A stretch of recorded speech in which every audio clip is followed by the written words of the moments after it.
Today, we're just going to watch some news, what's happening in the United States and how it affects the rest of the world. Pretty much, the United States is the world lead in almost everything. Uh, our political climate affects many nations around the world. That's why we have so much pull. Um, our consumer base is what pretty much drives that. Americans consume a lot of goods and services, be it food, material, um, iPhones. Everything we consume as a country affects other countries. Because of our consumption here in the United States as Americans, we allow other countries to do pretty well economically. When we stop buying and we stop supporting other countries, they go in ruin. And I think it's vice versa too. A lot of countries produce a lot that we import into the United States and we need for our survival. But I think each country, to be honest with you, well, I wouldn't say that. Each country can't necessarily provide everything they need. They've done it back in the past when, before the Industrial Revolution. But since modern commercialization, Industrial Revolution, the world is just so interconnected. You know, the highways of, you know, monies, goods, services has changed the landscape of how we do business. So we are more interconnected than we were before. And so because of that, the United States being such a large country and a large consumer driven country, we've been able to um, command a lot of respect and authority from the rest of the world. We've been able to um, amass a lot of wealth for our country, and as such, a lot of countries have been dependent on our some of our resources and our buying power. So, reason why I want to watch the news and see what goes on, not just in the United States but around the world, is because whatever we do affects everywhere in the world. So, whatever news you see happening in New York with the president, Chicago, wherever in this country, is going to affect somewhere else in and around the world. The United States is a very powerful country. A lot of other countries come here to do business. You might go to Dubai and see how beautiful Dubai looks and all those grandiose businesses, but a lot of that wealth probably came from the United States. We've probably spent billions on oil that they've used to improve their infrastructure, which I think is what we should do. We're the richest country on earth, but sometimes you go to certain cities, certain places, our infrastructure is trash. The roads are terrible, buildings are run down, but yet so you go to Europe, you go to other countries that have been charging the United States massively on tariffs, which is why the president always pushed tariffs. They tariff the crap out of our country to build theirs, and then tell you how much their country is better than the United States. I just don't understand why people like when other countries says they're better than the US, when a lot of them built their countries off the back of the United States. Are you not a patriot when you see other countries build their infrastructure, put the best foot forward for their citizens, and then when we try to do it here in the United States, we get flack for it. Our government get flack for it. I just don't understand how people hate on Donald Trump when he's trying to make our country better. And I'm not talking about making America great. I'm talking about just, hey, 1122, how you doing? Thank you for joining, man. How do you hate on someone that wants to make you better? That's like saying, I hate my parents because they want the best of me. I hate my parents because they want me to go to college. It's the same thing. It is absolutely the same thing. How can you hate someone who wants that country to do well? Papa Brad, praise be to Jesus Christ, I agree. The Morris, yeah, thank you very much. I'm not going to shut up. It's my channel. If you don't want to watch me, Go about your business. You can always exit. Thank you.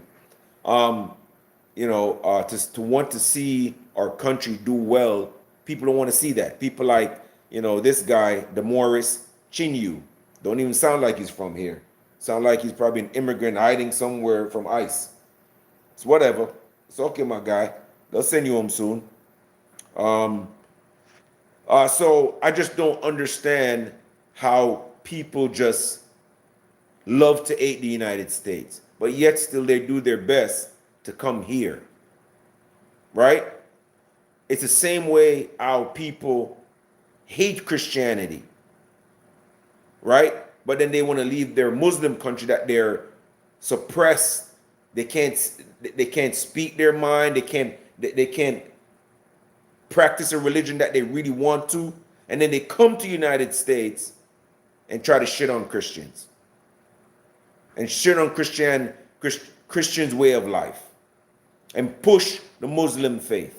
And I don't have anything against anyone that's Muslim or Christian or whoever. I'm a Christian myself. I don't have anything against, Muslims. At the end of days, and when judgment come, you're gonna have to speak to the Creator and ask him why you heard the word and didn't come to him. So it's between everybody and how they relate to God and how they see the end days. But when it comes to the United States and protecting our borders and putting our people first, and all of this sounds cliche as it pertains to what Donald Trump says, but in essence, it is true. Who wants to live in a country where anybody can just run in? It's like saying, and I love to use these anecdotes and these, juxtapositions a lot of times. That's like having all your jewelry, working hard in your household. You buy a big ass TV, you know what I mean? You buy a 95-inch TV, right? You have all your jewelry, you have all the things that you've worked hard, the physical things, your family, the things that are important to you and your family. And then you leave your door wide open. And a lot of these people that are saying that, we should have open borders. I promise you, they won't let one of those immigrants come stay in their house. Why don't all the people who talk about that are protesting for illegal immigrants, why don't you put them up in your house? If you love them so much, why you and Kamala Harris don't put them up in your house? Why, when they were shipped off to Martha's Vineyard, they were shipped right back out? Why don't you take them to Gavin Newsom's mansion in California and put them up on his lawn? Why don't you take them to Barack Obama's many, many mansions? Multi-million-dollar mansion from a public servant salary. He's not Donald Trump. He wasn't a businessman. He didn't grow up in wealth like Donald Trump. Why don't you take them and put them in those places and take care of them? But what they do, they put it on the American people. They put the tax burden on you.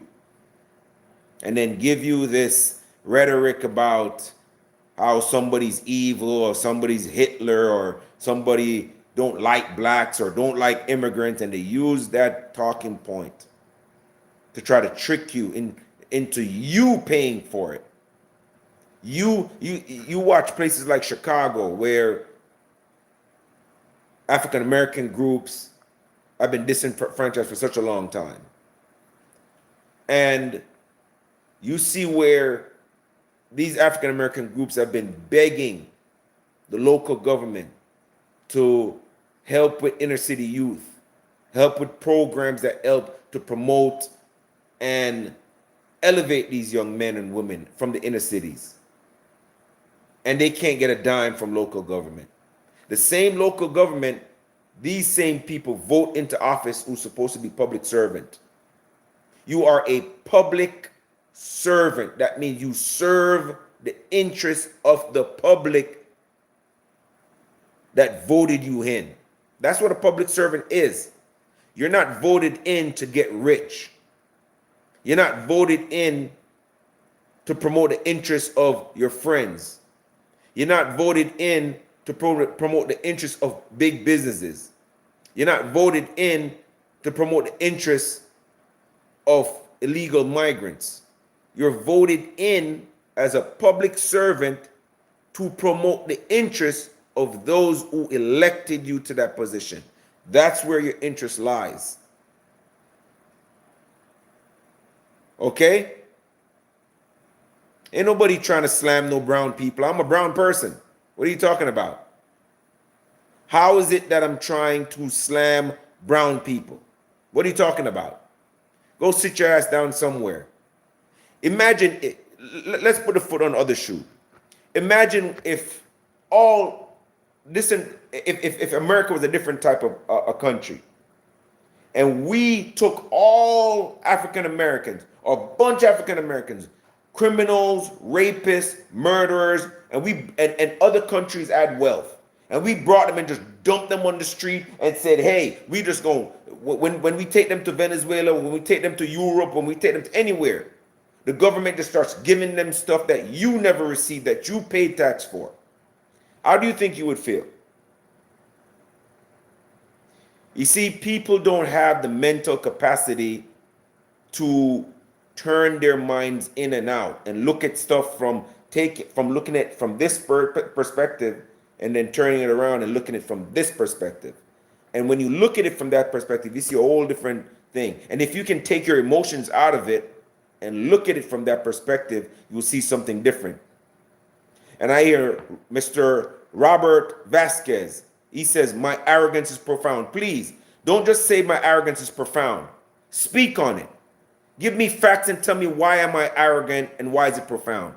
Don't just make little, you see, this is how people are. They'll make little one-line comments. Your arrogance is profound.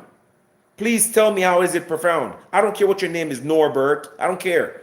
Answer my question. How is my arrogance profound? What's arrogant about what I'm saying? This is how you know someone's a Democrat, and this is how you know they have very little intellectual capacity. They make little sound bites that they see on the internet and they hear from, you know, their favorite little news station. Then they come and they regurgitate it here.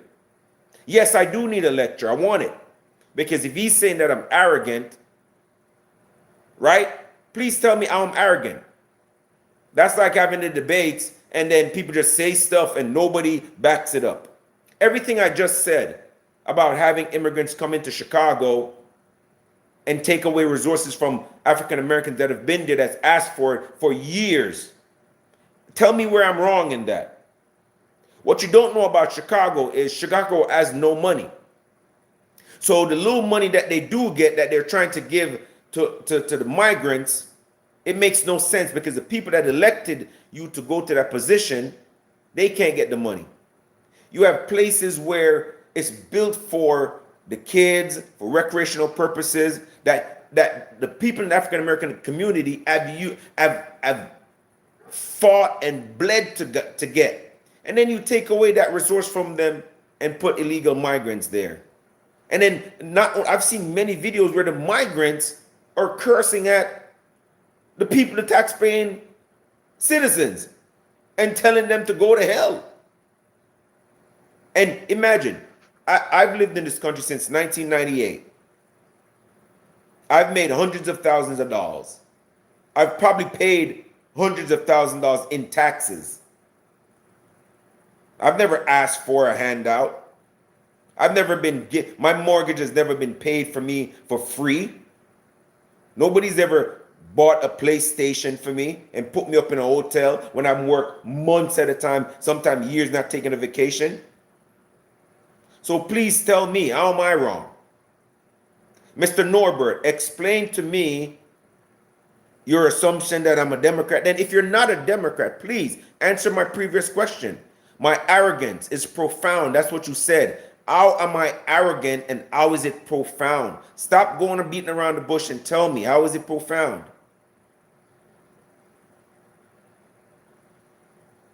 Anyways, I don't have to go back to people who can't make a point. I'm asking you for a rebuttal. You can't give it to me. You're just going on and on and on. I really don't care what you say. If you're gonna make statements and you can't give me a legitimate rebuttal about anything I'm saying, don't say anything. Be quiet and listen.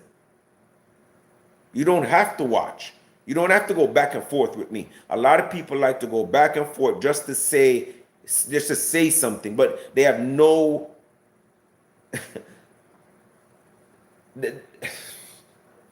I can't even. It's for me to think about it and go back and forth with people. It's just like it's like beneath me a little bit, because you're reasoning with someone on a logical basis, and they're following along and then going off the path saying, "Oh, it don't make sense because I sound arrogant." How am I sounding arrogant? And how am I wrong because I'm black? That makes no sense. This is the type of comments, people of little mental acuity say. Stop saying stuff in the comments if you're just talking out your face, please. Just don't say anything. You kind of look stupid when somebody's making a point and then you come up and say something and you don't know what you're talking about. Or I don't care if somebody says something, but please give me the facts. Tell me where I'm wrong, and how you can give me an alternative. And if it's acceptable, I can accept that, because I'm a rational person. I really don't talk based on my emotions. I'm talking based on what I can see. What I can see in New York, in places like Chicago. Do you guys know that Chicago, the parking system, Chicago doesn't run it. It is run by an independent foreign country that Chicago plays, that earns billions of dollars out of Chicago. Said billions that could be going to Chicago and its constituents. Chicago really has very little money. Their budget is not that big. You understand? And that's poor management, poor business management, poor management on behalf of the people that elected you. That you let a company buy the rights for the parking system in Chicago for 1.5 billion, and every year they make about 17 billion off parking in your own city. And stuff like this, you have people just talking out of their face. They don't know anything. And listen, please fact check me all day long. Fact check me all day long and go and check it. Okay? So I have George here saying, bro, I absolutely agree. George says they're here to disparage, not to hold a decent conversation. And I agree. I 1000% agree, George. A lot of people, when they do come on stuff like this, you are right. They don't want to have a conversation. Norbert again. Norbert, have you guys ever watched that movie with Eddie Murphy? Every time I see this guy's name, that's who I think of. You guys know who Norbert is, right? The really big fat guy from Eddie Murphy. You know, when he played the role of Norbert, he was a girl and a guy. That's kind of how I picture this guy real quick. Anything I spoke on already, guys, I'm not gonna go back on it. Like, the conversation's been going on. So if you missed it, just go back and read the previous comments or go back and watch it. The fact of the matter is, Norbert owned you. Also, I'm sorry. How did he own me? Went through an immigration process. Like, I'm sorry. Like, Chase, bro, what are you talking about? How did he own me? Well, Norbert, I mean, what is the point that he owned me with? This is the stupidity that I don't understand. How people come on chats like this and just say stupid stuff. Now, look at Chase, bro. He said, Norbert owned me. Norbert has not made a single point yet. I've made multiple points that can be fact checked, right? And Norbert hasn't said anything yet. And you have people like Chase saying, Norbert owned you, giggle, pointy. Like, what does that mean? It's like, this is the type of world we live in, where people, like, when you're supposed to have like a conversation in the comments, and then, you talk about something, or you say, well, this is the state of Chicago, and the president is trying to go in there and help them. Like, how is the president going to Chicago saying, hey, I want to clean up your city? How is that a bad thing? How is it the people of Chicago saying, hey, we don't want migrants that have never paid taxes in our country to take away the resource that we've paid for that we can't even get? Those are the points I'm making. So how can you look at stuff like that and say, oh, I'm saying these things because I'm black? I'm saying it because they're facts.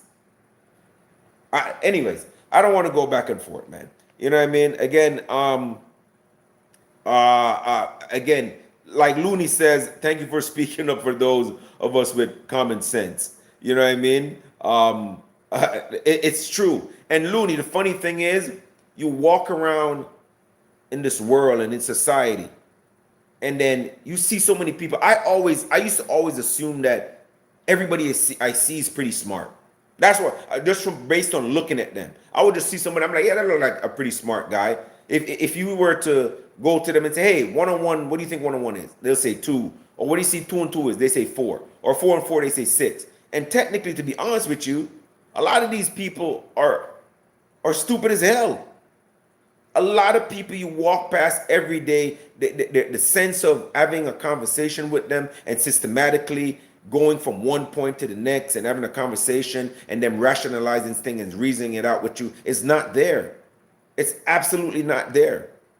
And a lot of times I see comments in the comment section and I'm just like, oh my God, you have to explain this to somebody. Again, guys, appreciate you guys for dropping in, guys. We're about to go live, watch some news today. I'm in medical school, so, you know, as I'm studying and going over my notes and stuff like that, I love to watch the news, and I love to bring people along with it. So, Mr. Norbert, I have a master's in criminal justice, political science, and history. I went to the University of Miami. All right. I've been a captain in a prison for about 5 years. I'm in medical school, so you're not talking to some kind of idiot. Okay? So, you know, the little slick comments that you make and you talk here and there, this is, maybe I shouldn't come here and engage with people sometimes, because sometimes it's very hard for me. You know, you talk to people on a daily basis that you can actually reason with, and then you come on a YouTube live, and then you're going back and forth with people, and it's hard. But as I'm studying, guys, I appreciate you guys.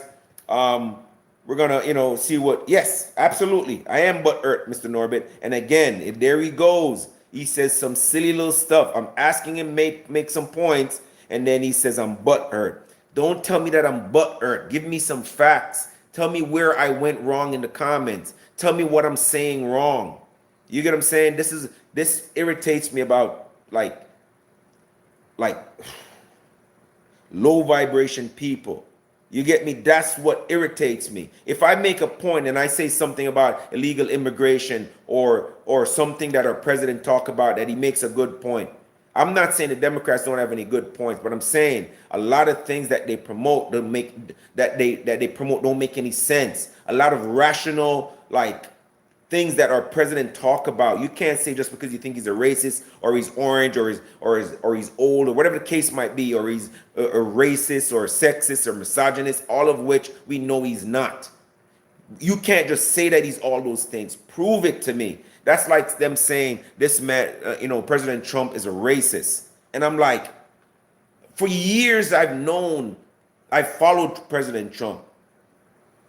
And I'm like, where is the racism? Because believe me, if there was racism there, trust me, the Democrats would have found it and they would have plastered it all over the news. And I'm saying, if you're going to say somebody's a racist, if you're going to say somebody is a misogynist, if you're going to say somebody's, a pedophile, please, you better have your facts. And if you don't have the facts, and that's how Democrats lost the election. They pushed that misogynistic, racist, Hitler thingy, and then it didn't work. They pulled that false narrative, and it ended up backfiring on them. That's like somebody always coming to you and saying, hey, this guy's a pedophile. And you're like, what? And then they keep saying it and saying it and saying it, and then you're like, okay, we're gonna go to court for it.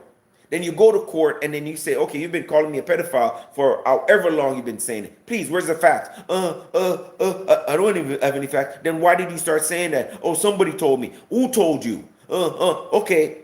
and then you can sue the crap out of them. This is how I see people who call President Trump a racist, a sexist, misogynist. I'm like, where are the facts? Show it to me. Find it. Because there are more facts to promote that he's pro-black than almost any other president in our history.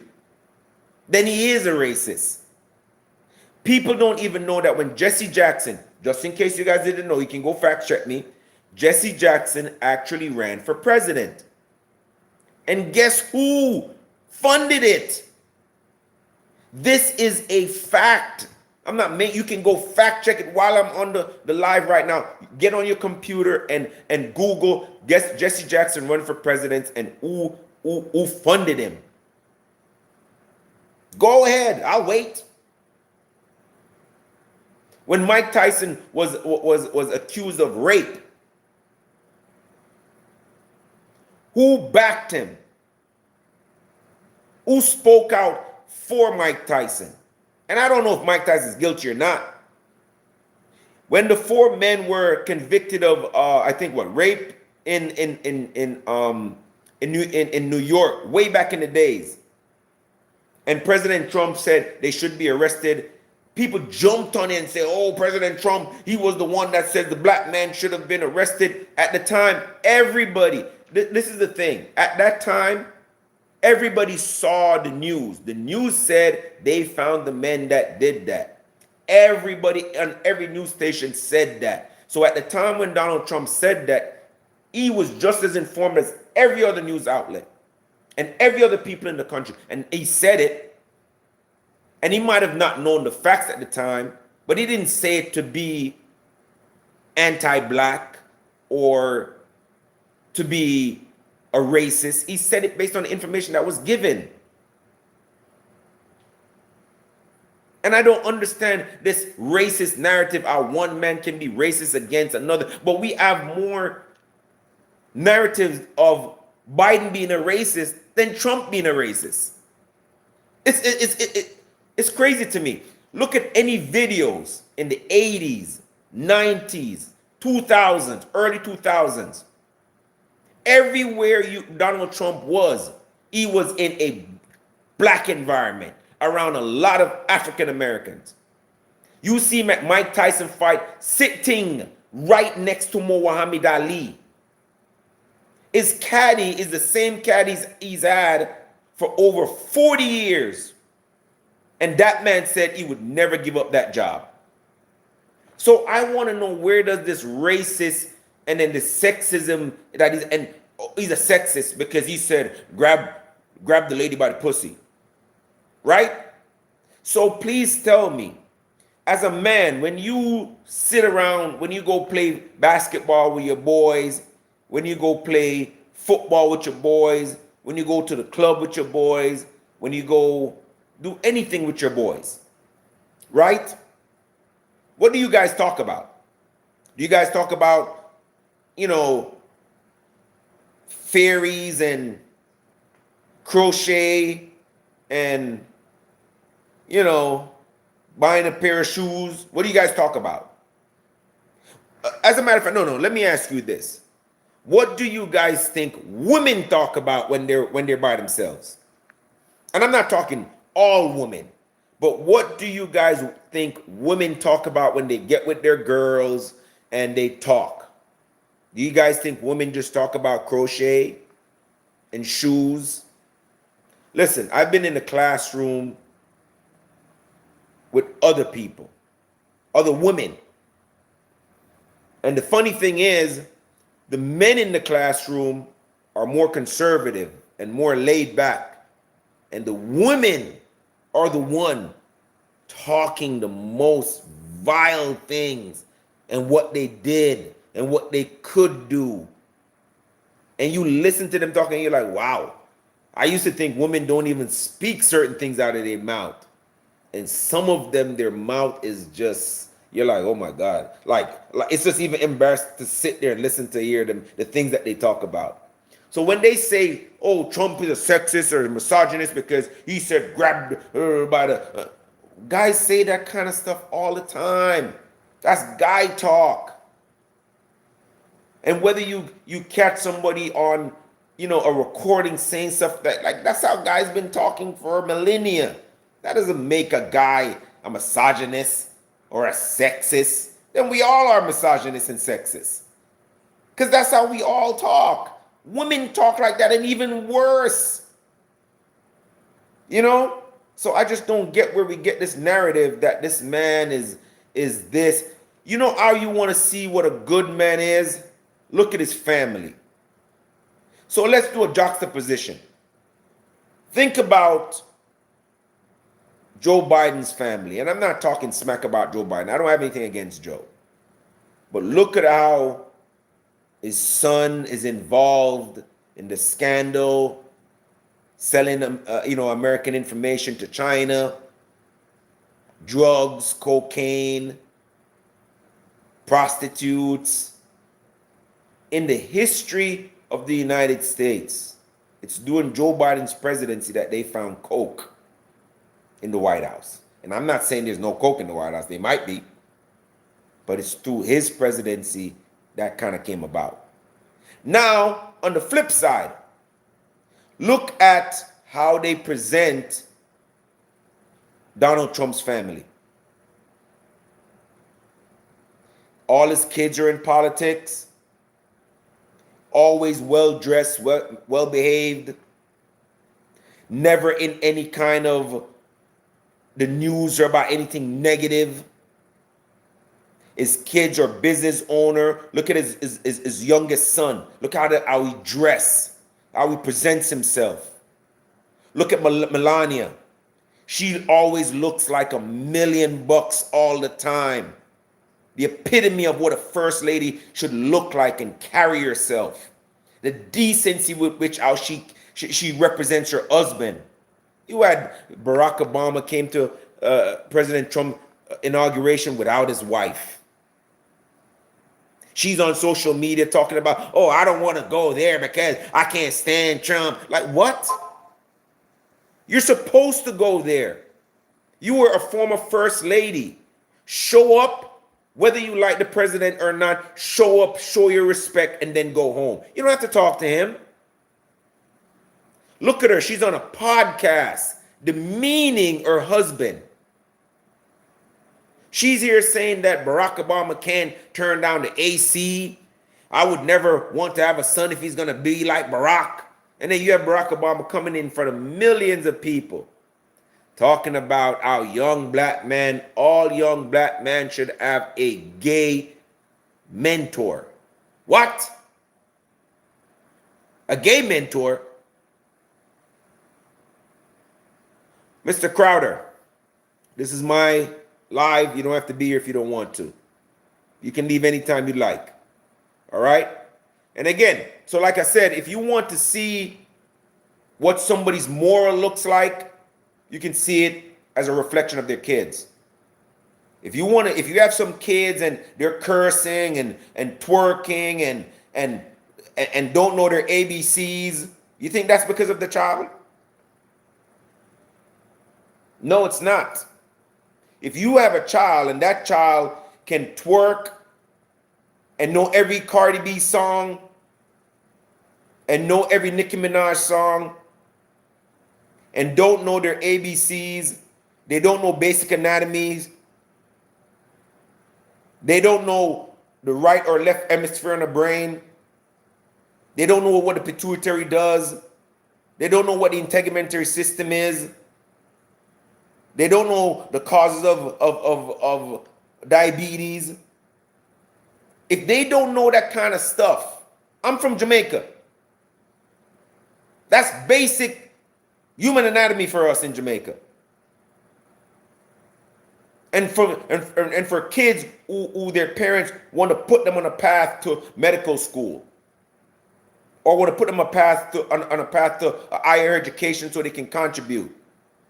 And if you have another set of kids over here who do very well in school, right? Who know their ABCs, you can tell the type of parent they have just by the kids. You can tell the type of person their father is. And again, we have people like Robert here. Of course, he's going to talk smack all day long, just low vibration, low IQ.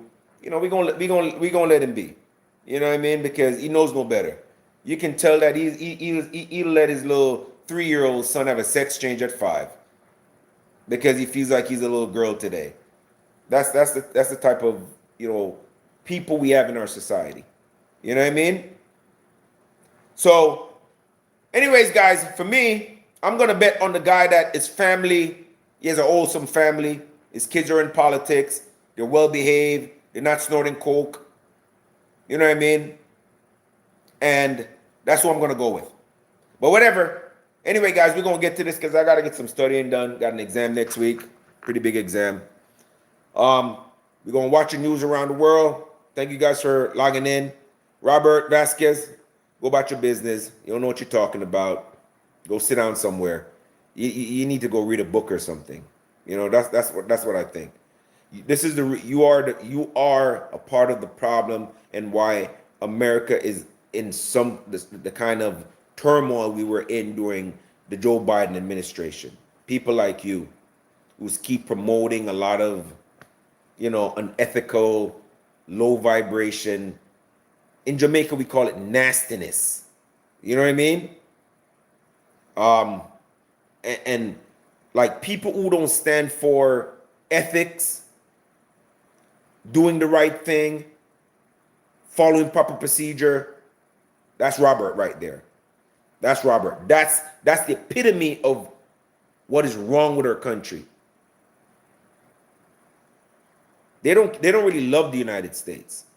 They're the ones that go out there and burn flags. They say they love the United States and burn our flags in the middle of the street. Assault our police officers. Robert is the guy, his name is Norbert. I'm sorry, guys. Norbert Vasquez. He's the one making the stupid little comments in the comments. He's a moron, man. So it's people like him that will go out and assault our officers, burn the American flag. And then when the bad guy kicks in his door, he's one of the first person to cry and ask for police help. People like this. And it's so sad. A lot of those people are cowards. They want to take from this country, but they don't want to give. Me, I voted Republican. And if I never receive anything myself financially from the government, but if I see my country get better everywhere, the infrastructure is better, the streets are better, education is better, the border is secure, I won. Because I made my country better. I'm winning. I make where my children reside, where my neighbors' kids reside, a better place. People don't think like that. People feel as though they have to get something out of it. Personally, you don't really love the country if you feel like, oh, if I don't benefit, it's not worth it. You have to be selfless at times for another person. If I never benefit from something, my neighbors do, my kids do, I won. As a patriot, I won. I love my country. I live here in the United States as a citizen. I've been a citizen for a long time. I love Jamaica because I was born in Jamaica. But there's the proper way of doing things. You can't bum rush, Poland. You can't bum rush Russia. You can't bum rush a lot of other countries. Why are you allowed to do it here? Do it the right way. Follow the law. Follow the rules that the country's governed by. It's not that difficult. It's actually pretty simple. There are rules put in place for a reason. Can't break into somebody's house without repercussions. You break into my house, you're going to get a shotgun to the face, period. Whether I'm in healthcare or not, I'm going to put you down. If you violate my space, I'm going to violate your space, period. Whether I'm in healthcare or not, that's just human decency. Don't violate me. If you put my life in danger, they're not gonna carry me and put me in a box. They're gonna carry you and put you in a box.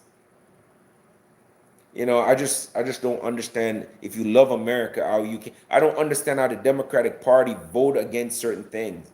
No tax on tips. They all voted against it. That benefits the mass. They say they love America, but they don't. How do you love America if Trump says no tax on tips? Just vote on it. If it sounds good, vote on it. But they'll not vote on it because Trump said so. I saw a TikTok the other day that the guy said, if Trump said, "Oh, I love eating shit. I will eat dog shit." You know what I mean? You know what I mean? No, I'm sorry. If Trump said, "Oh, eating dog shit is terrible. You shouldn't eat dog shit," the Democrats will literally go and eat dog shit because they'll oppose everything he says. No matter what he says, they'll go do it. If he says, "I will never jump off of a cliff," the Democrat says, "Oh, he's a cliffist." They will go and all jump off. And it's true. It's so sad that there's people like this. The people that you vote into office that's supposed to have your best interests at heart will end up having their own interests at heart. And they're already rich. They're anti-gun, anti-everything, anti-abortion, but they never, you know what I mean? Certain things they won't ever do. They have security at their house protecting them, but you shouldn't have a gun, or you shouldn't own a gun. Because they have security taking them home every day. But average guys, no, that's not good enough. That's not for you. That's for us. Why we're telling you not to do it. That's like Cardi B, telling you to be a bad bitch. Screw them guys. You don't need no man. But they're married. You notice all of them are married? Cardi B was married. I mean, that doesn't work out anymore. Nicki Minaj is married. Beyonce's married. You know what I mean? All of these girls that are telling you that you don't need a man and you don't need this and you don't need that, they're all married with husbands. This is how the Democrats are. They're like married folks telling you that you don't need a man, but they're married. They have guns to protect them and their household and their families, but you don't need any guns. Oh, it's a terrible thing. Why would you need a gun? Then my man's Charlie Kirk passed away, and they flipped the script and say, "Oh yeah, but he preached about, everybody should have a gun, and look what happened to him. He deserved it." What? He deserved to die by a gun because he's creating open dialogue between Americans, and he deserves to get killed because he spoke up for gun rights? He's saying you as an American have the right to own a firearm. And if you don't want to own a firearm, you don't have to. But everyone should have the same right everybody else have. You should have it. And then you're saying it's good that he died by a firearm. Man, that's why I said earlier, you see people every day, you think that they're smart and you think that they think logically, but they don't. I don't know if you guys know who Kevin Samuels is. He's an African-American gentleman that used to speak on relationship in the black community. And he made a couple of predictions about a couple of people, and it pretty much came to pass. And he would always say, a lot of average women want really above average men, and women need to start bringing it down a notch because the men that they want is only a very small percentage, and those percentage of men don't necessarily want the large percentage of people that want them. They have their own thing that they like. And women used to go ham on the guy like he was telling a lie. And it's true. Every woman you see nowadays on TikTok, everywhere, every woman thinks that they're 10. Threes think that they're 10s. And they deserve men with $200,000 a year,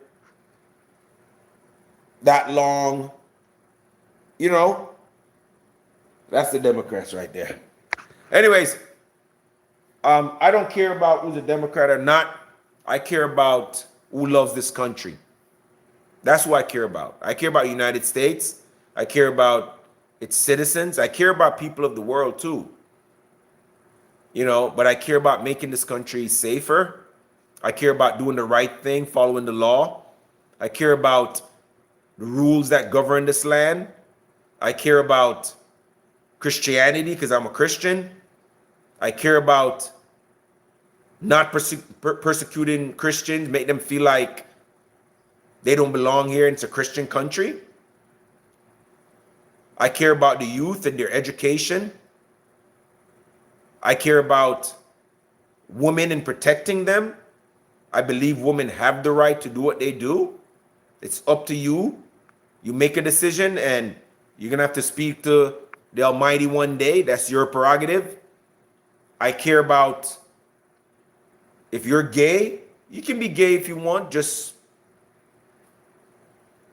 you know, don't plaster it everywhere. Be gay and be good. But just don't put it in schools and classrooms. And I'm straight. Majority of you guys are watching are straight. Do you see straight men going around plastering walls and telling everybody how straight they are? We don't do that. We're straight and that's it. We go about, we do our thing, and we straight and we let it known. You don't need to force any ideology on me or on my kids that I didn't approve. I have a lot of gay friends, great people. They don't push it on me. I don't push my straightness on them. I don't care. But don't plaster it everywhere. We don't want to see it. You know what I mean? We want to have neutrality. Let the parents decide how they want to upbring their child. Let the parents decide how they want to, you know, expose. If they want to expose their kids to, let them do it on their own time. But don't plaster it for all us to see. You know, America was built as a conservative country. I do believe in those values. I do believe it's the right path America should take. You might not agree with me. It's okay, you know, but let decency reign. Plain and simple. Let decency reign. Anyways, we're going to watch and see what's going on in the news today. Thank you guys for joining. I appreciate every single one of you guys. If you guys want to help out the channel, like, subscribe, share. If you want to give a monetary donation, that's always welcome too. We're going to watch the news today, man. See what's crack-a-lacking. Thank you, guys. Some other issues. Again, the United Nations spokesman will join us to talk about all of that. But first, at 9 a.m. Eastern Time on the dot, we do expect that we are going to hear from Prime Minister Netanyahu of Israel. Take a look right here at this live image showing the Israel-Gaza border at this hour. Israel's Prime Minister Netanyahu addressing those world leaders at the United Nations General Assembly in New York City. Now, we've heard this week from President Trump and many other leaders, Ukraine's President Volodymyr Zelensky and France's President Emmanuel Macron. Just yesterday, the president of the state of Palestine spoke about the war, saying that Hamas will have no part in the future government. As we take a live look at this hour over New York City, where all of that will unfold, we did get a video statement coming in from the Israeli government spokesperson as they are there awaiting that big speech. We are currently in the heart of New York City right now, located in Times Square, where the Prime Minister's office is working extremely hard to make sure all of these people around me, the thousands of people that are in this square right now, remember the atrocities that happened on October 7th. Throughout the day, there's actually been a billboard here saying, "Remember October 7th."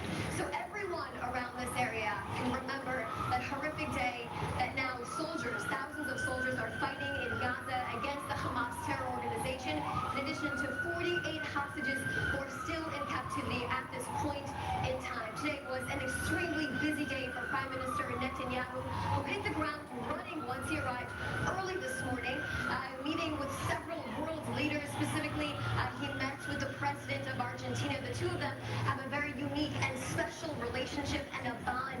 Of course, President Milei is a fierce advocate for Israel, and just recently he returned from a historic trip that he made to Israel, specifically the Western Wall, as well. He also met with the president of Paraguay, who's also working to deepen his ties with the state of Israel, with the Jewish state. Prime Minister Netanyahu actually thanked him for his work that he's been doing inside of the United Nations, not having an anti-Israel bias, but actually fighting it instead. Prime Minister Netanyahu also met with the president of Serbia. He thanks the president of Serbia sincerely for advocating for the end of this war, but in addition, helping fight for the release of the 48 hostages that are still in captivity at this point in time, including citizen of Serbia, Alon Ohel, who's also a citizen of Israel. Just the other day, on Rosh Hashanah, Hamas, the terror organization, released a propaganda video, a psychological warfare video of Alon Ohel in captivity, marking and talking about the horrific conditions he is currently being held in, as we are almost at 2 years in this war. Prime Minister Netanyahu spoke with the president of Serbia about the conversation he had with Alon Ohel's parents. Now, we didn't receive many questions from reporters, but the first one that we did receive, and actually, frankly, the only one, is specifically from Reuters, talking and asking about what Prime Minister Netanyahu's response is to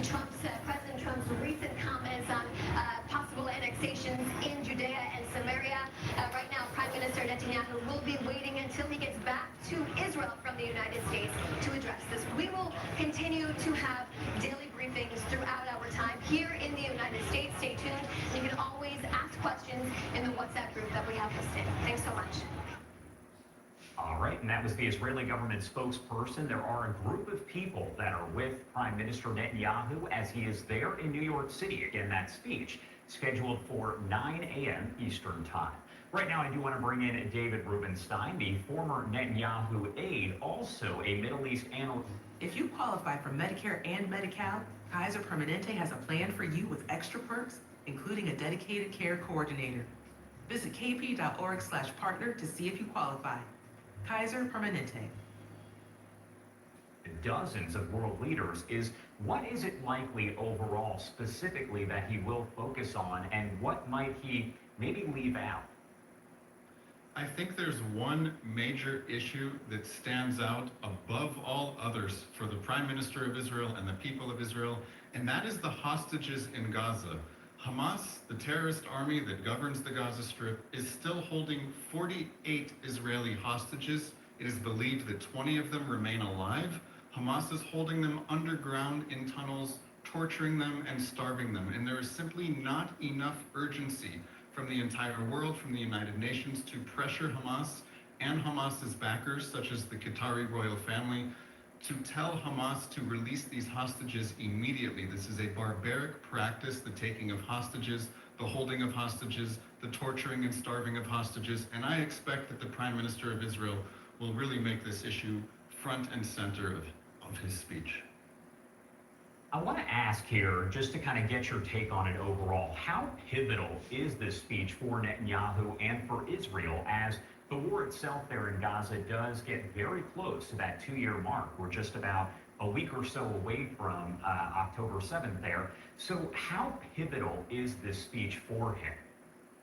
This speech is an opportunity for the Prime Minister of Israel to make his voice and the voice of the people of Israel heard on the world stage. I think a lot of people have forgotten some simple facts about the war that Israel finds itself in. A lot of people see this war as a war just between Israel and Hamas in Gaza.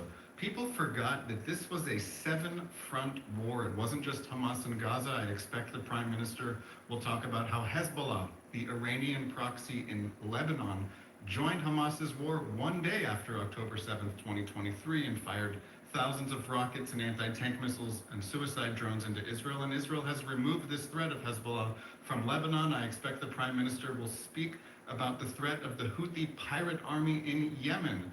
The Houthis continue to fire ballistic missiles at Israel. They continue to send suicide drones into Israel, exploding in the city of Eilat just the other day. This threat is underappreciated. The Iranians continue to fund their proxies, and of course, the Prime Minister of Israel will talk about all the other fronts in this war, from Syria, militias in Iraq, and the Iranian regime itself, which continues to threaten to destroy Israel and pledge that it will develop its nuclear program further. What do you think of the timing of Netanyahu's speech? What do you make of it, considering that yesterday we did actually hear from the Palestinian president? He was not granted a visa, so he was not able to be there in person. He spoke virtually. But to have Netanyahu speak about 24 hours after Palestine's president, what does that say to you? I think the order of speeches is not entirely significant. It's common that this kind of thing happens every single year, but it does draw some attention to the United Nations itself. The United Nations is facing a crisis of legitimacy. If the United Nations stood for any of the principles that the UN founders would have wished that the United Nations would have stood for, we would have expected the UN General Assembly to condemn Hamas after the October 7th massacre. But the United Nations General Assembly never condemned Hamas because Israel there's an automatic anti-Israel majority in the UN General Assembly. We would have expected the UN Security Council to condemn Hamas's massacre on October 7th, but the UN Security Council did not condemn Hamas's massacre on October the 7th because Russia and China prevented any such condemnation. The president of the Palestinian Authority has been masterful at mobilizing the automatic anti-Israel majorities in the United Nations, both in the General Assembly and to prevent the UN Security Council from doing anything. And I think this is an issue that the Prime Minister of Israel will raise in his speech. What were the key kind of takeaways there as we discussed the conversation that we heard from Palestine's president there? What were maybe some of the takeaways there? The president of the Palestinian Authority did say something important, which is that Hamas should not be part of any future Palestinian government. This raises a few questions and shines the spotlight on the situation of Palestinian government itself. The Palestinians have been in a state of civil war since 2007, when the Hamas terrorist army took over the Gaza Strip. So one Palestinian faction, Hamas, has been governing the Gaza Strip, and another Palestinian faction, represented by the president who spoke at the United Nations, has been governing in the West Bank in cooperation with Israel. Now, this current Palestinian president has not held an election in 20 years. So a very easy way to keep your rivals out of power is to simply not hold an election. I, of course, do not want to see Hamas in power as well, and I share the Palestinian president's goal. However, if you also want to be a democracy, it means you need to have wide participation from different factions in society, and Hamas remains a popular Palestinian political faction. So Palestinians cannot have an election and exclude Hamas if they want to have a democratic society. What they need to do is make major changes and make it clear that Hamas's political platform is not at all welcome, and this is something that I hope friends of the Palestinian people and everyone around the world will tell them that they need to do. One thing that's interesting is President Trump on Tuesday, when he spoke to the United Nations, he was one of the first to speak there and called out the United Nations for not helping to stop any of the wars, saying that they have not been helpful. Do you think that Prime Minister Netanyahu will have anything to say on that topic as well? I think the Prime Minister of Israel agrees with President Trump's assessment that the United Nations has not been helpful, and that's simply because the United Nations is the sum of its parts. The United Nations includes Russia and China on the UN Security Council, so therefore if Russia is going to invade Ukraine, the UN Security Council isn't going to do much about it because Russia has a veto on the Security Council. I think what's much more important than the speech at the United Nations or the institution of the United Nations itself is the opportunity for additional meetings on the sidelines. I know that Prime Minister Netanyahu will be meeting President Trump in Washington in the near future, but at a time when many world leaders are in New York, it is an opportunity for Israel to have many quiet meetings out of the spotlight with key regional stakeholders. This includes Egypt, it includes the United Arab Emirates, Turkey, Jordan, Syria. There are a number of countries that are interested in establishing or strengthening their dialogue with Israel, and the opportunity of the UN General Assembly presents itself as a means to further these discussions.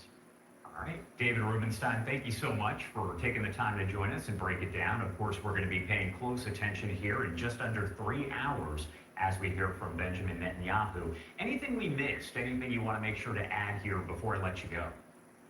There's one issue that's very important to me personally, which does not receive enough international attention, And it is the role that the Qatari royal family is playing in this war. Right now, the leaders of Hamas are living in Doha, Qatar. The Qatari royal family presents itself as a mediator in this conflict, but it is really completely on the side of Hamas. We need much more pressure on the Qataris to pressure Hamas to end this war, disarm, and let everyone in the region build a better future. All right, David, thank you so much for taking the time to be here with us today. We definitely appreciate it. All the best. And of course, we will bring you that speech right here on Live Now from Fox as it does get underway sometime around 9 a.m. Eastern Time as another day of the United Nations General Assembly, the 80th summit there, does begin. Right now, you are taking a live look over the Israel-Gaza border. Trey Yingst has been on the ground and has much more on the latest on the war. Black smoke rises from the Yemeni capital of Sana'a after Israel struck the Houthi stronghold. The latest bombardment came 24 hours after an explosive drone targeted the southern Israeli city of Eilat, injuring more than 20 people.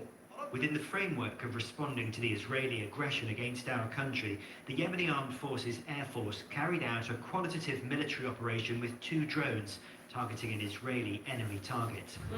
As direct conflict against Houthi rebels continues, Israeli Prime Minister Benjamin Netanyahu left overnight for the United Nations.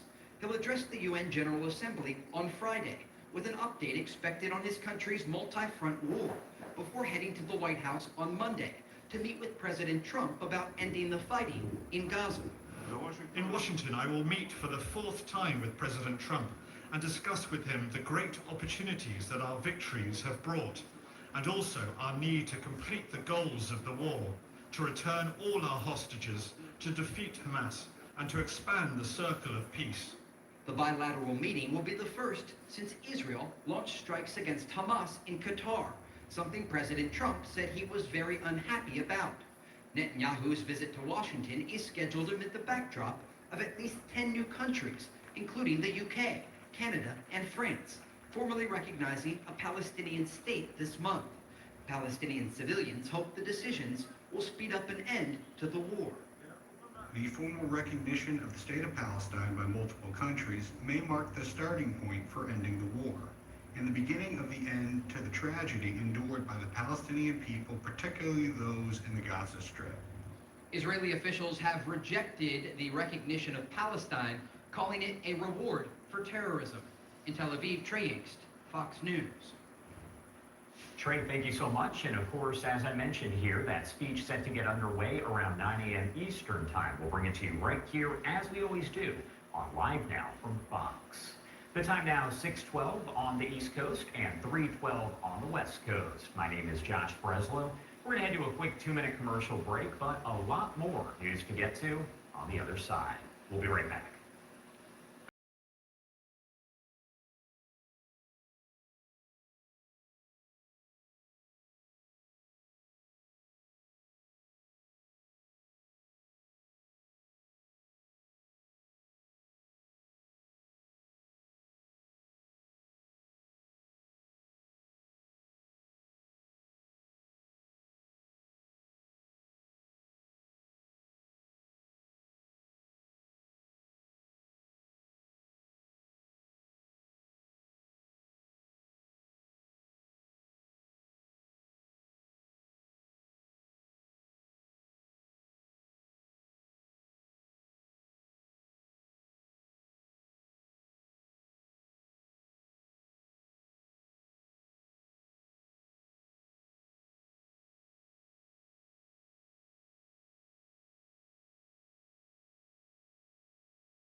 So this is a tough man. This is a guy who's highly opinionated, Usually I don't like opinionated people, but I always like this one. But he's a tough one, and he does an amazing job in his country. And we've had tremendous relationships, both having to do with war and having to do with trade. And I guess today we're talking about both. I'd like to have him stop buying any oil from Russia while Russia continues this rampage against Ukraine. And they've been fighting, they've lost millions of lives already, and for what? You know, for what? It's disgraceful. And I said yesterday, let it keep going because their economy is absolutely terrible right now. And I think it's a shame that they're doing that, killing a lot of people unnecessarily. 7,818 people were killed last week, mostly military people, their people and Ukrainians. More Russians actually than Ukraine, a little bit more. But it's such a waste of human life, and so he ought to stop. Putin ought to stop. And with that, we'll get to a little bit of a discussion. We're going to make some great trade deals for both countries. We do a lot of business with Turkey. They build great products. They build beautiful, great products, really fantastic manufacturers. And we buy a lot from them, and they buy a lot from us. Would you have any questions, please? Repeatedly called out Obama and Biden administrations for their stupid decisions. One example you gave was a refusal to sell the Patriot missile defense systems to Turkey, which resulted in the expulsion of the country from their F-35 program. Now, you are known to be a great deal maker in Turkey. What can you do to undo this stupidity? Yes, CNN. CNN? Because you sounded like a nice guy. CNN is fake news. But you sound like the real deal to me, so I'll answer the question. We're going to be discussing the Patriot system, which is the best system. We'll discuss that. We're going to discuss the F-35. We'll be discussing all of the things that you know about and that some of that you mentioned. And I think he'll be successful with buying the things he'd like to buy. What concrete steps can you say? Well, we'll have to see. We haven't even started yet. But I know he wants the F-35, and he's wanted that, and we're talking about that very seriously. And the F-16, we're in great shape. Certain other things he needed, as you know, and I'm going to see to it that we get that to him. He needs certain things, and we need certain things. And we're going to come to a conclusion. You'll know by the end of the day. Go ahead, please.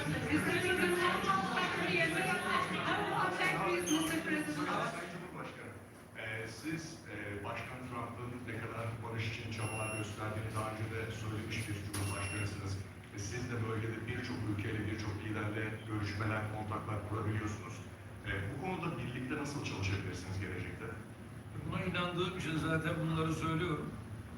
Birlikte el ele bölgedeki bu sıkıntıları aşacağımıza da inanıyorum.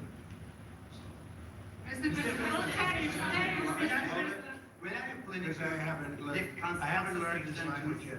What did he say? The gentleman was asking, Mr. President, you have referred to President Trump's peace efforts, and you have also contact with many leaders of the region. And what do you think that you can do about this? And Mr. President has said that, yes, I believe in the peace efforts that President Trump is leading, and together we will be able to overcome the challenges in the region. I think it's true. He's got tremendous influence in the region. Yeah, please. Mr. President, when are you planning to lift sanctions against Turkey? Against sanctions against Turkey? Could be very soon.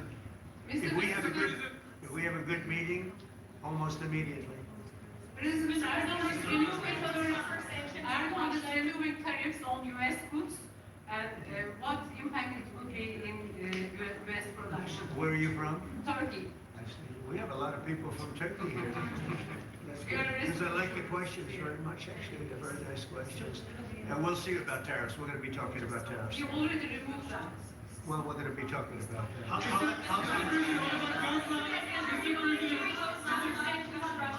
Not all NATO countries stop purchasing Russian oil. We're going to be seeing about that. The NATO countries were disappointing in that regard, but they've been very amazing in other ways. They did, as you know, they went from 2% to 5% GDP, and that's a big step, and it's paying. I mean, they have the money there.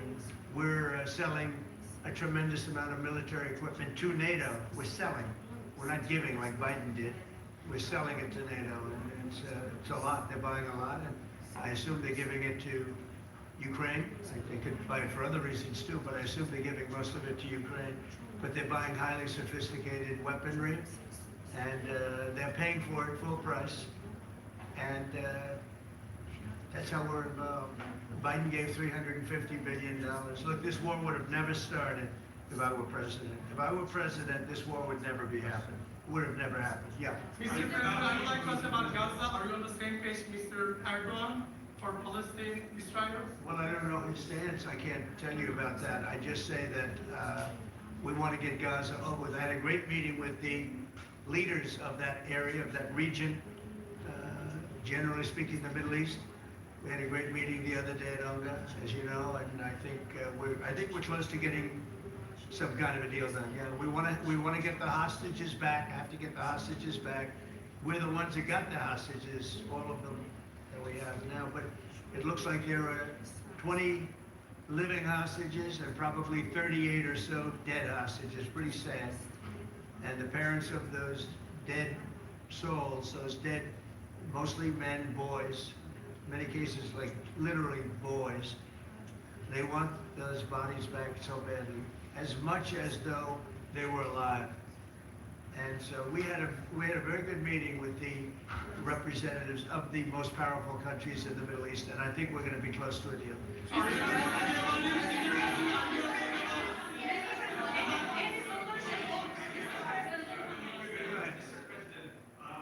noticed that in the Ukraine war and during the Israeli-Iran war, the airspace of the NATO countries is very fragile, and it needs to be stronger.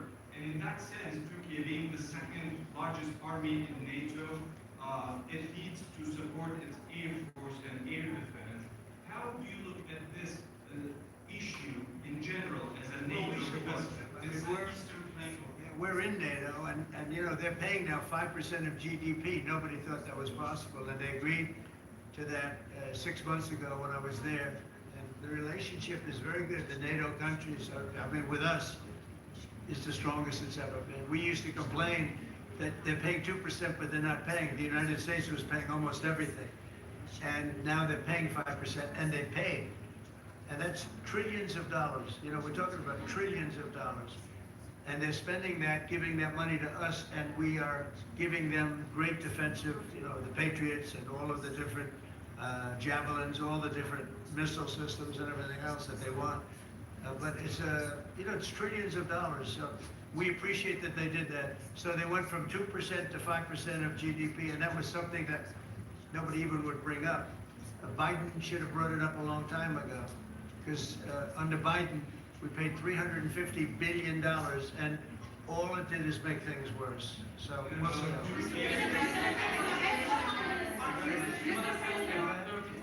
Turkey, fighter jets, F-35. you were talking about the fighter jets for Turkey. Yes, we are. Are you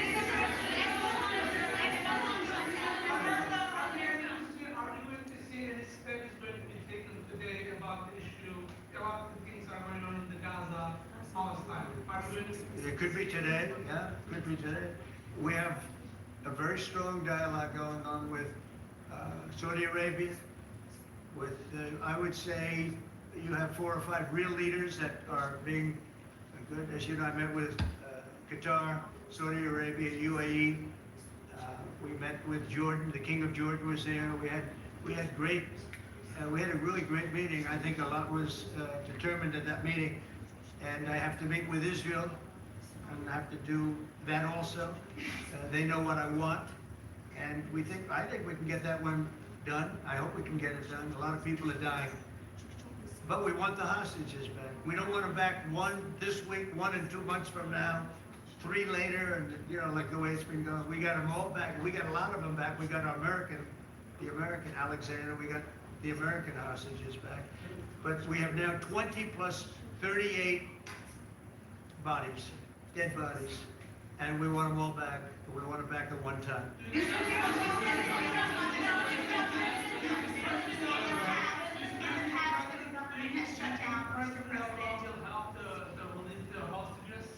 Do I think what? President Erdogan will help to visit the hostages? I don't know if it'll help in that. I don't really think we have, I don't think it'll be necessary in this case. I think we're gonna be in a pretty good position. There are a lot of people that want that done. I met with great leaders. Look, over, and you saw the people that were there, and great leaders. Egypt was also represented.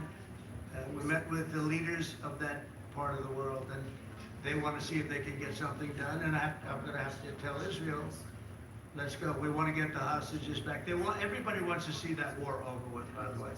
Everybody. So we're going to see what happens.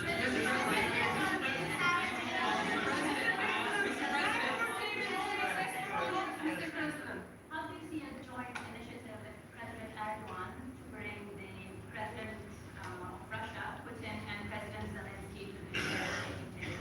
Well, I can tell you that President Erdogan is very respected by both of them. Everybody respects Erdogan. They really respect Erdogan. I do. And I think he could have a big influence if he wants to. Right now, he's very neutral. He likes being neutral. So do I like being neutral. But he's somebody that if he got involved, the best thing he could do is not buy oil and gas from Russia. If he did that, that would be probably the best thing. He knows Putin like I know Putin. I thought Putin, I settled, as you know, 7 wars, and it's probably more than that if you really want to know the real facts, but 7 wars, and I thought this would be among the easier ones to settle. But I'm very disappointed in Putin.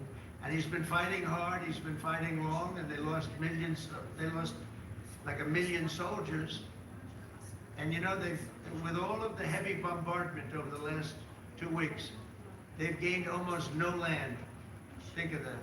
They've gained almost no land. And I'm not going to ever call anybody a paper tiger, but Russia spent millions and millions of dollars in bombs, missiles, ammunition, and lives, their lives. And they've gained virtually no land. I think it's time to stop, I really do. Mr. President, a few months ago, you met with Aliyev and Pashinyan. Can you follow? So where? You met with Aliyev and Pashinyan, Azerbaijan President Aliyev and Pashinyan. Can you follow up on what you want to say about current process? No, I can't. I like this guy. I like him. He's from CNN. Fake news, the worst fake news, but I like him. So if CNN took Where do you stand on that? I'll get Brian. Go. Syria has been a major issue between the 2 countries for the past decade. And you said the future to Syria is in Erdogan's hands back in, I think, December and January. And the countries are in the process of integrating little fractures into the main government. When do you want to see that happen?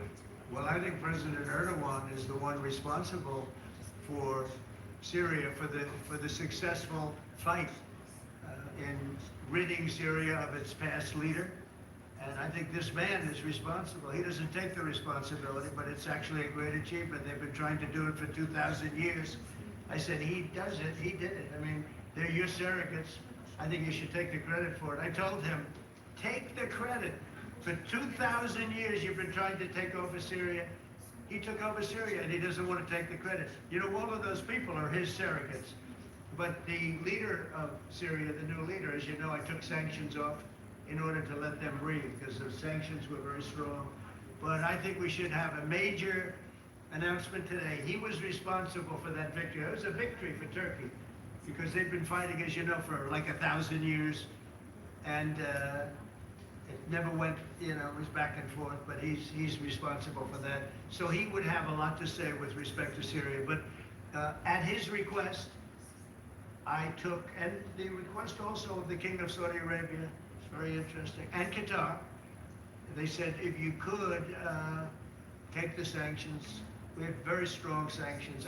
They couldn't have lived with those sanctions, and I took them off to give them a chance to breathe. But the president was one of the people that was responsible for that. He asked me to do it. President Trump.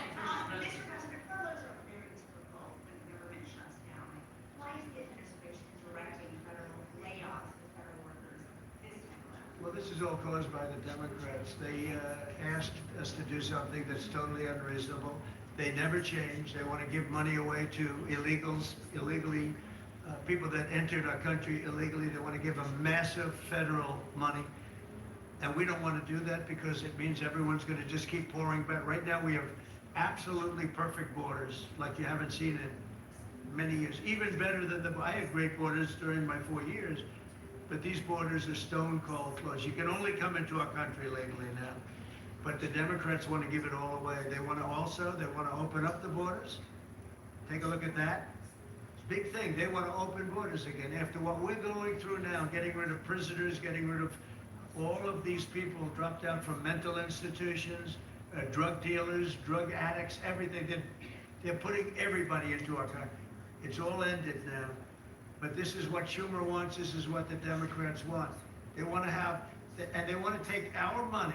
We're doing well because of tariffs. We're doing unbelievable. We're making more money than we ever have made. And by the way, we're going to take some of that tariff money that we made, just to get off the subject for a second. We're going to take some of that tariff money that we made. We're going to give it to our farmers, who are, for a little while, going to be hurt until it kicks in. The tariffs kick into their benefit. So we're going to make sure that our farmers are in great shape because we're taking in a lot of money. We're finding, the other day, it was very interesting, they found $31 billion. They said, sir, we found 31. I said, you mean positively, right? They said, yeah, 31 million more than we knew. And they said, we don't know where it came from. I said, check the tariff shelf. They came back the following morning. They said, you're right, sir, it came from the tariffs. We've never seen anything like this. So what we're going to be doing is we're going to be taking some money from all of the tariff money that we've taken, and we're going to distribute it to our farmers until the tariffs kick into their benefit, which ultimately the farmers are going to be making a fortune. But it's a process of, it has to kick in. All right, maybe one more. There was another shooting in an ICE facility in Texas yesterday. Detainees were killed. The FBI director posted on social media bullets that were engraved with the message anti-ICE. Right. He just posted another thing on social media saying they recovered a handwritten note from the subject that read, hopefully this will give ICE agents real terror to think, is there a sniper with AP rounds on that roof? Who do you hold responsible for the uptick in left-wing violence? Radical left rhetoric. The radical left is causing the problem. They're out of control. They're saying things, and they're really dumb people. I mean, I look at Crockett. I look at some of these people. They're very low IQ people, actually. But the radical left is causing this problem, not the right, the radical left. And it's going to get worse, and ultimately it's going to go back on them. I mean, bad things happen when they play these games. And I'll give you a little clue. The right is a lot tougher than the left. But the right's not doing this. They're not doing it. And they better not get them energized, because it won't be good for the left. And I don't want to see that happen either. I'm the president of all the people. But the radical left is causing this. The radical left Democrats are causing this problem. And it gets worse. It gets worse. And it'll be a point where other people won't take it anymore. That will not be good for the radical left. And we don't want that. Okay, thank you.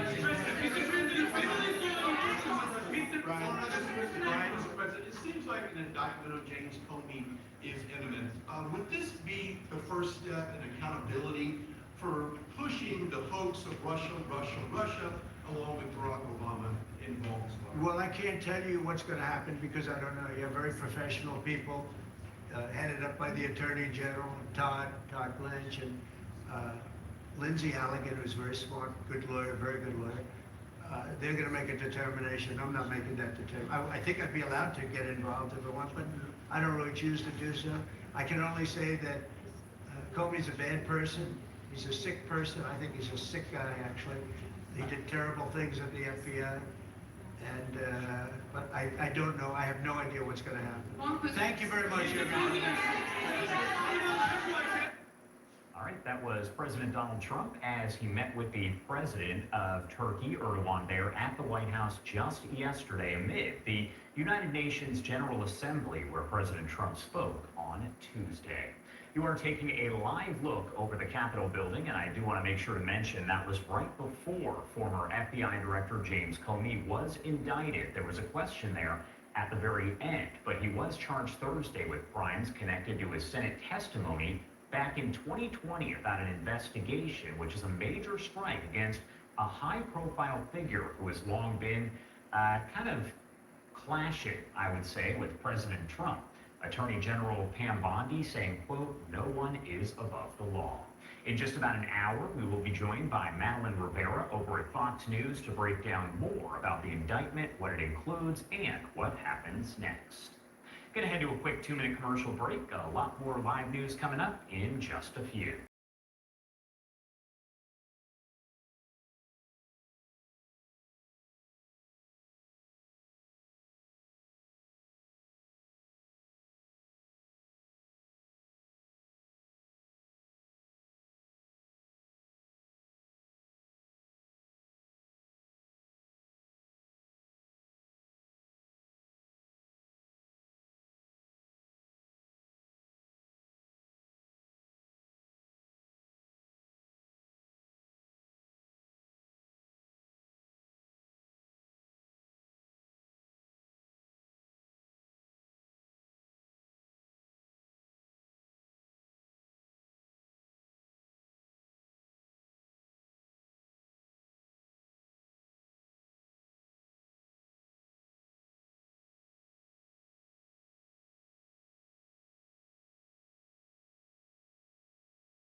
Welcome back here on Live Now from Fox. It is 7:09 on the East Coast and 4:09 on the West Coast.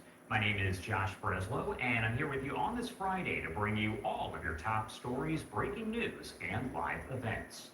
I do want to get you to a big story that we have been following here over the past several days. This is coming in out of Dallas as investigators say the gunman who opened fire on an ICE facility there planned the attack and left notes that were hinting at his motive. You saw his photo there, right there on your screen. I do want to bring in Ticia Muzinga over at Fox 4 Dallas. She is following all of the latest information here and joins us live. Ticia, there's a lot to this, and we are learning a lot of details here. Yeah, we sure are. Good morning to you. Well, so the FBI says 29-year-old Joshua Yan left behind handwritten notes indicating that he wanted to kill federal agents. He also did say that he did not expect to survive this incident. Now, the FBI says the gunman targeted the Dallas ICE office building Wednesday morning. One detainee was killed and 2 others were injured. Yan then turned the gun on himself. Investigators searched homes connected to Yan in North Texas and Oklahoma. They say they found, once again, handwritten notes that indicated he hated the federal government, wanted to cause terror, and acted alone. These agents were heroic, clearly willing to lay down their lives to save the lives of the detainees in their custody. Well, they say Yan used an ICE tracking app designed to spot, track, and locate ICE officers. Now, the names of the victims have not been released yet, but we do know that there was a vigil held for them to support them and as well as their families. Back to you. And Ticia, I did want to ask you here because we know that there was a news conference that was held yesterday. There was one just the day before. We have not received any kind of indication if we are going to get an update of any kind today, correct? Honestly, everything's kind of just up in the air. What they have been telling us reporters is that the investigation is ongoing, and they're still trying to answer all the questions that we are asking as well as the public. So right now we're hearing kind of that there may be an update, but again, everything's kind of up in the air, and we're kind of on standby until we get more information about this incident and how it unfolded and how this was. I don't want to use the word they missed. This incident or being able to avoid this Joshua from doing this attack, but again, everything's kind of just up in the air. We're just waiting to hear more from investigators about this incident. Yeah, a very fluid situation there. Ticia Muzinga, thank you so much for taking the time to be here with us. We appreciate it. And the time now, 7:12 on the East Coast and 4:12 on the West Coast. We brought you that global summit a bit earlier on this morning, and right now it appears that Illinois Governor J.B. Pritzker is speaking. So I do want to lift up the audio here once again as we dip in to that live event over in London.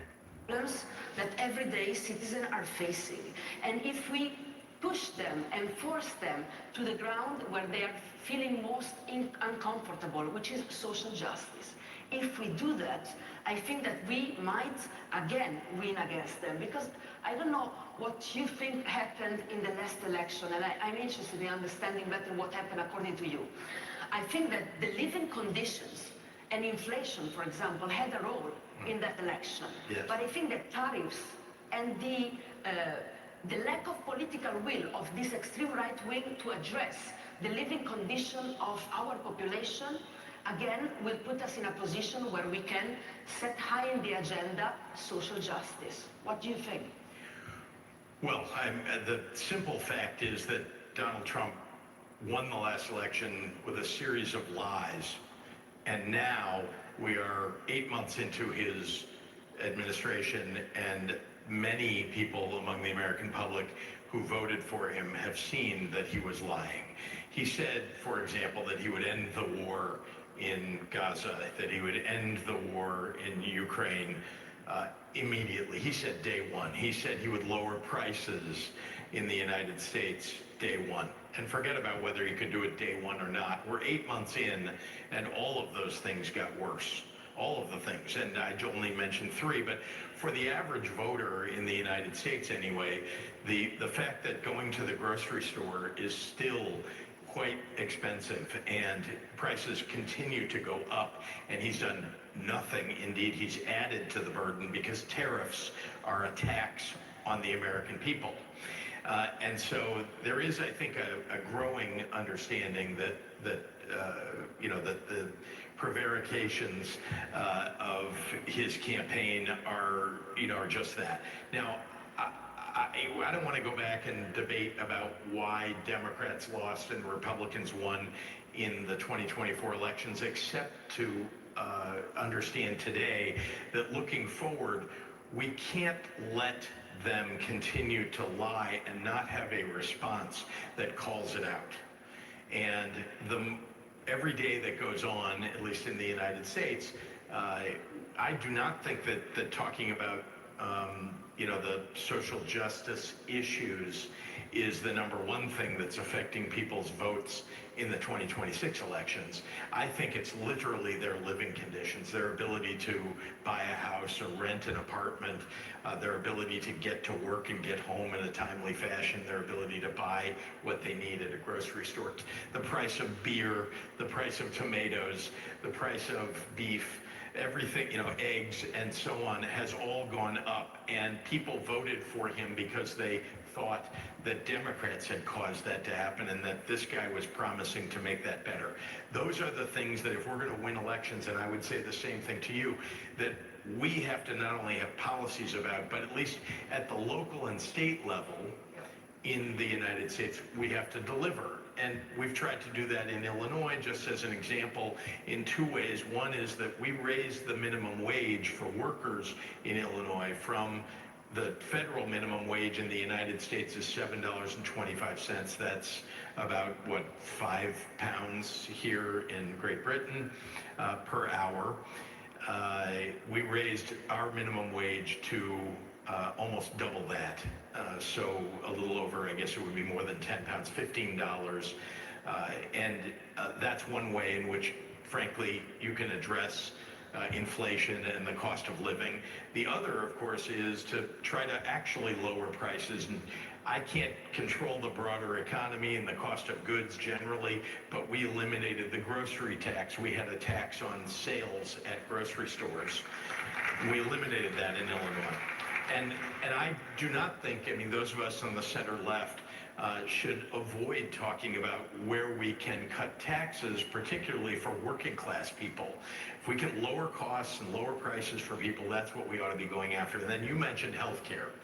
And I want to say that if we do not have a relentless campaign to get in the United States, and I know many of you are beyond us in this, but in the United States, a relentless campaign toward universal health care. So there's not a single person in our country who does not have the ability to go see a doctor. Then we're doing it wrong. We should be doing that every day. So look, we lose focus, and I think this should be said. I've heard this anyway from many of you engaged in political parties across Europe, that we lose focus sometimes on the things that really matter and let the right grab something really small and turn it into an enormous cultural question. And instead of pushing that aside and refocusing everybody on wages and jobs and healthcare and the cost of living, that we get tangled up in that, and somehow that's what we end up talking about the day before the election and the week before and 2 weeks before the election. We have to, frankly, play the game better. We're not doing that well in the United States. I watched as our leaders in the last election got tangled up in that. I was out on the campaign trail advocating for my candidate for president, and talking about what I thought were the really important things to people in their everyday lives. And somehow that was not the topic that was really being talked about on national television across the United States. So I would suggest to you that we have a lot of work to do within our separate countries in making sure that we're focused and not letting them lie over and over again without being called out on it, and making sure that our media is calling them out on it.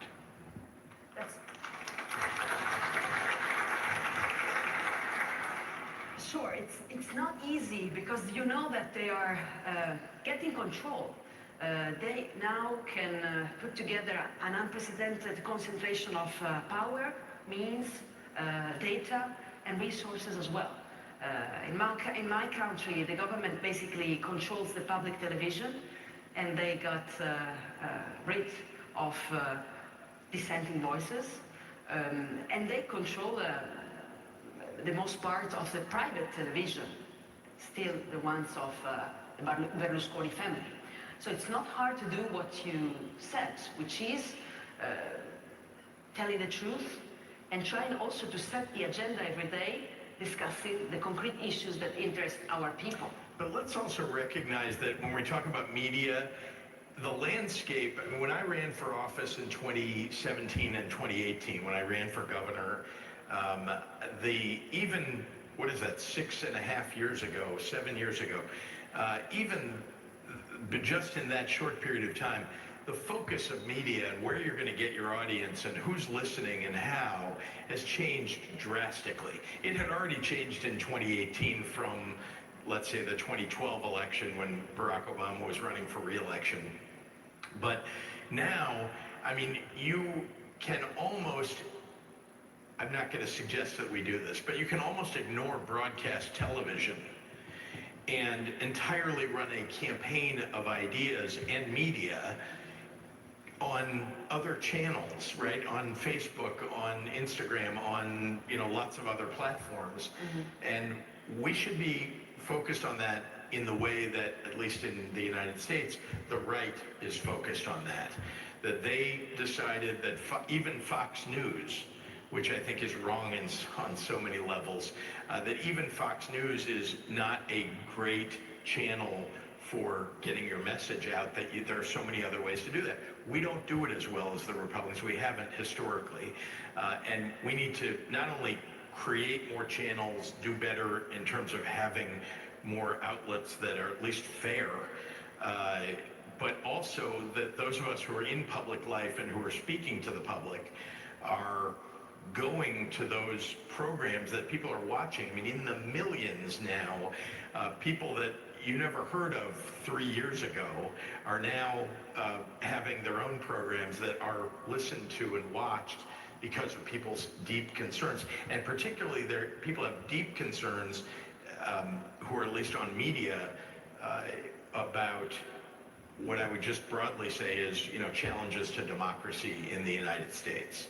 And so even though I do not think, and I've said this many times, that if you knocked on 100 doors, and as somebody who's run for office, I've knocked on a lot of doors to ask people if they would vote for me or for somebody I was advocating for. If you knocked on 100 doors and said to all 100 of them, the number one issue facing the United States is democracy, or facing the United States in the world is promotion of democracy, democracy does not rank with 95 out of 100 people that you would talk to at the doors. 5 people will tell you, yes, this is the most important thing, my God, what are we going to do? And 95 people will tell you, I can't afford to buy a house, or I can't afford to keep my apartment, or I can't afford groceries.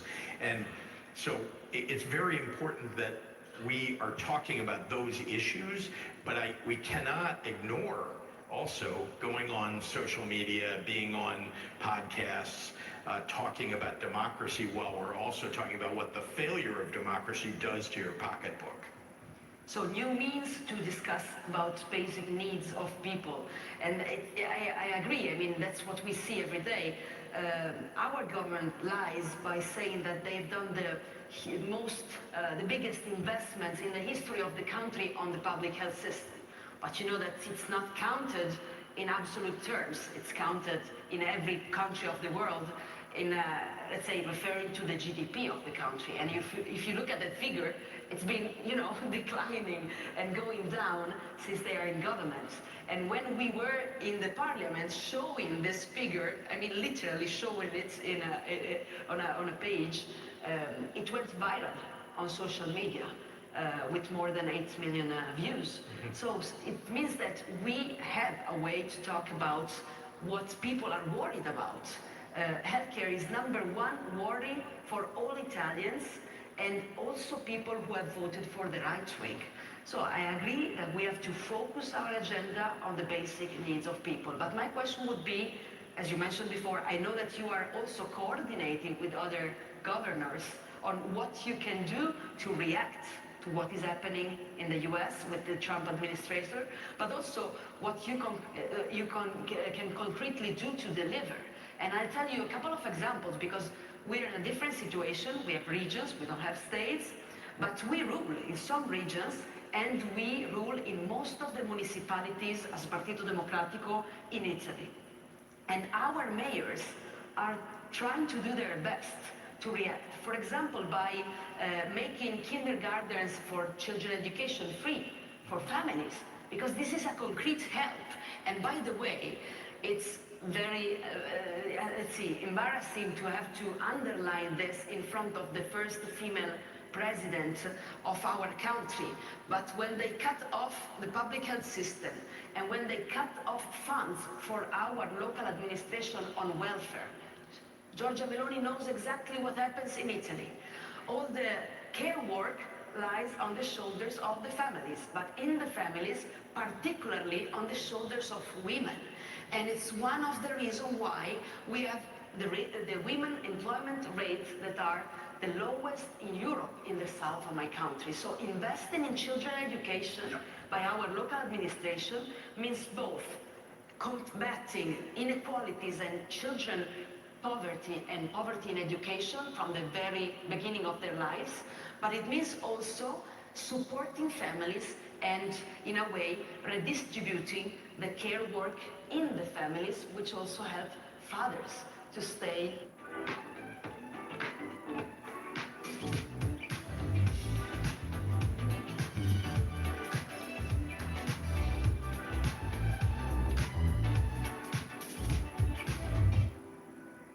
Well, I would start with the challenge that I think we all face. People's trust in government broadly has declined significantly. There are a variety of reasons for that. I mean, at least in the United States, there's one party that constantly denigrates government. And it just, you know, as far as they're concerned, everything about government is wrong until, of course, some of their voters need some of it. And then the other party, the problem for Democrats is we've got to make sure, in order to win elections, in order for people to believe in what we believe in, which is lifting up the middle class, lifting up working families, standing up for the most vulnerable, is we've got to actually deliver for them. It can't be talk. It's got to be something that they actually received. And you talked about education. I think this is vitally important. In the state of Illinois, so I, by the way, I have a button that I wear a lot, and I hand out, lots of people wear around Illinois, that says, Democrats deliver. And it's because what voters really want is the delivery of, not talk, not discussion about, but actually deliver on it. And here's the thing I want to say about education. We did not have universal preschool. We have universal kindergarten in Illinois, but we do not have universal preschool. So that would be, at least in the US, that would be 3, 4, and 5-year-olds. We did not have universal coverage. Indeed, I would say it was woefully deficient. And so we actually put a program together, and it's something I've worked on for more than 20 years before I was governor. And I sort of jumped from being an advocate and an activist for it to being in charge of the government that has to deliver it.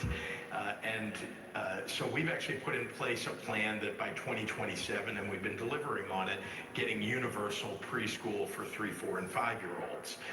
That delivery is important for people to have faith in, because it is true that if you ask many families, particularly young families, what they need most, it's childcare, and inexpensive childcare. It's way too expensive in the United States. And so providing childcare and preschool, which is what we're focused on, is delivering for people. So that delivery, and the fact that we raised the minimum wage is real delivery, has meant that Democrats, at least in Illinois, are doing better than before, not worse. And that, to me, is what's missing is what you were describing, what local governments, in our case state government and local governments, are delivering. What we deliver actually matters toward whether Democrats and the center left win or not. And all talk, no action doesn't get you anywhere. Actually making sure that people's lives are getting better is what really matters. And so I'm deeply concerned, though, when I think about what the right is doing across Europe, too. The idea is, let's make government the enemy. Let's make delivery of services the enemy. Let's make it seem like they're invading your privacy by delivering for you. In the United States, the argument against preschool and against childcare is they're interfering with the parent-child relationship. Government is interfering between your relationship, between parents and children. And I literally scratch my head when I hear this. It's optional. You don't have to take advantage of universal preschool or childcare. It's optional for you, but boy, a whole lot of people two-income families where both parents have to go work need childcare that's affordable and can't do it if childcare costs as much as one or the other of the parent is earning. Then that person should just stay home and take care of the child.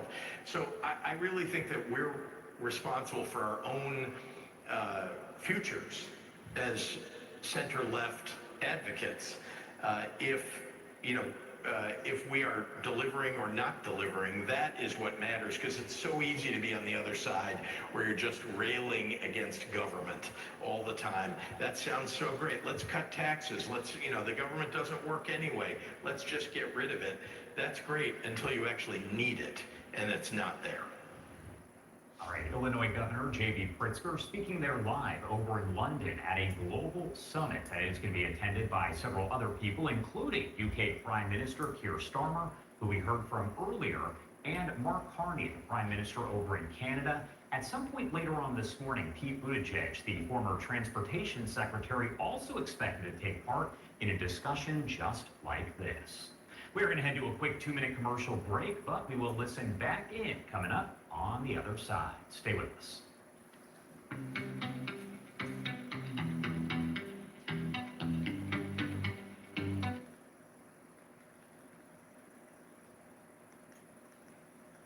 September 26th.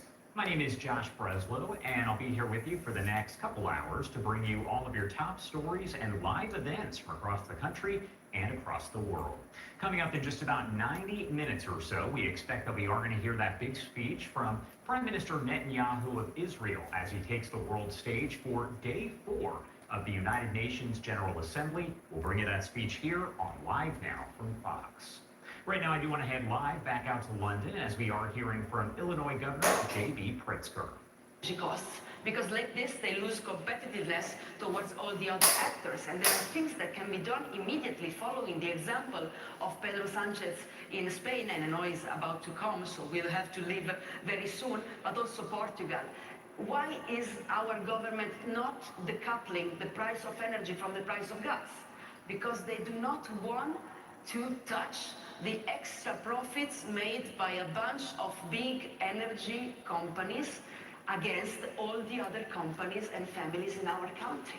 So there are ways in which we have to be there to say we are here to help to create new jobs, but the point is new quality jobs, not precarious jobs and not exploitation of jobs, because we have to put at the core the dignity of who works in our countries. I think that our time is up, but I want to thank you all for the attention and thank GB for this great opportunity. And I will conclude by saying we must not leave internationalism to the nationalists. It's good to know that we're fighting the same fights, and let's strengthen each other by showing that we are a real family of progressives and that we, together, we can deliver more. Thank you. Thank you.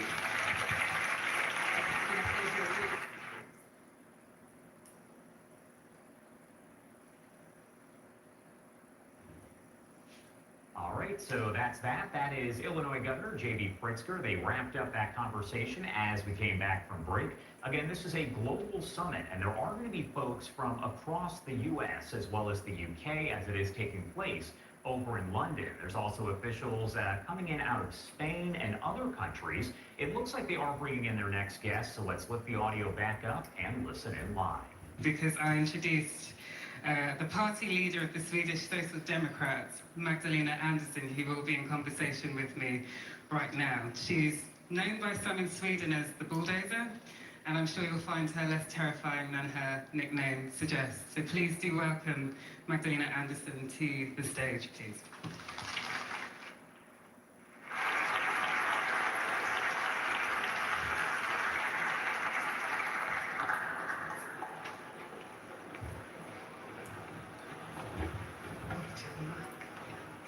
Thank you so much for joining me, Magdalena. I would just like to highlight that we are living in really turbulent times, as you know, and the war in Europe, global instability, voters are feeling really discontent. From your perspective, how should progressive parties face this moment? How do you give people both security and a sense of community? Well, thank you. I mean, we do live in, as you say, very, very difficult times. But at the same, as the governor said earlier, most people care about how they can get along in their everyday lives. So for progressives, and I think most of us want to win elections in order to improve the everyday lives of ordinary people, of building inclusive societies with opportunities for all. And I mean, this is our core business as progressives. But we also live in a time where we have to fight another fight, and that is for our democracies, with far-right, extremist, even fascist parties that are undermining the pillars of our democracies. And this is a fight about life or death of our democracies. But I'm certain that in order to win that fight, we have to focus on everyday lives of working families in our countries. And we have, the Swedish Social Democrats, spent the 3 years we've had in opposition now, rethinking our policy programs and our strategies. And Keir Starmer said earlier that we have to look ourselves in the mirror. And we have done the work. We have started out by looking out of the window, making an analysis of what Sweden is today and the surroundings and actually the problems we do have. And then looking at ourselves in the mirror, asking ourselves, do we have relevant answers to what Sweden is today? And the answer in some issues has been yes, and in others it has been no. But it's been a very honest process. And this process ended up in new policy proposals. And together with that, we are also having a focus on actually meeting our right-wing extremist party founded by Nazis by trying to be the party that loves Sweden the most. I often say I want Sweden to become a bit more like Sweden. And then what Sweden is, which is easy if you're a Swede maybe, that's a lot of what people are proud of in Sweden was built by the Social Democrats. But what do you think is the one message that could cut through a lot of this complexity? I think there is, of course, more than one message. We have this, we want Sweden to become more like Sweden. This is definitely important, and part of that is Swedish values. And then, of course, we say what are Swedish values, and that would be basically all social democracy. All right, so now they've gone from Illinois Governor J.B. Pritzker. They're going international and speaking with Swedish politicians. We'll, of course, keep you updated and dip in. As we mentioned, the former U.S. Department of Transportation Secretary Pete Buttigieg expected to take part in this discussion that's happening over in London on global issues. I do want to take you out to another top story that we have been following here on Live Now from Fox over the last several hours, as former FBI Director James Comey is expected to surrender today after being indicted on 2 charges. Madeline Rivera is over in Washington joining us here. Good morning, Madeline. Obviously, we know a little bit of information here. What can you tell us? Hi, good morning, Josh. Well, this is the biggest escalation yet in the years-long feud between former FBI Director James Comey and President Trump. So we know that former FBI Director James Comey is facing two felony federal counts. He's facing obstruction of a congressional proceeding and making a false statement to Congress. So this stems from a September 2020 testimony that he gave to the Senate Judiciary Committee about the FBI's handling of the case about Russian interference in the 2016 election. This two-page indictment accuses Comey of making false statements to Congress, or making a false statement to Congress when he said he did not authorize anyone in the FBI to leak information to the media about the investigation. That's what Comey is accused of. So President Trump is, as you might President Trump, as you may imagine, is celebrating this indictment, saying that justice has been served. He made two posts on Truth Social this morning, one in part saying that James Comey is a dirty cop. But Democrats are accusing the president of weaponizing the Justice Department. There's been a lot of controversy surrounding this, especially after that post that President Trump posted on Truth Social last week, in which he pressured his Attorney General Pam Bondi to go after his political opponents like Senator Adam Schiff and New York Attorney General Letitia James over mortgage fraud allegations that she has not yet been indicted against. So there's accusation from the Democrats that he's going after his political opponents. And add to that the controversy surrounding the chief prosecutor who occupied the office, the top post in this office that brought this case in the first place, the United States Eastern District of Virginia. The chief prosecutor for that office, Eric Siebert, resigned last week, and Trump then pressured Bondi to appoint one of his former personal attorneys, Lindsay Halligan, to occupy that position. And she's the one who ultimately brought this case before a grand jury, 14 jurors moving forward with this investigation, saying that there's enough evidence. But of course, an indictment is not a conviction, and that's what we are going to see play out here. And as we mentioned, there is still a lot that's left to figure out here. So I did want to ask you here before I let you go, what is it that we could potentially learn today? What are we waiting to really figure out?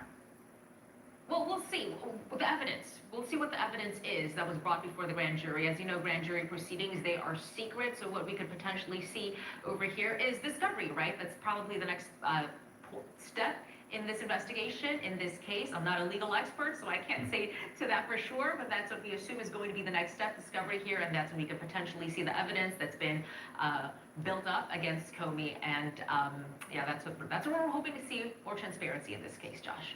All right, Madeline Rivera there at Fox News, thank you so much for updating us here. We definitely appreciate it as always. You got it. And of course, we'll keep you updated on that story and other developments here on Live Now from Fox, as we always do. Let's head to a quick 2-minute commercial break, but on the other side, much more of your top stories and live events here on Live Now from Fox.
Welcome back here on Live Now from Fox, 746 on the East Coast and 446 on the West Coast. My name is Josh Breslow, and I'm here to bring you all of your top stories and live events from across the country and the world.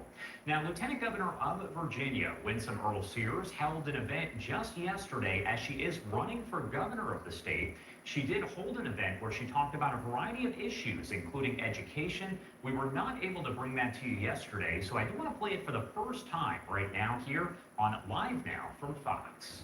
And look at all of our wonderful parents who are saying, we're not for nonsense. Listen, folks, there are politicians who tell us that they love us. And, you know, there are times I want to know, just show me. Don't tell me you love me. Show me that you love me. And my opponent, well, we're not feeling the love from Abigail Spanberger. Why? Well, because if you love me, you will make sure that my girl children are safe in the locker rooms and not having to undress in front of men. And we have our boys who want to maintain their own respect and dignity. They too do not want to have to be forced to undress in locker rooms with transgendered males. That's not love.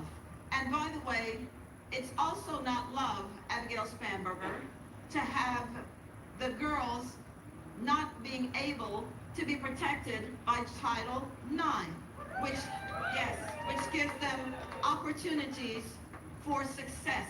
They understand their teams. It's a launch pad for them. And where are the rights of us women?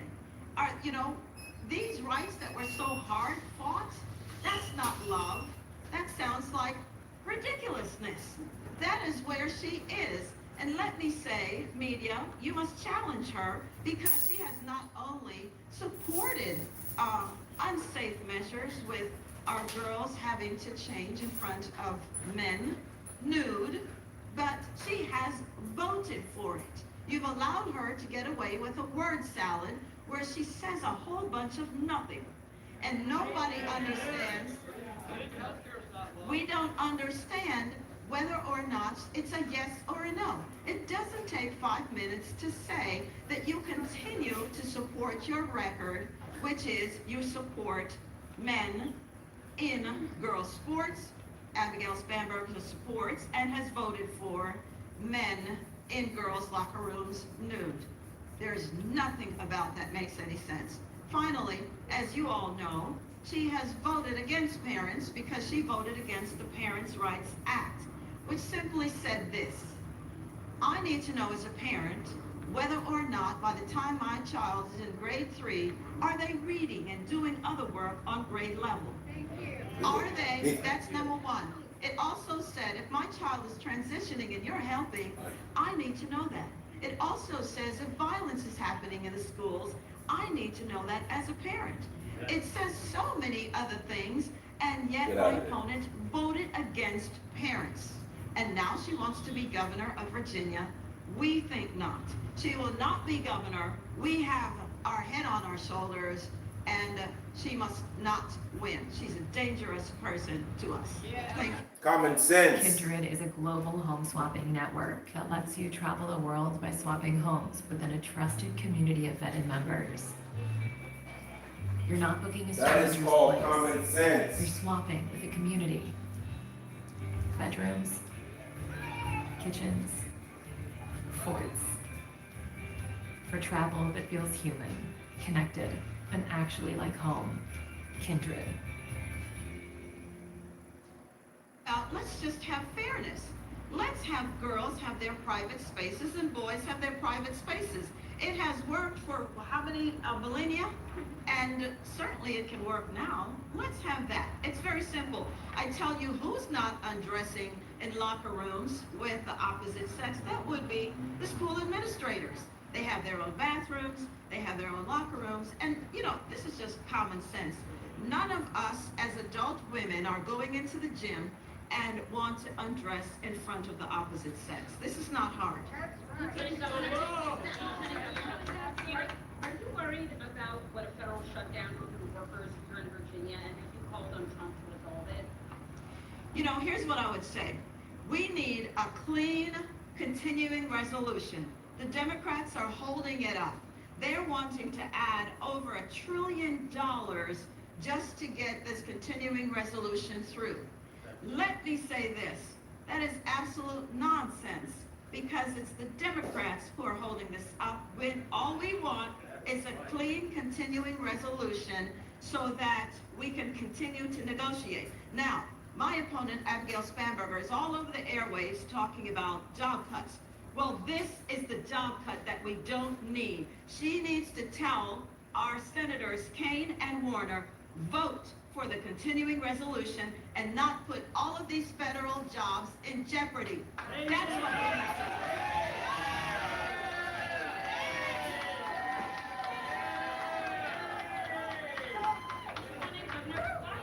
Why is this issue so important to you, talking about transferees? When you talk to most Virginians, they cite the economy and talk about How do you know what they cite? How do you know what they're telling me? How do you know what they're telling me?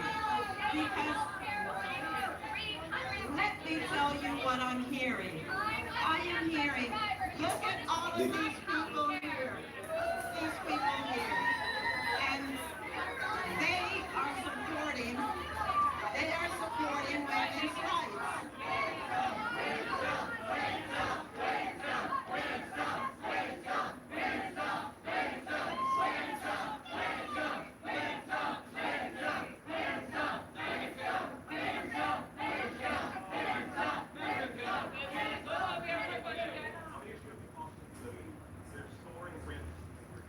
women's rights. There's an inflation situation going on. How would you address that? 4 out of 10 Virginians basically out of work.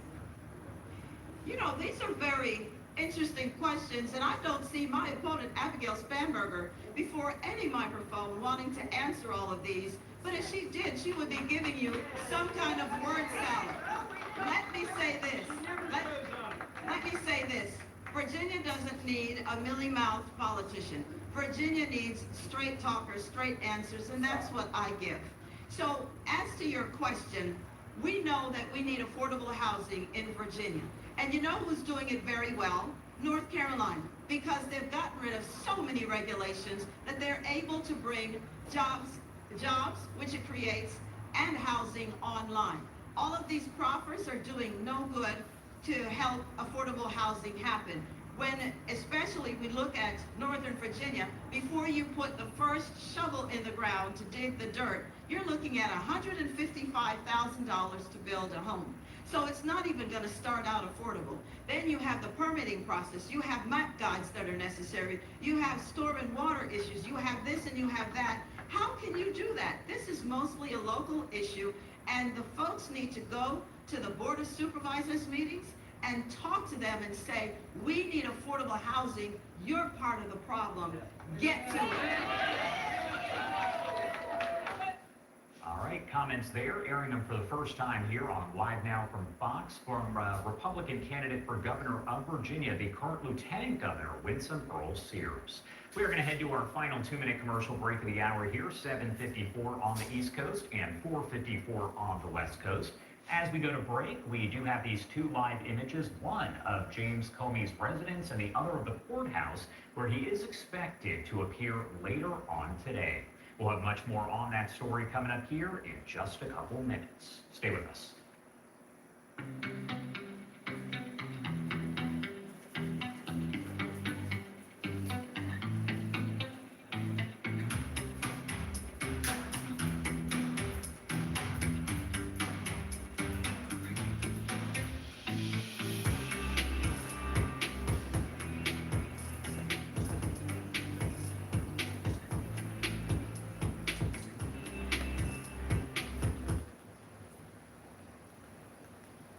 Next couple hours to bring you all of your top stories and live events from across the country and across the world.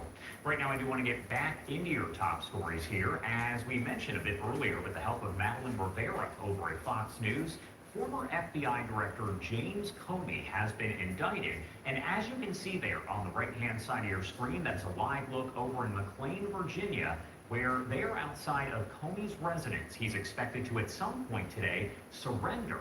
Now, there's also that courthouse on the bottom right-hand side of your screen. That is Alexandria, Virginia, and that is the courthouse where we expect that Comey will appear later on today. I do want to pop this up on your screen if you're not too familiar with who he is. The former FBI director was charged Thursday with crimes connected to his Senate testimony in 2020 about an investigation there. Attorney General Pamela Bondi saying, quote, "No one is above the law."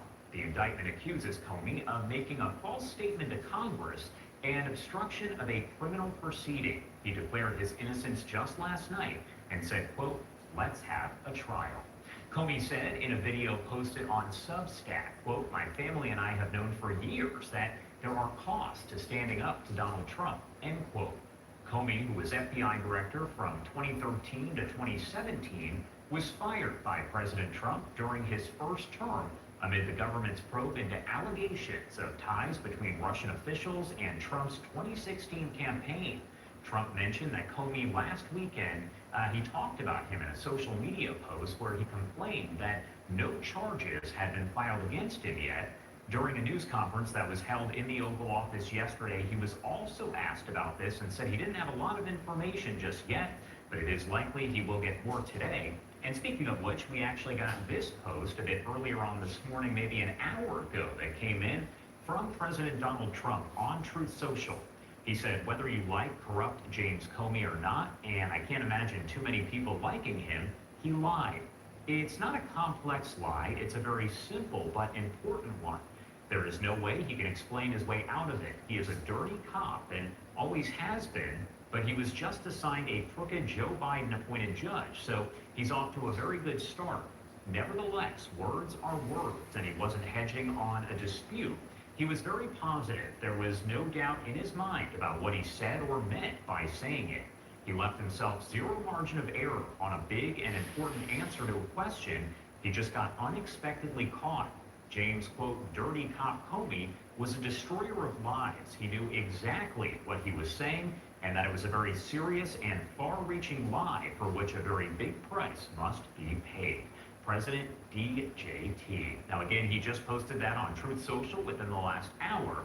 We again do have this live look right over here outside of the courthouse in Alexandria, Virginia, as we expect that we could see Comey walk into that courthouse a little bit later on today. Important to note here that cameras are not going to be allowed inside, but there will likely be an artist rendering of some kind, as well as information from reporters who are inside that courtroom. We will, of course, keep you updated here on Live Now from Fox as we get all of that. I do want to take you out to Ted Linder over at Fox News following all of the latest on this investigation as we do pass the 8 o'clock hour on the East Coast. I'm not afraid. A federal grand jury in Virginia indicted former FBI Director James Comey on Thursday on 2 charges, including lying to Congress and obstruction of a congressional proceeding. We will not live on our knees, and you shouldn't either. The charges are in connection to Comey's testimony during a Senate Judiciary Committee hearing back in 2020, which focused on the investigation into possible ties between Russia and President Donald Trump's 2016 campaign. My family and I have known for years that there are costs to standing up to Donald Trump. Comey was fired by President Trump during his first term over the Russia investigation, and some critics are calling these charges political retribution. In a post to X, Attorney General Pam Bondi wrote in part, quote, "No one is above the law," adding the indictment, quote, "reflects this Department of Justice's commitment to holding those who have used positions of power accountable for misleading the American people. We will follow the facts in this case." My heart is broken for the Department of Justice, but I have great confidence in the federal judicial system. I'm innocent. In a post to Truth Social, President Donald Trump wrote in part, quote, "He has been so bad for our country for so long and is now at the beginning of being held responsible for his crimes against our nation." So let's have a trial and keep the faith. Comey is set to be arraigned on October 9th in Alexandria, Virginia. Ted Linder, Fox News. And of course, we're keeping an eye on that courthouse just to see exactly how all of this does play out. Now, just moments ago, we did hear from FBI Director Kash Patel. He just posted this on social media moments ago saying Career FBI agents, intel analysts, and staff led the investigation into Comey and others. They called the balls and strikes and will continue to do so. The wildly false accusations attacking this FBI for the politicalization of law enforcement comes from the same bankrupt media that sold the world on Russiagate. It's hypocrisy on steroids. Their baseless objections tell us now more than ever that we are precisely over the target and will remain on mission until completion. Thank you to this brave FBI team, Mission First. And you heard Ted Lindner talking about this, but if you missed it earlier, we read this post from President Donald Trump that was posted within the last hour here on social media, as he said, whether you like corrupt James Comey or not, and I can't imagine too many people liking him, he lied. It is not a complex lie, it's a very simple but important one. There is no way he can explain his way out of it. He is a dirty cop and always has been, but he was just assigned a crooked Joe Biden appointed judge, so he's off to a very good start. Nevertheless, words are words, and he wasn't hedging or in dispute. He was very positive. There was no doubt in his mind about what he said or meant by saying it. He left himself zero margin of error on a big and important answer to a question. He just got unexpectedly caught. James Dirty Cop Comey was a destroyer of lives. He knew exactly what he was saying and that it was a very serious and far-reaching lie for which a very big price must be paid. President DJT, posting that on social media a short time ago.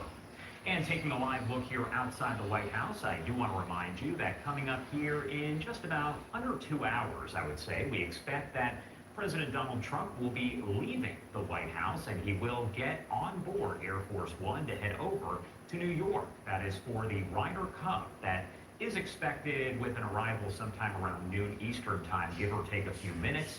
Now, as we see President Trump leave the White House, if he does make comments, speaks to members of the media, we are going to bring that to you in full, as we always do, commercial-free, on Live Now from Fox. We are going to head to our first 2-minute commercial break of the hour here, 8:05 on the East Coast and 5:05 on the West Coast. You're watching Live Now from Fox. We'll be right back.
Welcome back here on Live Now from Fox, and you are taking a live look inside the United Nations headquarters building over in New York City, as we are just about 10 minutes away from that speech by Benjamin Netanyahu, the Prime Minister of Israel. As I mentioned, there have been protests that are taking place outside of the headquarters, and it looks like our crew is actually speaking with someone now.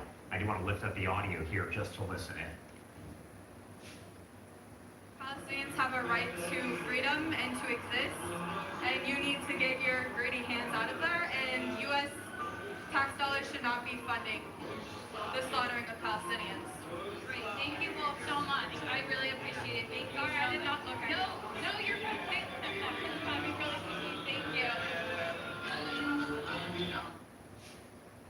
Some very brief remarks there coming in from folks who are there, dozens of protesters that have lined up outside of the United Nations headquarters in New York City. Right now, I do want to bring in Harley Littman, a foreign policy expert, to talk more about the situation developing there in Gaza between Israel and the Palestinians, but also what to expect from Netanyahu's speech that is expected to begin here in a matter of moments. Harley, as always, thank you so much for taking the time to join us. My pleasure, Josh. All right, so before we get into the speech itself, the one question that I want to ask you is one that so many people have, and it's all related to a Palestinian state, because we know that several people there in the United Nations, several European countries have said that they are now going to recognize a Palestinian state. Can you explain for folks out there, in your expertise and opinion here, what the reasoning is behind folks saying, no, that shouldn't happen? Well, I'll qualify that, and I'll go into that in a moment. You can have a Palestinian nation, but what kind of Palestinian nation will it look like? We've had that in Gaza. It's more or less a Palestinian nation, and it's been there for about 15 years. And what kind of nation is that? It's a radical Islamist country that sole mission is to destroy another whole country and to destroy another people. This is not my opinion. This is written in their manifesto. This is central to what they believe in. So this is very different. All those nations that want to vote for a Palestinian nation, I suspect would never vote for a nation on their border that's determined to destroy them. And the proof of it is, what we all know is October 7th. What happened on October 7th was dramatically new in the Middle East. This wasn't about dispute over some land or a two-state solution. This was about genocide against the Jews. When you hear the word genocide, look for projection. The only real genocide taking place was what the Palestinians were trying to commit upon the Israelis on October 7th. They killed every single child, baby, elderly man, elderly woman, elderly people crippled in wheelchairs. They set them on fire and had their families watch. They burned families alive. They tortured women repeatedly while they were repeatedly raped and tortured. This is what they did. So, and by the way, these people on the border of Gaza who are attacked are the most pro-Palestinian supporters of the Israeli population. I want to emphasize that. These people vote overwhelmingly to support leftist candidates and support Palestinians and their right to a nation. And look what happened to them. So the message to Israel is clear. This isn't about two states. This is about one state where Israel disappears. So for Israel, even though right now they look strong militarily, they're bombing Gaza, Israel is terrified. Their existence is at huge risk in the Arab world. That's the big theme here. And you may say, well, Palestinians today feel differently. They may feel bad about October 7th, or they may regret it, or say they won't do it. The opposite has happened. There are many, many surveys taking place. The majority of the Palestinians in Gaza and the West Bank support Hamas and say they would do it again. The leaders of Hamas said they would do it again. So tell me what would be accomplished if you recognized a Palestinian nation and then you're going to go to war again to destroy Israel. How would anyone expect Israel to just accept that? Now, if I could go into something else, you may say, well, what could be the conditions for a Palestinian nation? Now, there are conditions for a Palestinian nation. And Israel has gone to the peace table 6 times in the last 30 years to negotiate a 2-state solution. So Israel is not against a Palestinian nation. They're against it now because it would reward terrorism. It would send a message to Hamas that raping, murdering, and taking people from their beds in a kibbutz while they're screaming, calling their mother on the cell phone saying, I'm being kidnapped. Yes, you don't want to reward that, because Hamas even said, look at all these countries recognizing us as a Palestinian nation. They said it wouldn't have happened without October 7th.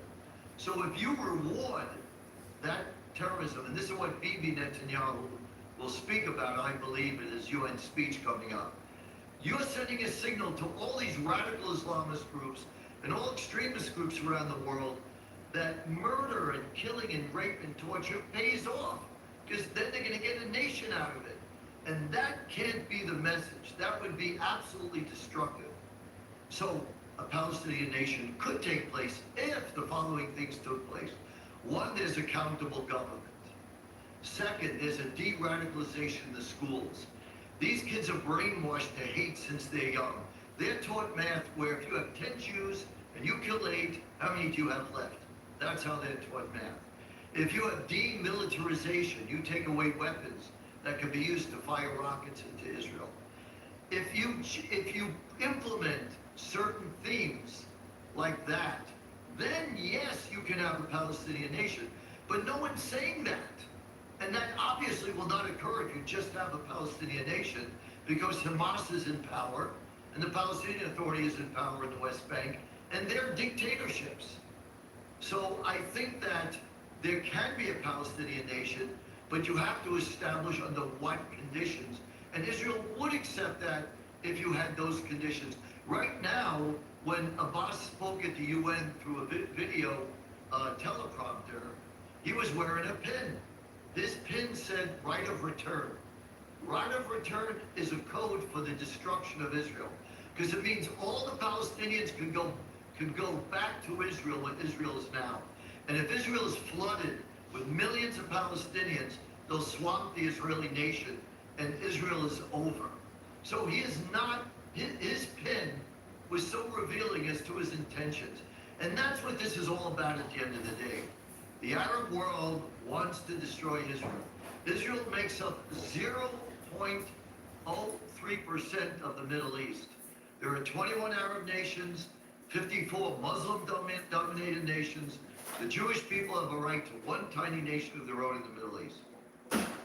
And you are taking a live look here outside of the United Nations headquarters. You can see dozens of folks have shown up to protest the appearance by Netanyahu, as well as the war in Gaza. They are calling, of course, for a Palestinian state. And again, you can see dozens of people there as Netanyahu is expected to speak here in just under 5 minutes. Now, I did want to ask you, because you touched on what Netanyahu is expected to cover here. Obviously, the Gaza war, he's going to talk about a Palestinian state, likely going to address those European leaders who say that they will recognize a Palestinian state here. Could Netanyahu use this to maybe shift the narrative on Israel's role in the region, or counter the growing isolation, so to speak? Well, it's going to be very hard for Israel to do that. I suspect what he'll speak about is how outrageous the proclamation of these European nations are. Why? Because they didn't set any conditions. What's shocking to the world, the civilized world, is that they didn't say, which is what you would think they would have said, yes, we want to recognize a Palestinian nation if you release the hostages immediately, if Hamas disarms. If they were to say that, that makes sense. But they're basically an arm of Hamas. They're doing exactly what Hamas wants. How could they call for a Palestinian nation without calling for the release of these poor innocent people who are being tortured every day in dark tunnels in Gaza for now 2 years? It's reckless, it's irresponsible, and it speaks to their fear of their Muslim communities in their countries. And you know, what I would say if I were to speak to the British in particular, I'd say 77 years ago, you ended your imperialist colonial rule of the Middle East. So you have no right to dictate to the people of the Middle East how they should live. The conflict in the Middle East is going to be determined by the Palestinians and the Israelis with the oversight and guidance of President Trump and the United States. And that's the only way you're going to make peace. On the good news side, Abbas said something truthful in his speech yesterday. He said that there's been over 1,000 resolutions calling for support for a Palestinian nation at the UN, and none of them have been implemented. So at the end of the day, those countries are powerless. They have really no influence in the Middle East. The influence will come from President Trump, who has a vision, who's at least trying to create peace in the Middle East, has some great ideas on how we can make a win for the Palestinians, a win for Israel by addressing its security needs and taking care of the security concerns and the relationship of the Gulf nations of Saudi Arabia, Qatar, and the United Arab Emirates. All right, Harley, thank you so much. We are now at 9 o'clock here on the East Coast. That is when the speech is expected to start, and they've been starting on time. So, Harley, thank you again for taking the time to join us and provide your expertise and opinion there. We appreciate it. Thank you very much. All right, I do want to take you out to this live look right now. We are outside of the United Nations headquarters there in New York City. You can see folks have gathered, dozens of protesters that are there at the location here holding different signs. We saw a much smaller crowd a bit earlier on in the hour, but that has grown as folks are there to protest the speech by Benjamin Netanyahu, Israel's prime minister. He is set to kick off day 4 of the United Nations General Assembly, the 80th summit there. He spoke last year, and he spoke for about 30 minutes or so the year before, also taking the stage and speaking for about 25 minutes or so. It's important to note that there is a limit, so to speak, of 15 minutes. However, some leaders do go over that time, including President Trump earlier on this week, who spoke for about, I would say, 45 minutes to an hour. We also know that the Palestinian president spoke a little bit longer yesterday. Again, there's that limit, but it's not really held for many of the countries that do have a large impact here, specifically like Israel itself.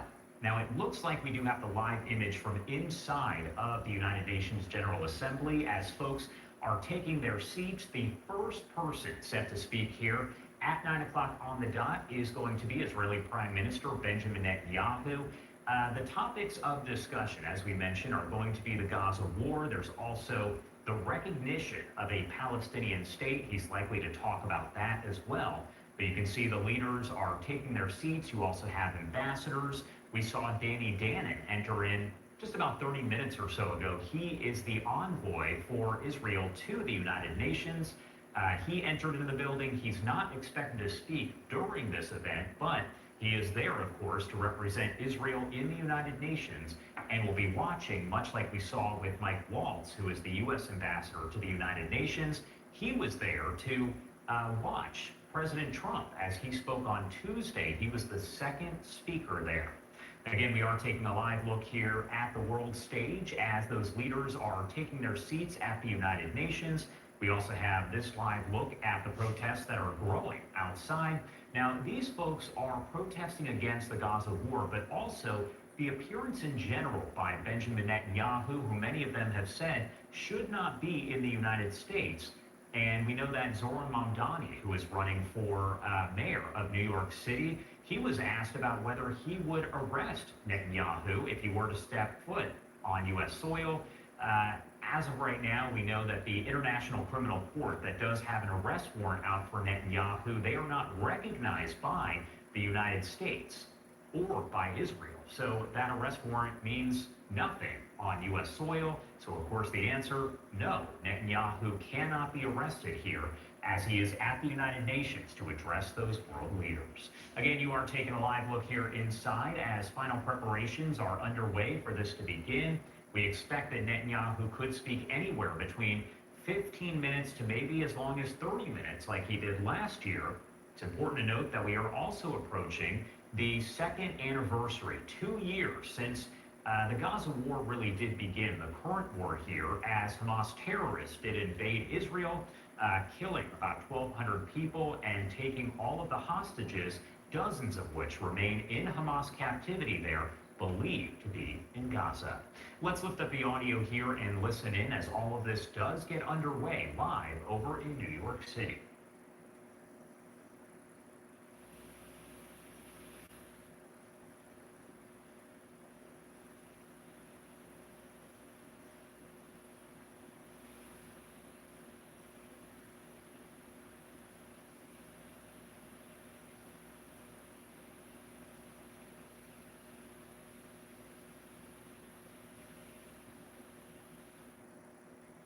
All right, so just about everyone is seated and ready to go. You do, though, see some folks still shuffling in. All of this has been getting underway for the most part on time. However, it appears that they are running just a few minutes late, as it is now 9:04 on the East Coast, and this was slated to start at 9. The first speaker who is on the list is Prime Minister Benjamin Netanyahu of Israel, expected to speak on a variety of topics, including the war in Gaza. Also, as several members there have expressed they want to recognize a Palestinian state. We've heard that from the UK, we've heard it from France. That is likely to be a topic that he will discuss here. Now, I also want to point out that coming up right after that speech, we are expected to be joined by the United Nations spokesman, who you see during the news conferences that are held weekly, sometimes twice a week. But he's expected to talk about the investigation into what President Trump said was a malfunctioning escalator, as well as a teleprompter that didn't work during his speech. He said there was also audio issues that happened there. He had asked his wife, Melania, he says, how he did during his speech, and she said, I couldn't hear anything. So all of that expected to be addressed as the UN spokesperson joins us. It looks like everything is now getting underway. Let's lift up the audio. We'll hear an address by His Excellency Benjamin Netanyahu, Prime Minister of the State of Israel. I request protocol to escort His Excellency and invite him to address the Assembly.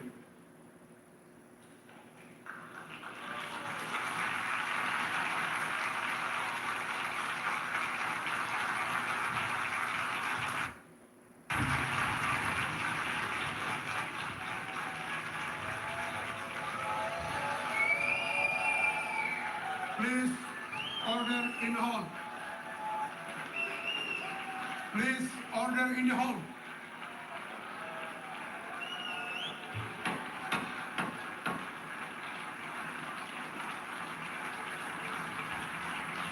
Please, order in the hall.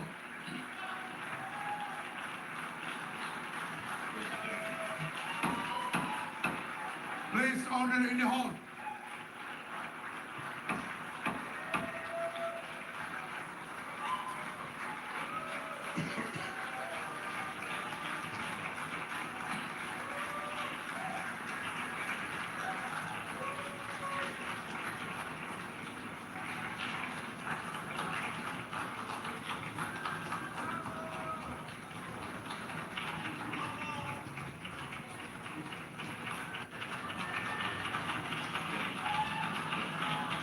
Please order in the hall and please be seated.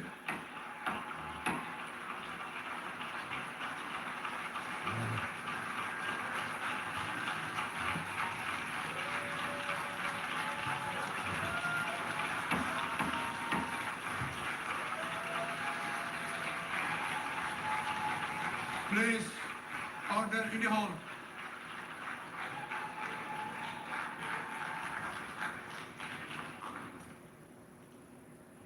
Mr. President,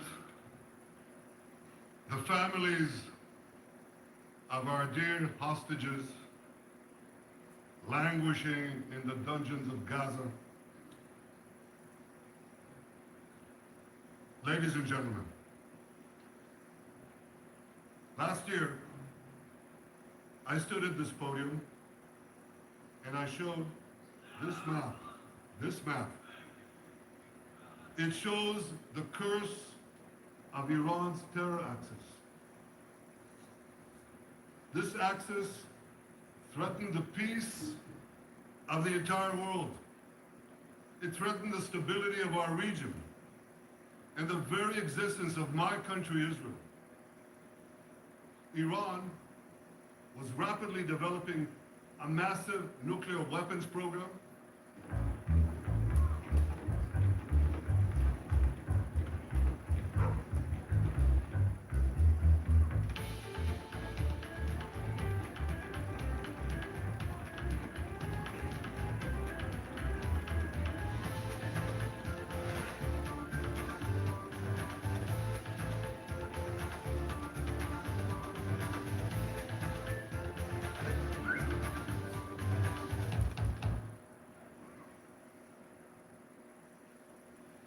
From Lebanon, Hassan Nasrallah had launched thousands of missiles and rockets at our cities, terrorizing our citizens. In Syria, the murderous dictator Assad hosted Iran's forces, tightening the noose of death around our throats. In Yemen, the Houthis launched ballistic missiles at Israel while choking global trade at the mouth of the Red Sea. So what's happened over the past year? We've hammered the Houthis, including yesterday. We crushed the bulk of Hamas's terror machine. We crippled Hezbollah, taking out most of its leaders and much of its weapons arsenal. You remember those beepers, the pagers? We paged Hezbollah. And believe me, they got the message. And thousands of terrorists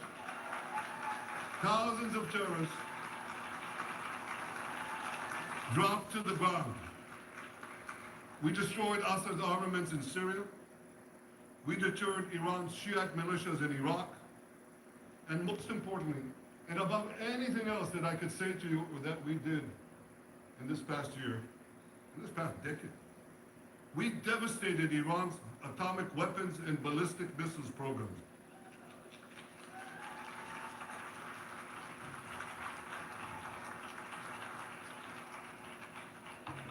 So here's where things stand today. Half the Houthi leadership in Yemen, gone.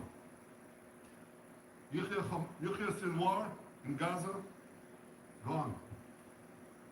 Hassan Nasrallah in Lebanon, gone. The Assad regime in Syria, gone.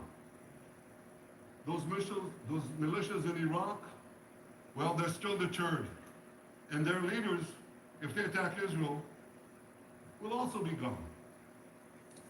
And for Iran's top military commanders and its top atomic bomb scientists, well, they're gone too.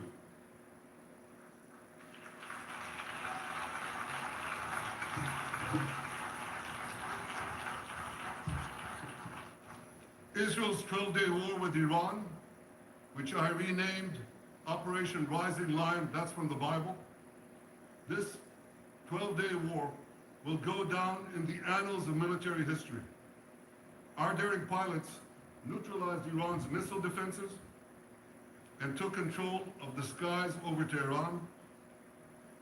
And you saw this. Israeli fighter pilots and American B-2 pilots bombed Iran's nuclear enrichment sites. I want to thank President Trump for his bold and decisive action.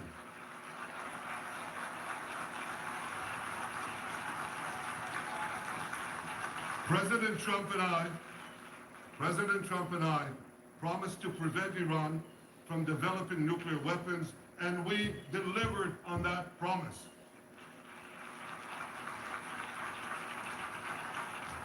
We removed an existential threat to Israel, and a mortal threat to the civilized world. We lifted a dark cloud that could have claimed millions and millions of lives. But, ladies and gentlemen, we must remain vigilant. We must remain absolutely clear-minded and vigilant. We must not allow Iran to rebuild its military nuclear capacities. Iran's stockpiles of enriched uranium, these stockpiles must be eliminated. And tomorrow, UN Security Council sanctions on Iran must be snapped back.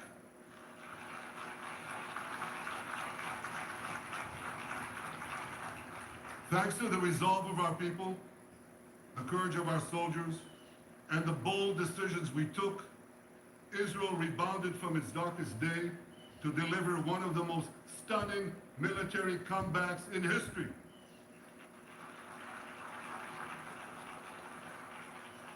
But we're not done yet. The final elements, the final remnants of Hamas are holed up in Gaza City. They vow to repeat the atrocities of October 7th again and again and again, no matter how diminished their forces. That is why Israel must finish the job. That is why we want to do so as fast as possible.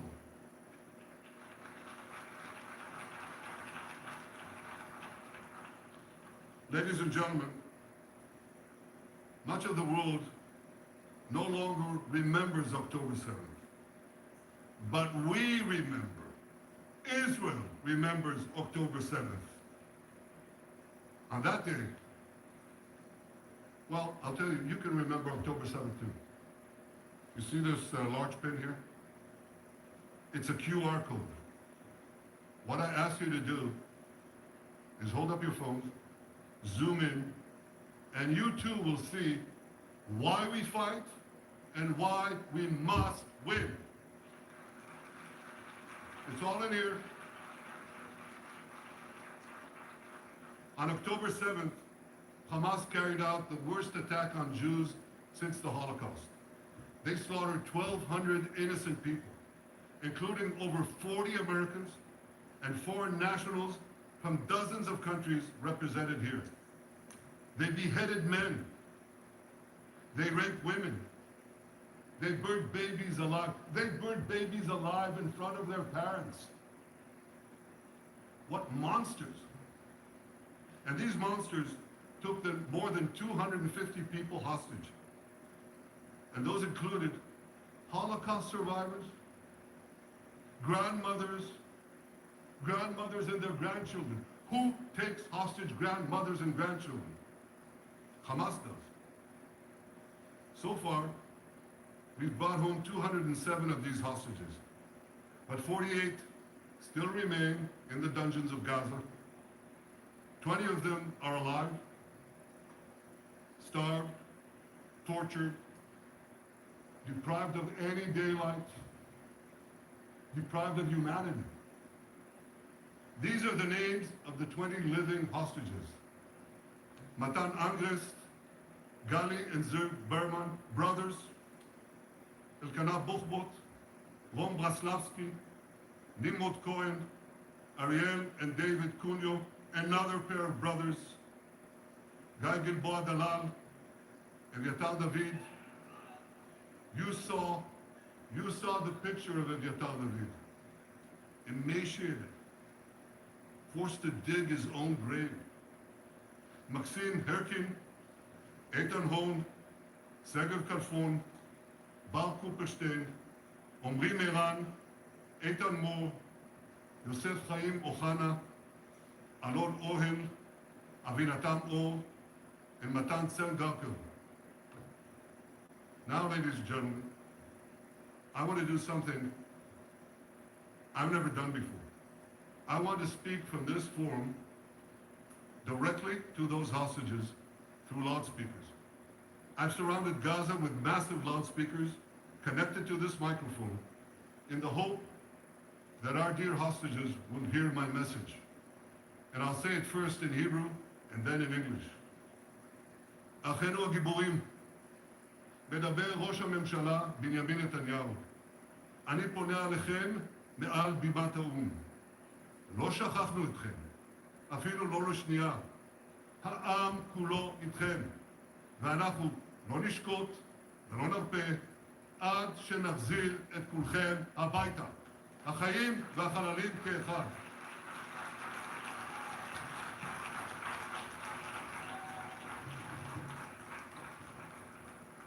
Our brave heroes.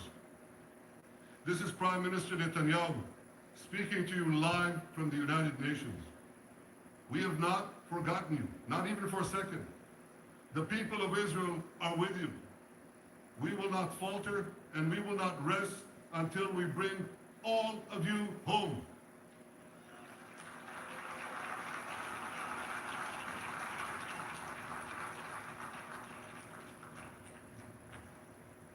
Ladies and gentlemen, thanks to special efforts by Israeli intelligence, my words are now also being carried. They're streamed live to the cell phones of Gazans. So to the remaining Hamas leaders and to the jailers of our hostages, I now say, lay down your arms. Let my people go. Free the hostages, all of them, the whole 48. Free the hostages now.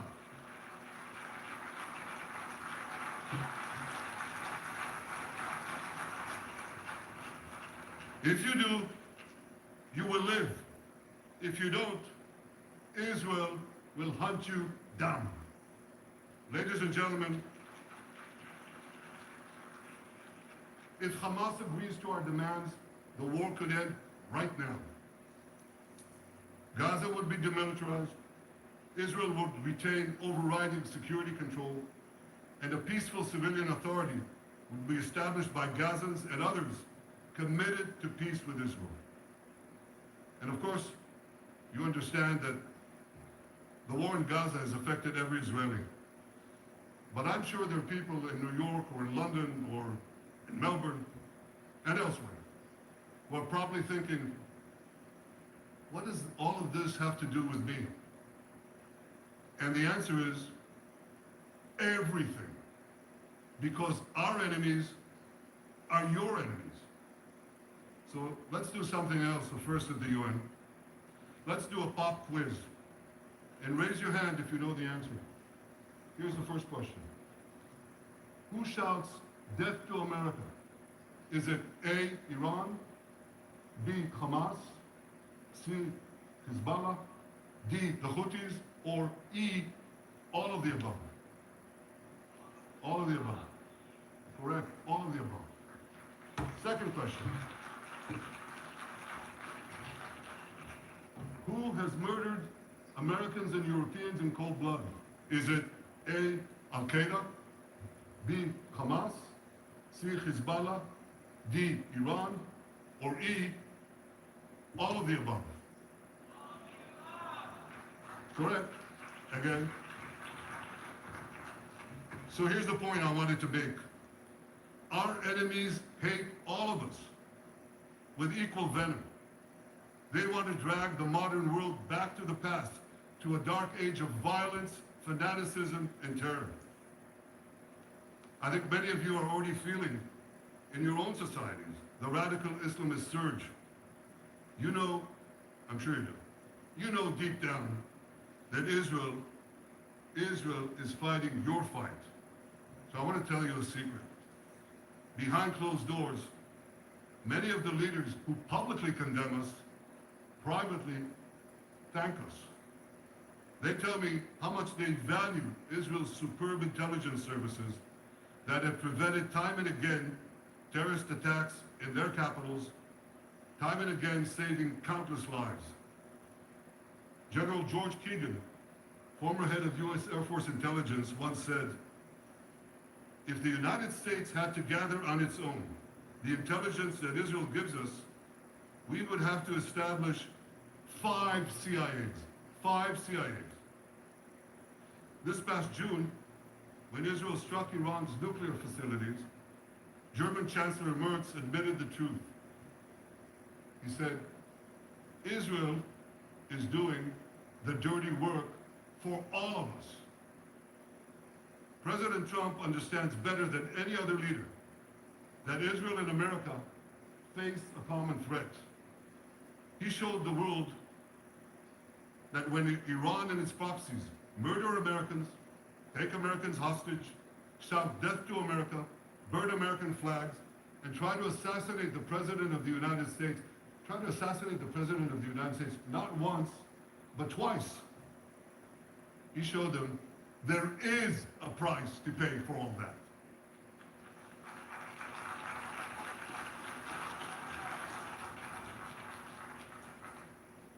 But regrettably, many leaders who are represented in this hall, they send a very different message. Sure, in the days immediately following October 7th, many of them supported Israel. But that support quickly evaporated when Israel did what any self-respecting nation would do in the wake of such a savage attack. We fought back. Now just imagine, just sit back for a second and imagine an attack against America proportioned to the attack against Israel on October 7th. Imagine a regime, a terror regime, dispatching thousands of terrorists to invade the United States. They massacre 40,000 Americans. They take 10,000 Americans hostage. What do you think America would do? You think America would leave that regime standing? You don't think that. No way, not a chance. The United States would wipe out that terror regime and ensure that such savagery would never threaten America again. This is precisely what Israel is doing in Gaza. We're wiping out the terror regime of Hamas and ensuring that this savagery will never threaten Israel again. That's what we are doing. That's what any self-respecting government would do.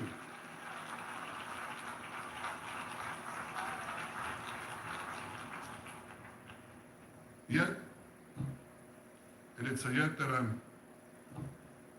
I'm sorry to say here, yet over time, many world leaders buckled. They buckled under the pressure of a biased media, radical Islamist constituencies, and anti-Semitic mobs. There's a familiar saying, when the going gets tough, the tough get going. Well, for many countries here, when the going got tough, you caved. And here's the shameful result of that collapse. For much of the past 2 years, Israel has had to fight a seven-front war against barbarism with many of your nations opposing us. Astoundingly, as we fight the terrorists who murdered many of your citizens, you are fighting us.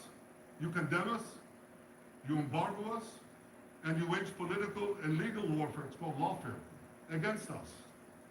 I say to the representatives of those nations, this is not an indictment of Israel. It's an indictment of you. It's an indictment of weak-kneed leaders who appease evil rather than support a nation whose brave soldiers guard you from the barbarians at the gate. They're already penetrating these gates. When will you learn? You can't appease your way out of jihad, and you won't escape the Islamist storm by sacrificing Israel. To overcome that storm, you have to stand with Israel. But that's not what you're doing. As the prophets of Israel foretold in the Bible, you've turned good into evil and evil into good. Now I want to drill down on this. Take the false charge of genocide. Israel is accused of deliberately targeting civilians. Ladies and gentlemen, the opposite is true. The head of urban warfare studies, Colonel John Spencer, he's perhaps the world's greatest expert on urban warfare. And he says, Israel is applying more measures to minimize civilian casualties than any military in history. And because we're doing that, the ratio of non-combatant to combatant casualties is less than 2 to 1 in Gaza. That's an astoundingly low ratio, lower than NATO's wars in Afghanistan and Iraq, especially when you consider that Gaza is one of the most densely populated urban areas on Earth. It has hundreds of miles of terror tunnels underground, and it has countless terror towers above ground, and thousands of terrorists embedded in the tunnels and in these towers in civilian areas. If you want to see what measures Israel takes to avoid civilian casualties in this war, just look at what we're doing now in Gaza City, the last Hamas stronghold, one of the two last strongholds.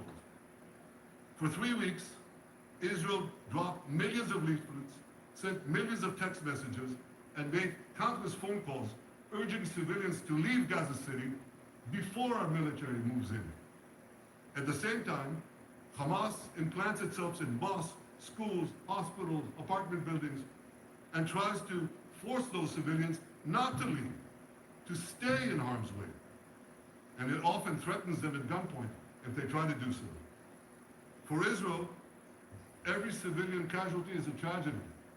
For Hamas, it's a strategy. Hamas uses civilians as human shields and as props in its sick propaganda war in Israel, against Israel, a propaganda war that the Western media buys, hook, line, and sinker. Now, despite Hamas's threats, close to 700,000 Gazans, almost 750,000, have already heeded our calls and moved to safe zones. Now I want to ask you a simple question, a simple, logical question.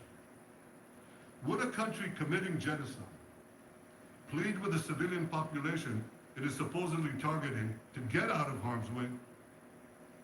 Wouldn't we tell them, get out, if we want to commit genocide? We're trying to get them out. And Hamas is trying to keep them in. And this charge is so baseless. The comparison to genocide, wholesale slaughter of populations. What, did the Nazis ask the Jews to leave, kindly leave, go out? Did others, you want me to name all the genocidal leaders of history? Just go one by one. Did anyone do this? Did they say, get out so we can come in? Of course not. So the truth has been turned on its head. Hamas, a genocidal terrorist organization whose charter calls for the murder of all Jews on the planet. This genocidal organization is given a pass. It's very mentioned. While Israel, which does everything it can to get civilians out of harm's way, Israel is put in the dock. What a joke. Want to hear another one? Israel is accused of deliberately starving the people of Gaza, when Israel is deliberately feeding the people of Gaza. Since the beginning of the war, Israel has let into Gaza more than 2 million tons of food and aid.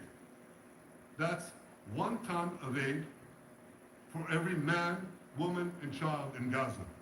Nearly 3,000 calories per person per day. Some starvation policy. If there are Gazans who don't have enough food, it's because Hamas is stealing it. Hamas steals it, hoards it, and sells it at exorbitant prices to fight its war machine. Last month, even the UN, not exactly a supporter of Israel. You're supposed to laugh, by the way. Last month, even the UN admitted that Hamas and other armed groups looted 85% of the trucks. That's why you have deprivation. Those who peddled the blood libels of genocide and starvation against Israel are no better than those who peddled blood libels against the Jews in the Middle Ages, when they falsely accused us of poisoning wells, spreading plague, and using the blood of children to bake Passover matzahs.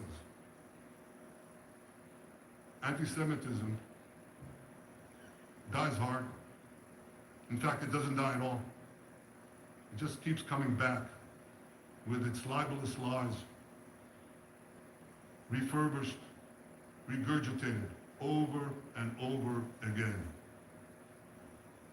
And I want to tell you something else. These anti-Semitic lies, they have consequences. Innovative new mattresses are coming out all the time. And you'll find all the latest trends at Sit and Sleep. Hey Drew, does that mean we're trending?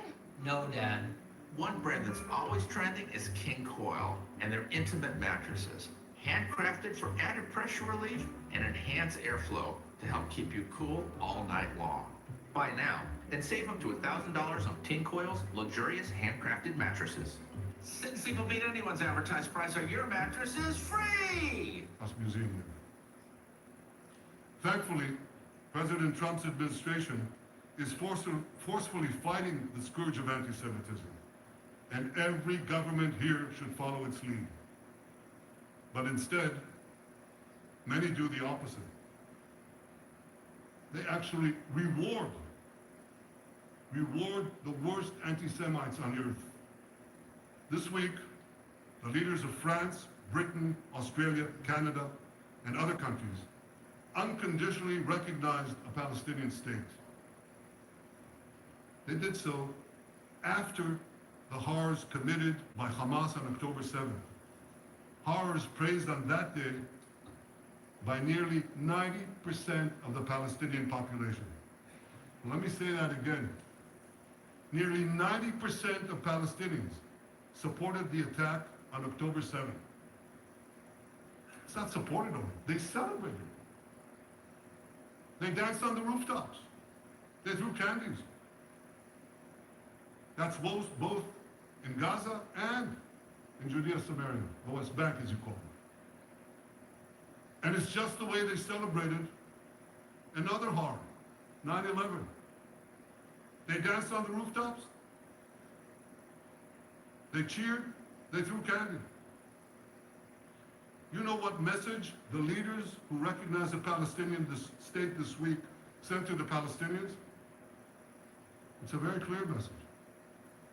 Murdering Jews pays off. Well, I have a message for these leaders. When the most savage terrorists on earth are effusively praising your decision, you didn't do something right. You did something wrong, horribly wrong. Your disgraceful decision will encourage terrorism against Jews and against innocent people everywhere. It will be a mark of shame on all of you. But wait a minute, Mr. Prime Minister, they tell me. Wait a minute. We believe in a two-state solution where the Jewish state of Israel will live side by side in peace with the Palestinian state. There's only one problem with that. The Palestinians, they don't believe in this solution. They never have. They don't want a state next to Israel. They want a Palestinian state instead of Israel. And that's why every time they were offered a Palestinian state, but were required to end the conflict with Israel and recognize the Jewish state, every time, over the decades, they turned it down. And that is why every time they were given territory, they used it to attack us. In fact, they effectively had a Palestinian state in Gaza. So what did they do with that state? Peace? Coexistence? No. They attacked us time and time again. Totally unprovoked. They fired rockets into our cities. They murdered our children. They turned Gaza into a terror base for which they committed the October 7th massacre. So here's the uncomfortable truth. The persistent Palestinian rejection of a Jewish state in any boundary is what has driven this conflict for over a century. It is still driving it. It's not the absence of a Palestinian state.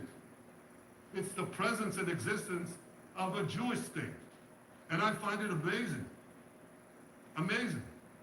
that the foreign chancelleries and the ministries and all those who pontificate about this, and the leaders, how can they not see this basic truth when it is repeated again and again and again ad nauseum? And I want to say something else. This rejection of a Jewish state not only applies to Hamas, it also applies to the so-called moderate Palestinian Authority. You should know that the Palestinian authorities pays terrorists to slay Jews. The more Jews the terrorists slay, the more the Palestinian Authority pays.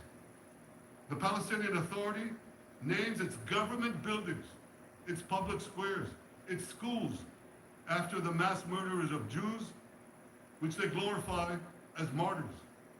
They pay and glorify not just the killer of Jews, but also killers of Christians. Christians like Taylor Force, an American veteran who was brutally murdered in Israel by Palestinian terrorists. But, that I hear from the Western leaders. They tell me, the PA promised us it will reform.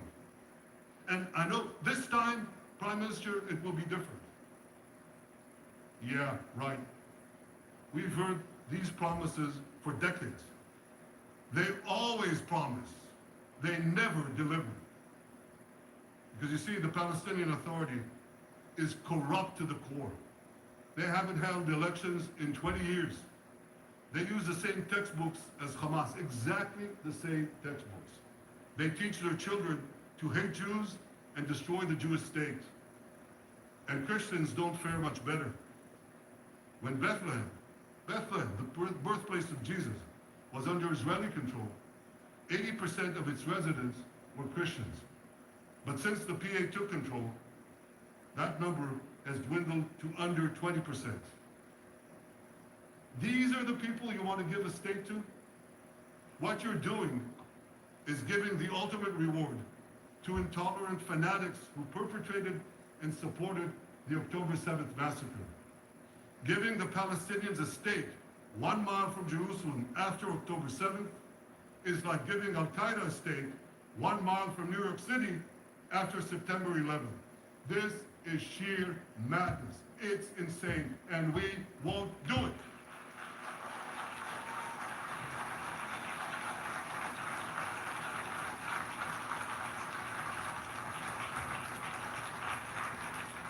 So here's another message to those Western leaders. Israel will not allow you to shove a terror state down our throats. We will not commit national suicide because you don't have the guts to face down a hostile media and anti-Semitic mobs demanding Israel's blood. And I want you to grasp something else, which is also distorted in the media. I say this not only in my name or the name of my government, but on behalf of all the people of Israel.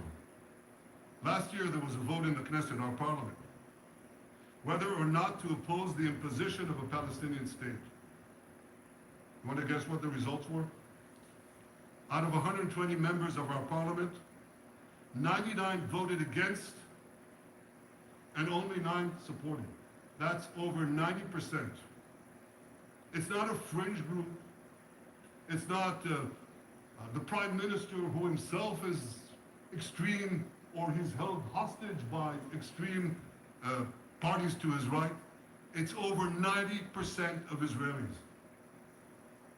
My opposition to a Palestinian state is not simply my policies or my government's policy. It's the policy of the state and people of the state of Israel.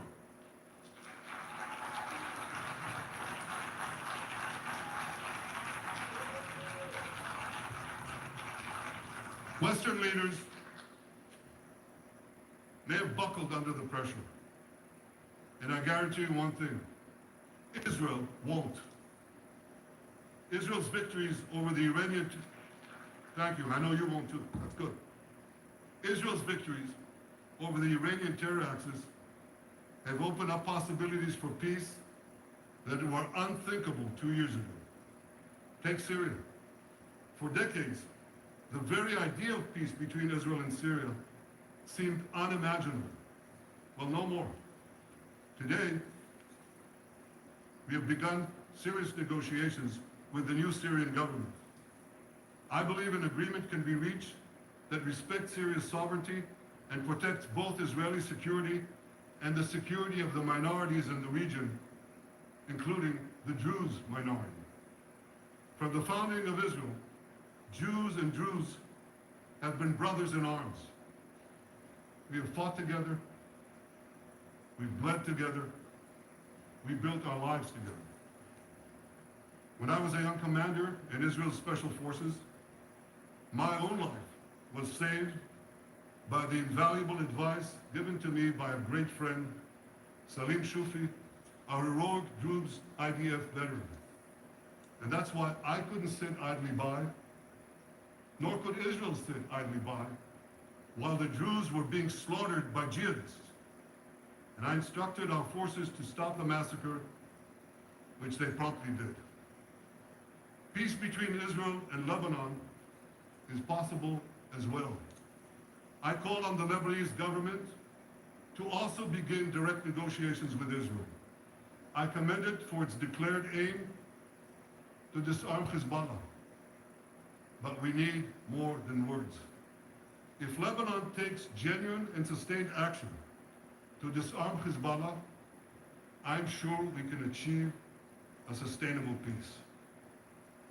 Of course, until that happens, we will take whatever action we need to defend ourselves and to maintain the conditions of the ceasefire which was established in Lebanon. Our goal is not merely to monitor Hezbollah's actions, but to prevent them from violating the ceasefire and attacking us at any time. But I'm sure that if the Lebanese government persists in its goal of disarming Hezbollah, peace will come very speedily and very readily. Victory over Hezbollah has made peace possible with our two Arab neighbors in the north. Victory over Hamas will make peace possible with nations throughout the Arab and Muslim world. Our victory would lead to a dramatic extension and expansion of the historic Abraham Accords, which President Trump brokered between Arab leaders and myself 5 years ago. And I took note, as I'm sure you did too, of the encouraging words spoken here by the President of Indonesia. This is the country with the largest Muslim population of all nations. And it's also a sign of what could come. Forward-looking Arabs and Muslim leaders know that cooperating with Israel will provide them with groundbreaking Israeli technologies, including in medicine and science, in agriculture and water, in defense and AI, and so many other fields. I believe that in the coming years, the Middle East will look dramatically different. Many of those who wage war on Israel today will be gone tomorrow. Brave peacemakers will take their place. And nowhere will this be more true than in Iran. The long-suffering Iranian people will regain their freedom. They will make Iran great again. And our two ancient peoples,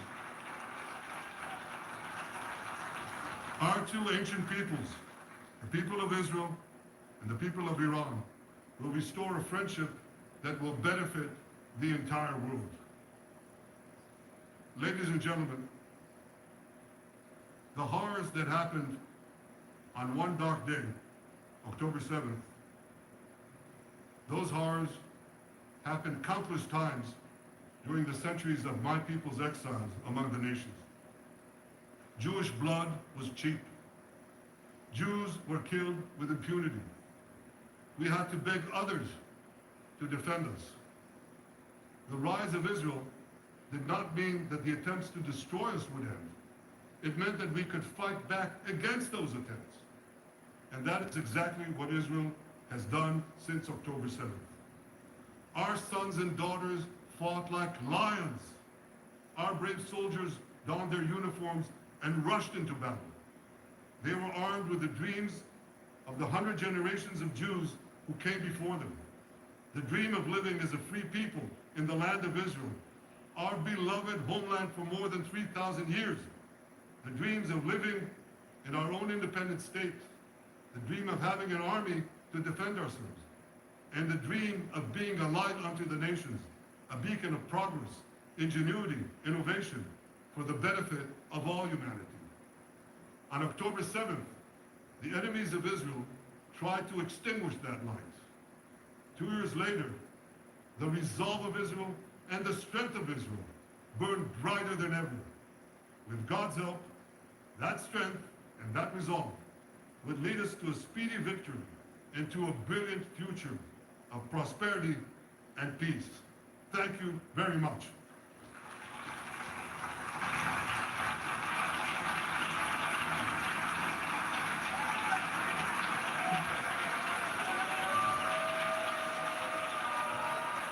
On behalf of the Assembly, I wish to thank the Prime Minister of the State of Israel,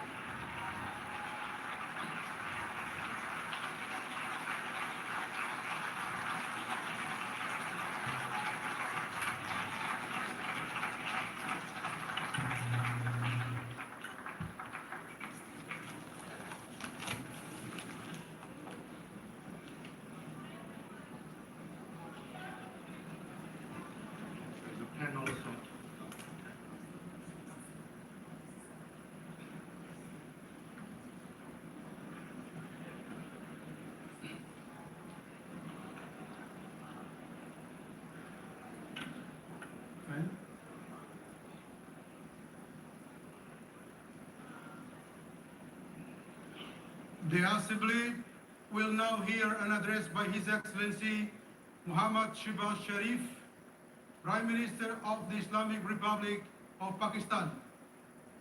I request protocol to escort His Excellency and invite him to address the Assembly.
All right, so you are watching in here on live now from Fox, the United Nations. We are now in day 4 here, as we've been hearing from several countries. You did just watch there Israeli Prime Minister Benjamin Netanyahu as he gave a pretty lengthy speech there. We did see, though, some delegates at the United Nations General Assembly, they did walk out of the GA hall there as Netanyahu was preparing to speak. Now, up next here in just a matter of moments, as we did just hear, we're going to be hearing from the Prime Minister of the Islamic Republic of Pakistan. That's all set to start here in just a moment. So we're going to stay on this feed here on Live Now from Fox and continue to listen in.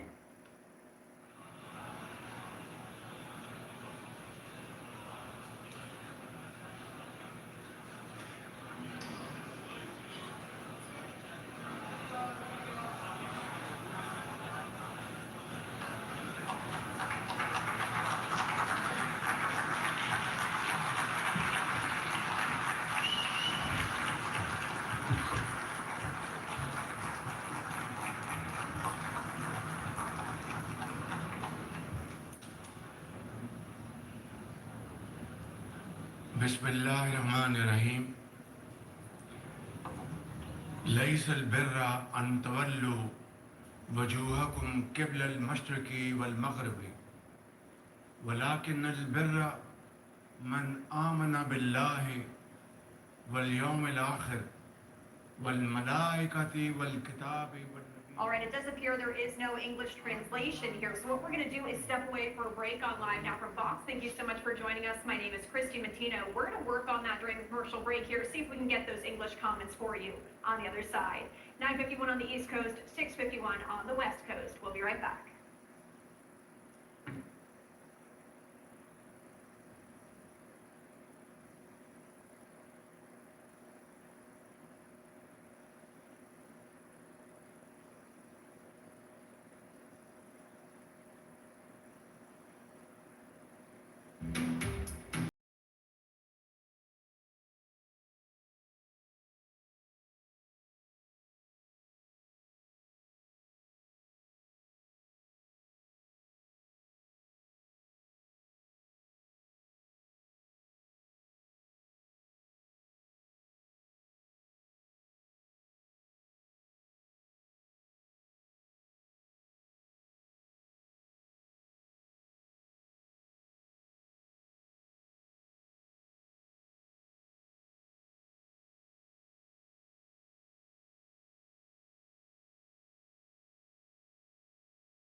Thanks for being here with us on Live Now from Fox. Let's take you out live right now to that look as we are awaiting the arrival of President Trump at Joint Base Andrews as he's going to be heading to the Ryder Cup here in New York. Now, we are getting some tape playback from about 15 minutes or so ago with President Trump as he was departing the White House with his granddaughter, Kai Trump. Let's head over and listen in to those comments.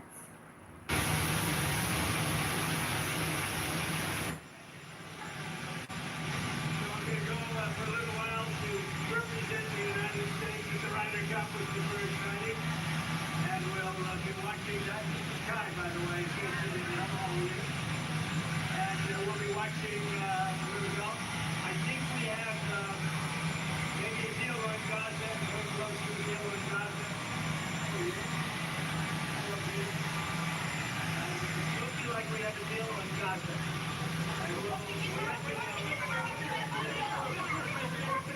I think it's a deal that will get the hostages back. It's going to be a deal that will end the war. It's going to be a deal with specific peace. I think we have a deal. That'll be number 8, Peter. It's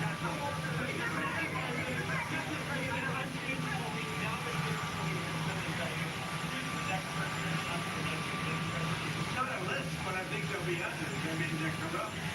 These were corrupt, radical left Democrats. Comey essentially was even worse than the Democrats. I would say the Democrats are better than Comey. He'll be on this, but that's my opinion. They weaponized the Justice Department like nobody in history. What they've done is terrible. And so I hope they're right now. They're on this. You can't let this happen to a country.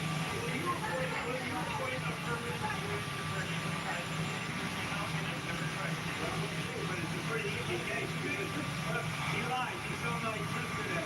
He lied. He didn't say, well, in my opinion, he didn't do a lot of things that maybe he should, but I don't think he could because he lied. That was a very important question that he was there. And he wanted to be specific, but he didn't. The only thing that happened to him, he didn't think he'd get caught. That was a very important answer. And it was very, for him, it was a very good answer if he didn't get caught. But he got caught lying to Congress. Are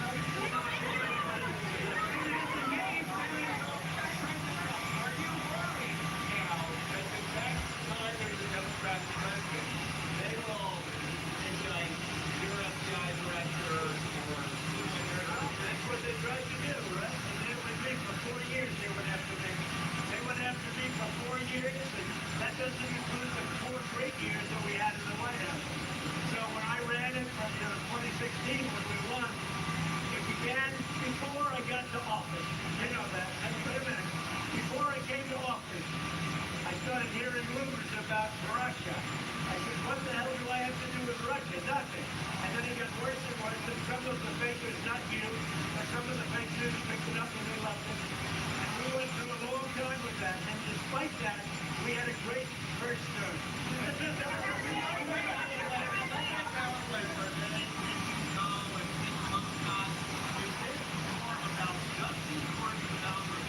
It's about justice. It's not revenge. It's also about the fact that you can't let this go on. They are 6 radical left people, and they can't get away with it. And Comey was one of the people. He wasn't the biggest, but he's a dirty cop. He's always been a dirty cop. Everybody knew it. And it's, as far as the case is concerned, he gave an answer. It was a strong answer. He then verified it a couple of times because that was a very important answer. If he would have equivocated, he would have been like a little bit less sure. That was a correct answer. So he gave an answer. The only problem is for him, he didn't think he'd be caught, and he got caught too.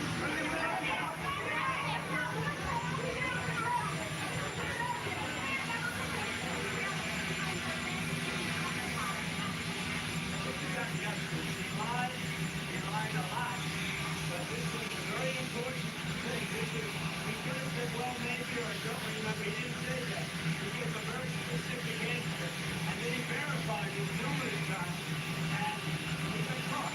The problem that Comey had is he got caught lying, and he was very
And that was President Trump just moments ago here, as we wanted to play out those comments here for you when he was departing the White House. But in the bottom right-hand corner of your screen in this shot here right now, we did just see President Trump as well as his granddaughter, Kai Trump, arriving there at Joint Base Andrews as they are heading to New York here for the Ryder Cup. That shot a little shaky there, so let's take that down here for you. But we are going to be monitoring that feed when we do see President Trump arriving there at the Ryder Cup. We are going to try and bring that feed to you here on Live Now from Fox as well. I wanted to share with you another live event that we do have going on here right now, as we're hearing from Transportation Secretary Sean Duffy, as he is now speaking on truck and roadway safety. This is ongoing, however, it's been going for about 15 minutes or so here now, so we're going to play it back from the beginning so you get those comments in full on Live Now from Fox. Let's head over and listen in. Good morning, everyone. I am here with Jesse Elison. He is our chief counsel at FMCSA. We're here to talk about, I think, a critical issue, important issue in regard to the safety of our roadways. Because we have a government system designed to keep American families on the road safe, but that system has been compromised. I'm talking about non-domiciled commercial driver's licenses that are issued across the country. So in plain English, this is a license to operate a massive 80,000-pound truck that's being issued to foreign drivers who are not U.S. citizens or lawful permanent residents. The process for issuing these licenses is absolutely 100% broken. It has become a threat to public safety, and it is a national emergency that requires action right now. This isn't fear-mongering. This is a serious business that entails American families and their lives. So this year alone, a series of horrific fatal crashes have been caused by dangerous non-domiciled CDL drivers. So I want to go through a couple of examples. Pull the first one up here. On March 14th in Texas, a truck driver failed to brake and crashed into a long line of traffic. This caused a 17-vehicle pileup that killed 5 people, including 2 children, and 11 were hospitalized. A post-crash investigation revealed a history of unsafe lane changes, ignoring traffic signs, and multiple violations of hour of service rules. I want to go to slide 2 here. On May 6th, in Alabama, a driver with less than 6 weeks of experience slammed his tractor and trailer into 4 vehicles stopped at a red light. He killed 2 people and he injured 4. He had previously failed his skills test for speeding. Speeding in his skills test. The crash occurred on just his 3rd day of employment with his carrier.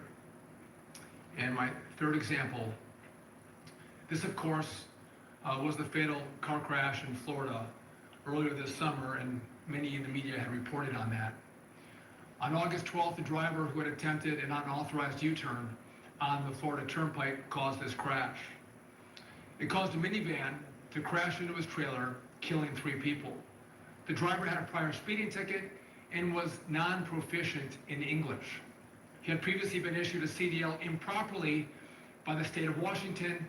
He now faces multiple counts of vehicular homicide and manslaughter. So again, in each of these tragedies, the drivers were not domiciled. We have an obligation to keep the American people safe, and that requires action today. That's why under President Trump's leadership, we have launched a nationwide audit of non-domiciled CDLs to get to the bottom of what we think is causing this crisis. We've heard from truckers and safety advocates and news reports that something was seriously wrong. It was alleged that the open border policies of the last administration has led to an exploitation of our nation's trucking licensing system. So today, I'm here to tell you after our audit that those reports, they're all true. What our audit has already discovered should anger every single American. So here's what we've learned. Just want to walk through it. First, our audit revealed a systemic breakdown among states to follow the law and issue licenses properly. States are failing to follow even the most basic procedures. We even uncovered widespread procedural errors, computer programming flaws, and a gross lack of oversight in the states that issue CDLs. This means that thousands of licenses that should never have been issued actually were issued. States are issuing licenses that extend months and even years beyond a driver's lawful presence in the U.S.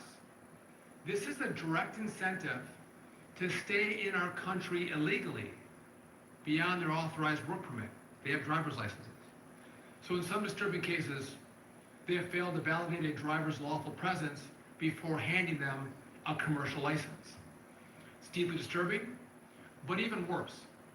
Our second finding was that the current federal regulations are allowing dangerous, unqualified drivers on American roadways. This means that even when the rules are being followed, dangerous individuals who shouldn't be near a big rig are getting behind the wheel and causing crashes on our roadways. Eligibility requirements are deeply flawed and they're way too broad. They are simply not strong enough to prevent more of these horrific crashes from occurring in America. The system, it's failed, and it's a national emergency.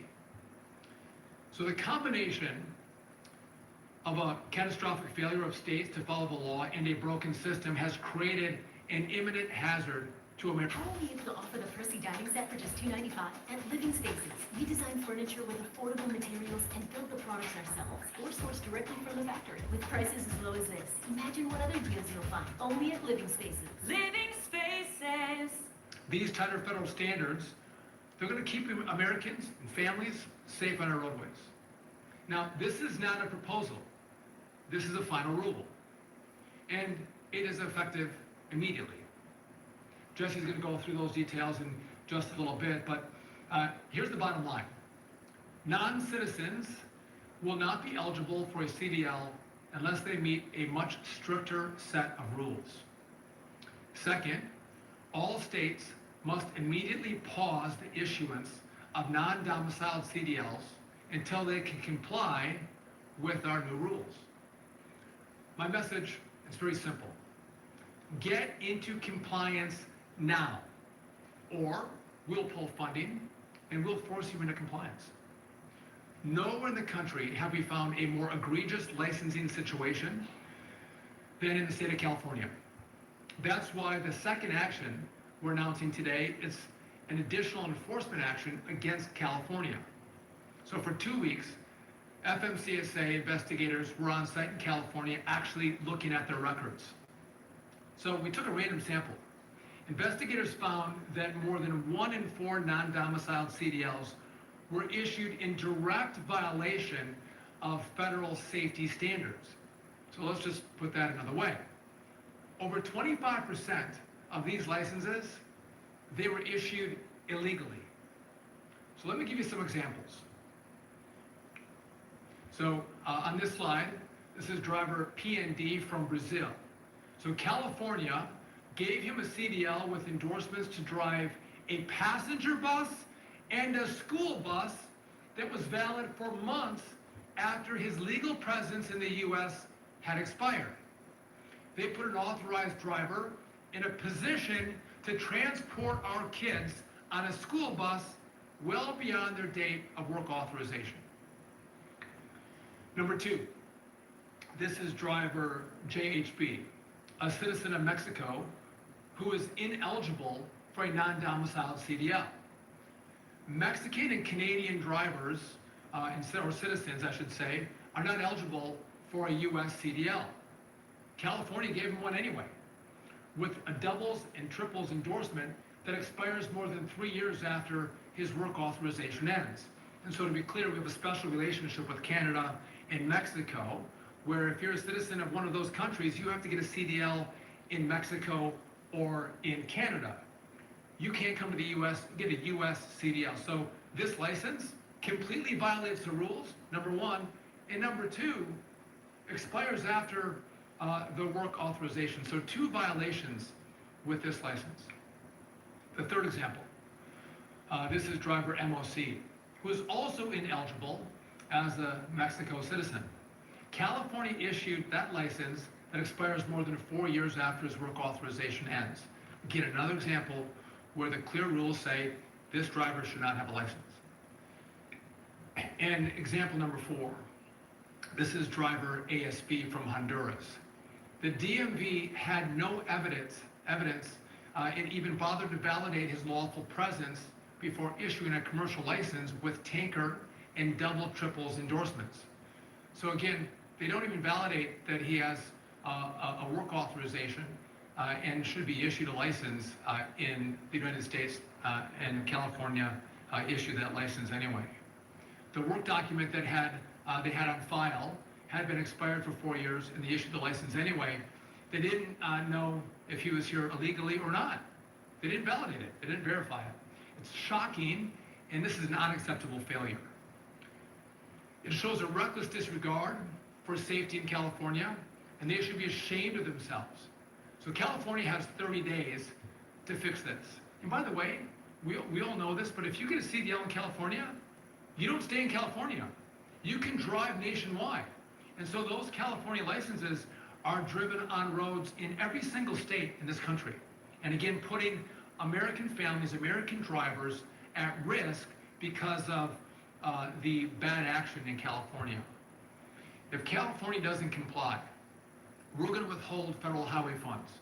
It's going to start at $160 million in the first year. We're going to double that in year 2. I want to close with this. This is not the ending. This is just the beginning. Our team identified non-domiciled CDLs that were issued improperly in Colorado, Pennsylvania, South Dakota, Texas, and in Washington. Those states should know that enforcement actions against them are forthcoming. And we expect the list of states to grow as our nationwide audit continues. So in every other state, consider this your notice. Fix your system, fix your rules, comply with the law. Every governor must immediately begin a top to bottom audit of every non-domiciled issued CDL in your state. And if you find any license that was not issued properly, revoke it, get rid of it. Keep your streets safe, all of our streets safe. Bring your programs into compliance. You do not want the blood of more traffic deaths on your hands, governors. You do not want that. Now, I want to go through these details further, and again, Jesse Elison is our Chief Counsel at FMCSA, and he'll walk through those details right now. Thank you. Thank you, Mr. Secretary. Secretary Duffy has outlined FMCSA has recently become aware of a critical safety failure. Really, it's a crisis on 2 fronts. The eligibility requirements for obtaining a non-domiciled commercial learner permit and commercial driver's license, or CLP and CDLs, are not narrowly tailored to provide sufficient safety. The second front is the existing regulatory framework is unworkable in practice due to the systematic deficiencies in state implementation. So at FMCSA, in good faith, cannot permit this demonstrably failed non-domiciled credentialing system to continue in its current framework. Therefore, we find good cause to issue this IFR, this interim final rule, as Secretary Duffy has mentioned, is effective immediately. And this finding is based on the determination that a regular notice and public procedure are both contrary to the public interest and just not practical, because it would delay the adoption and the immediate implementation of the new strict standards for the issuance of CLPs and CDLs. To address this 2-front crisis, we need to act immediately. As Secretary Duffy said, it's an imminent hazard to public safety.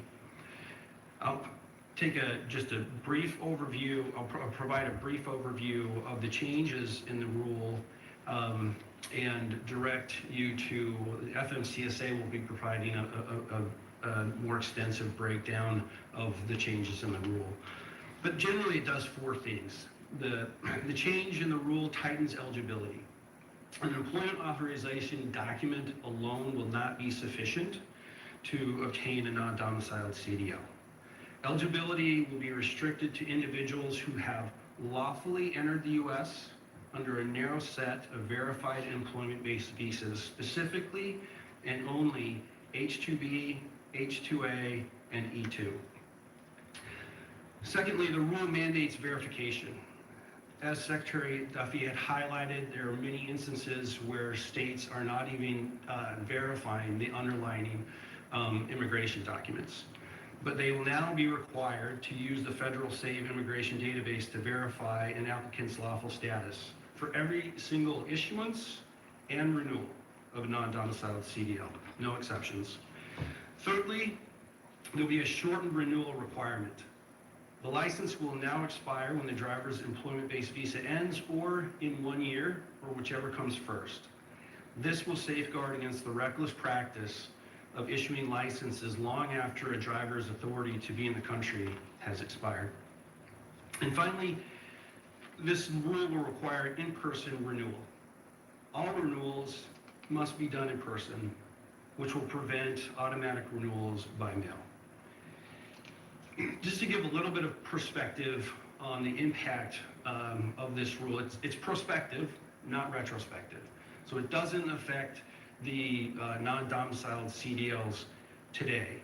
And that amount is about 200,000 and 20,000 learner permits, which is about 5% of the overall CDLs that are issued, about 3.5 CDLs for interstate commerce.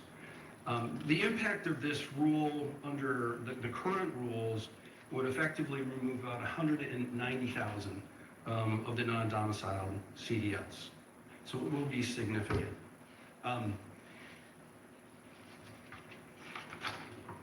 The second part that Secretary Duffy has highlighted is FMCSA's action against California.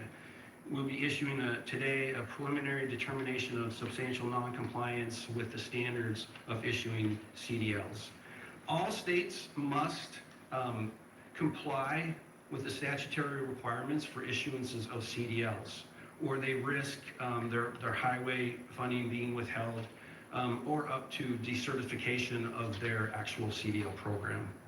In California, FMCSA concluded an annual program review, which is a regular review of the state driver's licensing licensing programs. This particular program, after the direction of Secretary Duffy, we added the non-domiciled component and really focused on that. It's an extensive review. We reviewed 145 of the over 3,000 non-domiciled CDLs issued in California in June. And it took almost 2 weeks of an on-site investigation. And if you are just tuning in here to Live Now from Fox, we did just hear from Transportation Secretary, Sean Duffy, as well as other officials, that they are speaking on truck and road safety. We also do have some other live events that are going on here today that we do want to get to you here on Live Now from Fox. Stepping away now for another break. We'll be right back.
You're watching live now from Fox. Welcome back. Before the break, I was sharing this post here from New York Governor Kathy Hochul, as she just posted that checks are on the way for more than 8 million New Yorkers. This is all thanks to an inflation refund. We're hearing from the governor live right now.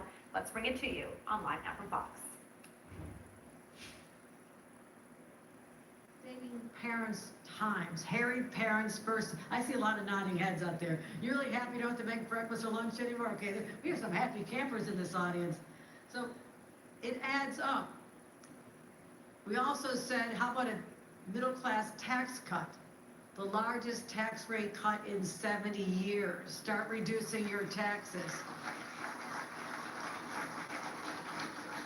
And there was one more thing. I said, okay, we're adding it all up, I'd like to get close to $5,000 back in people's pockets. What else can we do? And I have my budget director, Blake Washington. Blake, you shouldn't have told me this one. You'd have more money in our coffers. But he says, Governor, because of inflation, the cost of everything New Yorkers buy has gone up over the last few years.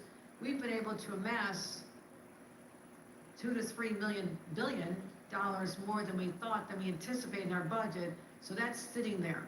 And it dawned on me instantly, this doesn't belong to us. This is because hardworking New Yorkers got slammed with higher costs of everything, and they had to pay more, and then they had to pay more in sales tax. So I said, why don't we give that back to New Yorkers? It's only there one time. You can't put it on a program that you're going to need the money for the next year. We had to have this explanation with the legislature. We can't do recurring costs. But a one-time statement that we hear you, New Yorkers. We hear you. And if we could put money back in your pockets through an inflation rebate, then you know we care about you. And I went around to malls around the holiday time, went to grocery stores here in Albany, and I'd go shopping, I'd walk up to people, and how would it feel for you if you had an extra $400 back in your pockets? I mean, one time I was shopping for back-to-school clothes for moms at Target. I've done a lot of shopping. And I said, what would it mean to you? And people were just like, are you kidding me? Are you serious? This could really happen? I mean, that could help with groceries for a week or two. It can help with the basket of clothes they have to buy, the sneakers, the backpack. People realize that we understood that we're not just talking about this affordability crisis in vague terms. We're talking about it in concrete, real terms that are going to make a difference. It's going to show up. And we have, depending on your income, up to $400 a person are going to get a check starting very soon through the month of October and November. So watch for it. Now, I'm going to tell you this. If your neighbor gets it and you don't start calling us. Give us October and November, okay? I don't know the logic behind all this, but this is what I'm told is the time frame. So you'll have it just in time for your holiday shopping, okay? So I think that's a big win.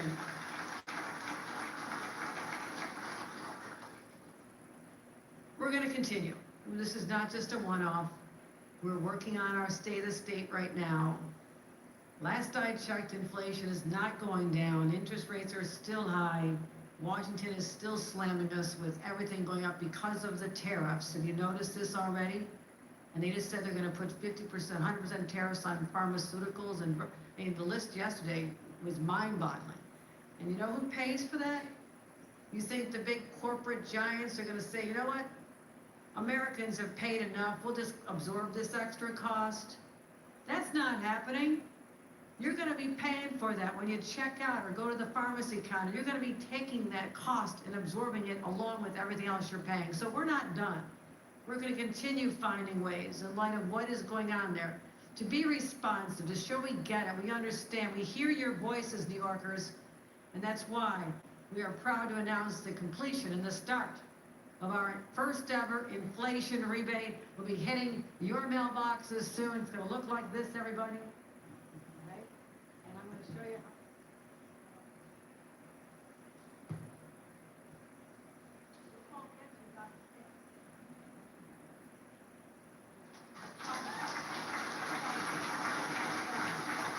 Thank you, everybody. Let me introduce just some people who work with individuals who understand what this means for them, how transformative all these policies are for them. And so I want to first of all start with Darkeda Jones-Johnson, our CEO of the Trinity Alliance.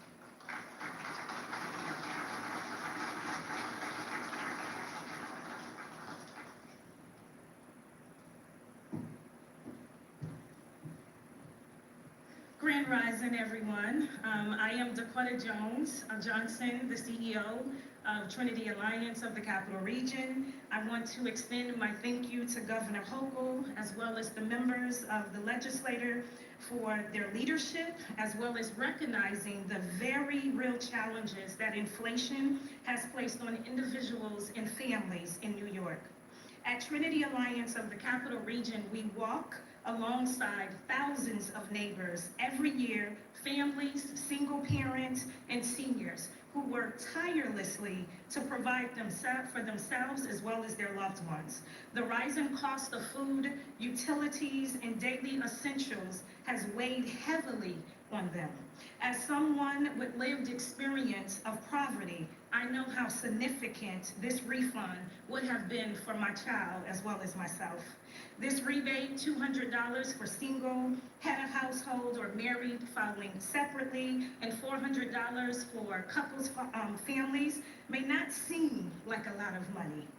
But for many in our community, it is unexpected support that makes a meaningful difference. It may cover a utility bill to keep the lights on or put gas in the car to get to work.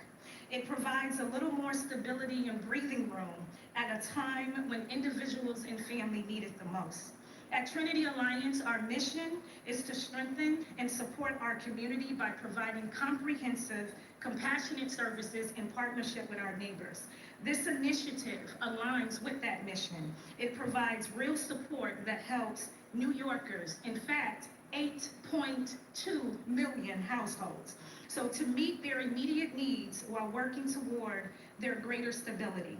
On behalf of Trinity Alliance team members, our board of directors, and the thousands of families that we serve, thank you again to Governor Hochul and the legislators for putting resources back into the hands of those who need it the most. So thank you.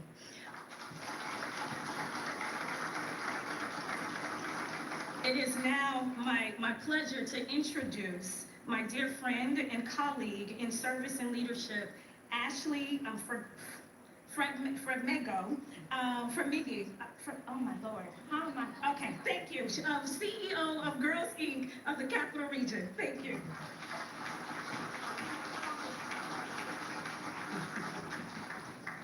Okay, the moment you're waiting for, it's Fragimeni.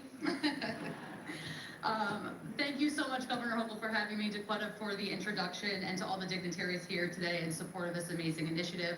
I'd like to take a moment to highlight the positive impact of the inflation rebate checks for families here in New York State, especially those connected to Girls Inc. of the Greater Capital Region.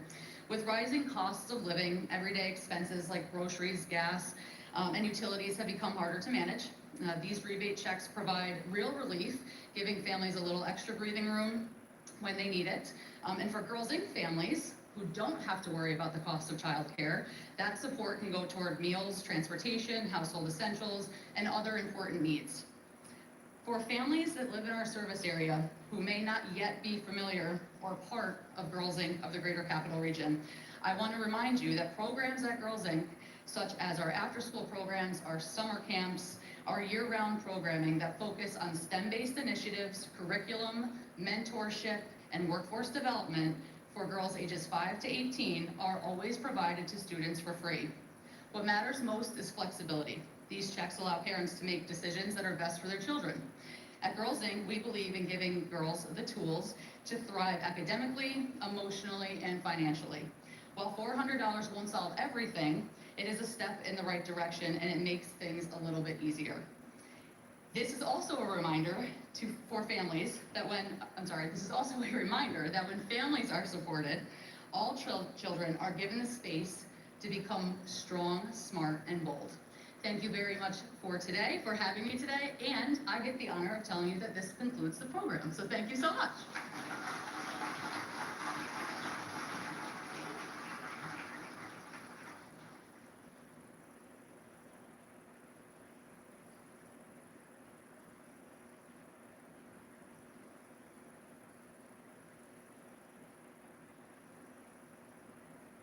All right, so that feed did just abruptly end there. It looks like that may have been the end of the presentation there in New York, as we were hearing from New York officials on inflation refund checks that should be coming there soon. I do want to put up this live image. We are just getting in here. As we do know, President Trump has just arrived in New York. Now, if you are just tuning in, we have been sharing here on Live Now from Fox that President Trump is attending the Ryder Cup at Bethpage Flag. The Ryder Cup is run by the PGA of America. And we do have some statements here I want to read to you. U.S. Captain Keegan Bradley, he said he's deeply honored that President Trump will be there to cheer on his squad. And the European captain, Luke Donald, said the president's attendance shows just how big the Ryder Cup is. He's calling it a mark of respect, even if President Trump is rooting for the other team. Now, during his first term, President Trump dropped in on the final day of the 2017 President's Cup at Liberty National in New Jersey. His visit will mean extra security screenings in the areas where President Trump is expected to be. So that's here at the clubhouse and the first tee, and restrictions on what fans can bring. So that's no rangefinders, laptops, or tablets. President Trump has been attending major sporting events recently, showing up at the Club World Cup final in New Jersey in July, the U.S. Open men's final in Queens in September, and addressing the New York Yankees in their clubhouse before a game in the Bronx on September 11th. He also attended various UFC fights and is planning to stage one at the White House next year. Now he is headed there to the heart of Long Island, where he won both counties in last year's election. And we do know from Fox News that already this week, several Make America Great Again hats were spotted in the crowd during Ryder Cup practice rounds. So we do know shortly, President Trump set to arrive there in New York. We did just get this image in here to our newsroom. In the meantime, I do see a live event starting that I want to take you out to here right now. We're going to work to get more information here for you on exactly what this is, but we do get these live feeds in here as we do get them. So let's head over there, let's listen in and see what this is.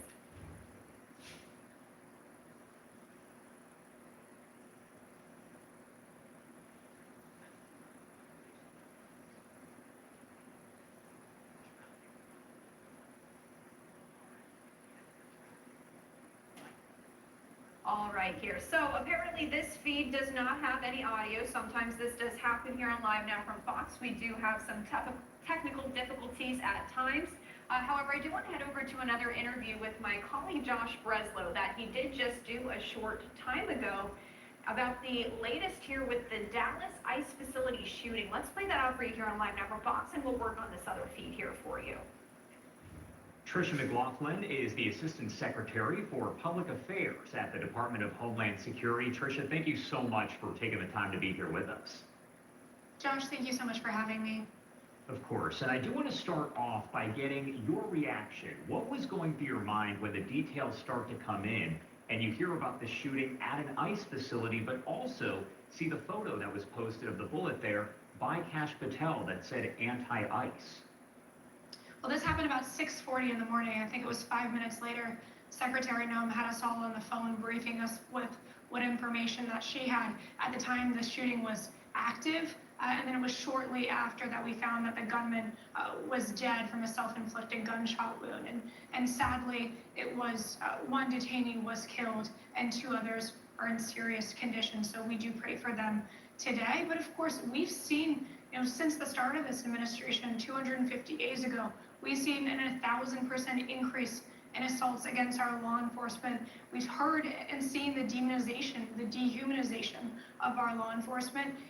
And I think that this is often what happens when people take things into their own hands. These lunatics see them being compared to the Gestapo, being compared to the Nazis, and they think, I'm going to go after them and I'm going to bring violence and terror to them. And that's what we saw from this deranged individual. Not only was it those shell casings that were found with the anti-ICE messages, but it was also these handwritten notes that said that he wanted to bring terror to our ICE law enforcement. And we're seeing, there's more information coming out about the motive, but it's looking increasingly like he was inspired by Charlie Kirk's murder. And I have to ask you, because you touched on this, but political rhetoric, what role does that seem to have played in all of this here? Details are certainly still coming out, but I think that it's really incumbent upon politicians. You have to turn down the rhetoric. I mean, we're hearing from Gavin Newsom, who just on Sunday unveiled this unconstitutional mandate to ban our law enforcement from wearing masks. He called it the No Secret Police Act. Of course, he's comparing our law enforcement to the Gestapo, to the Nazis' secret police. We're hearing Jasmine Crockett, a congresswoman out of Texas, she's likening them to slave patrols. And when individuals who are already mentally unwell hear this, they take matters into their own hands and they perpetuate violence. And we're just praying, Josh, there aren't any more copycats of this. Secretary Noem has hardened security at all DHS facilities across the country, whether it be ICE, whether it be CBP. But if you see a law enforcement officer today, whether it be federal, state, or local, please thank them because they are in increased danger today. I also wanted to ask you here about the message that you want to get across to people who are watching, regardless of their political affiliation, whether they are Republican, Democrat, somewhere in between. What message do you want to get across to them as all of this unfolds and the investigation continues? These men and women are enforcing the rule of law. The rule of law on the books that was passed by Congress. If you don't like the law, you should work to change it, but you shouldn't be dehumanizing and demonizing our ICE law enforcement. These are men and women, their fathers and mothers and their sons and daughters, and they just want to go home to their families safely at night like everybody else. They're human beings, and that should not be lost in this conversation. Does this point, and again, you kind of touched on this, but does this point to a broader trend in threats that are taking place against federal law enforcement, personnel there, ICE agents, really any federal law enforcement? I think we're seeing increased political violence across the country, and unfortunately, this very much has become a political issue. I mean, we saw just over a year ago, President Trump was shot and nearly killed, and then of course, it was not even, or I guess it was just 2 weeks ago, that Charlie Kirk, who was such an influential figure in the conservative and Christian movements, that he was killed. And the fact that we are seeing that this individual, he was deeply researching Charlie Kirk's murder. He had the same weapon as that killer. He was a similar formatting as far as that this individual was out on a rooftop and he was shooting down in a sniper-like fashion. So I think more will come to light, and the FBI is working diligently on this investigation. But I just think that people have to look in the mirror and say, what can I do differently? How can I stop fanning this flames of division and hatred? And how do we come together as a country and realize that we're all Americans? All right, Tricia McLaughlin, thank you so much for taking the time to be here with us. Anything else that you want to add? Anything we missed before I let you go? No, Josh, I think you did a fantastic job in covering this. Thank you for covering this responsibly. I do want to remind people, don't get lost in the bluster. The motive is becoming increasingly clear, and it's looking like it is because of division and hatred towards ICE. And this is a law enforcement agency. We're enforcing the rule of law. Use the ballot box, not bullets, if you want to change it.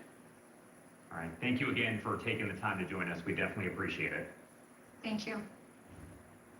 All right, thank you to my colleague Josh Breslow there for that interview. Now, just the latest we have on this, we do know that officials said yesterday the gunman who opened fire on an immigration and customs enforcement facility in Dallas hated the U.S. government and wanted to incite terror by killing federal agents. The officials cited handwritten notes that were found at his suburban home, and authorities said 29-year-old Joshua Johns set out to ambush the agency and then fatally shot himself following the assault. We'll continue to follow that story here on Live Now from Fox, but for right now, we are getting this live feed in here. This is President Trump. He is arriving in New York at this very moment here, and if you are just tuning in, we've been sharing here that President Trump is attending the Ryder Cup today, and he is joined by his granddaughter, Kai Trump. And we did get some comments from the president a short time ago here as he left the White House, but he is going to make a very brief appearance here today. As you can imagine, security is also heightened for this event. So We're going to just step away for a break right now, our first one of the hour, and we'll head back to this in just a moment here. Hopefully in 2 minutes we can see President Trump stepping off the plane there, as well as with his granddaughter and others. We'll head back to that in just 2 short minutes. You're watching Live Network Fox.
back here for you on Live Now from Fox, always worldwide for you, continuing to bring you some of the day's biggest top stories and headlines. Coming up on almost 8 p.m. on the East Coast, a live look right now at New York City. It's where we are going to keep you.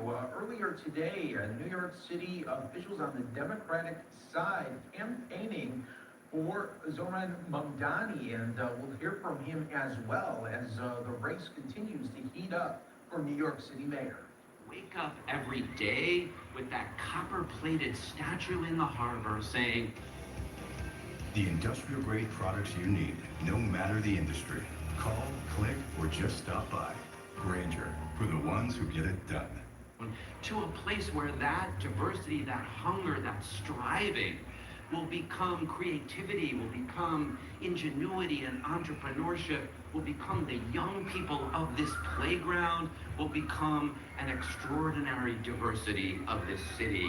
And so when we show up at 26 Federal Plaza, when we support immigrants' rights groups in our neighborhood, when we demand and pass and defend and implement sanctuary city laws, we are doing it because that's what it means to be New Yorkers.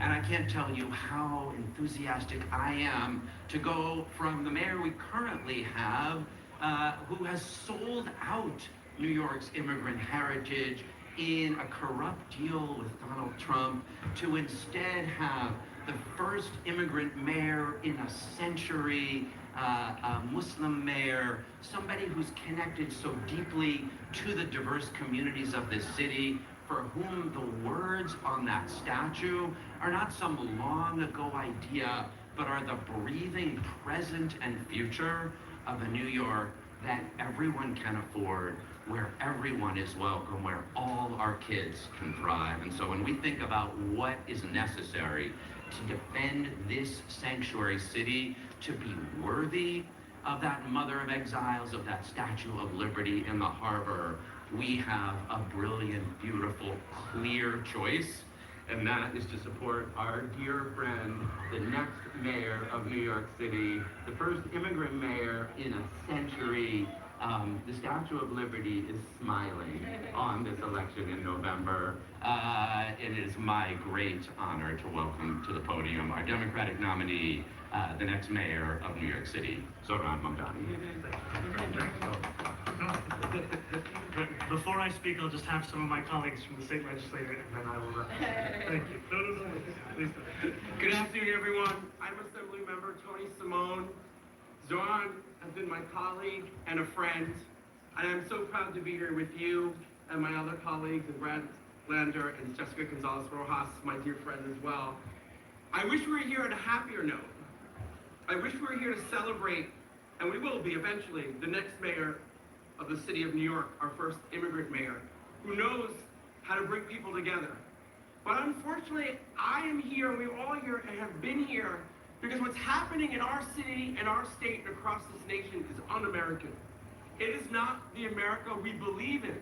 My mom is Latina from Peru. I have relatives who are undocumented, some with their work visas, and others who are just scared because it's not just undocumented immigrants they're going after. This administration, with his allies, it's a shameful thing that the current mayor of New York is not protecting fellow New Yorkers, or calling out the inhumane conditions at 26 Federal Plaza, which we tried to go and look to prove to make sure they're following a judge's order. They're dehumanizing our New Yorkers and our fellow American family. We're one human family, and we will continue to grow. They are trying to divide us. That's the only way this fascist administration and his allies, and to the other candidates who I'm ashamed of. Where is Andrew Cuomo protecting our immigrant families? Where is he not calling out what ICE is doing? Yesterday, a mom was separated from her kids. They're separating mothers from their kids. They're going after war veterans who served in our wars, fathers of Marines. The American people need to wake up. And last, I just want to say, I'm glad that we have a mayoral candidate who will soon be mayor, who will stand up for all New Yorkers, including immigrant New Yorkers and Americans in general, because he always has. He's not new to this fight. We must stand together. I call out my Republican colleagues, my Democratic colleagues who are chicken on this issue. Rise up. We can talk about affordability and protecting our fellow New Yorkers. who thrive in our economy. Our economy will suffer without them. Out of many, one.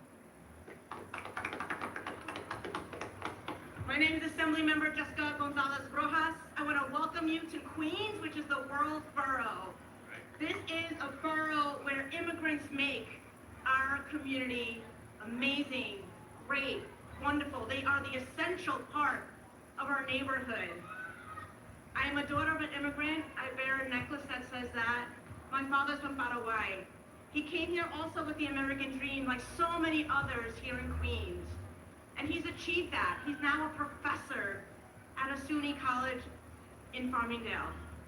But unfortunately, so many New Yorkers who are immigrants are not finding their life to thrive and contribute. And we know who our immigrants are. They are our teachers. They are our nurses. They are our restaurant workers. And in my community in Jackson Heights, we lost a beloved restaurant worker who served our community with love. We adored this person. And he was taken by ICE by following the law. He went to 26 Federal Plaza for a hearing and was taken, ripped from his family, his wife, and his 3 children. And we had gone down to 26 Federal Plaza to bear witness, to call upon the inhumane conditions that were happening, to see if they were following federal law. And we have a mayor who is complicit in allowing ICE to abduct and disappear New Yorkers. We will not stand for that. So I'm proud to stand here as a friend of Zohran Mamdani, someone who we've been in the struggle for many years together. We were both insurgents in 2020, running for a world and a city that we believe in, one that provides opportunity for people not just to survive in New York City, but to thrive.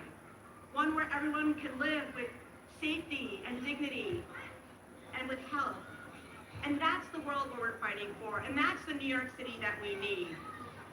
We're in a playground. We see children here and families. This is what we need. This is our immigrant-dense community. And we want everyone to feel safe and loved and cared for by our elected officials, especially the mayor of New York City. So I'm so proud and so grateful to stand here with Zohran Mamdani, who will stand for every single New Yorker despite immigration status. Because he understands that we are not caricatures, that we are not stereotypes, that we are not tropes. We are New Yorkers who are contributing to the fabric of this city. So thank you so much for being here, and I present you our next mayor of New York City, Zohran Mamdani.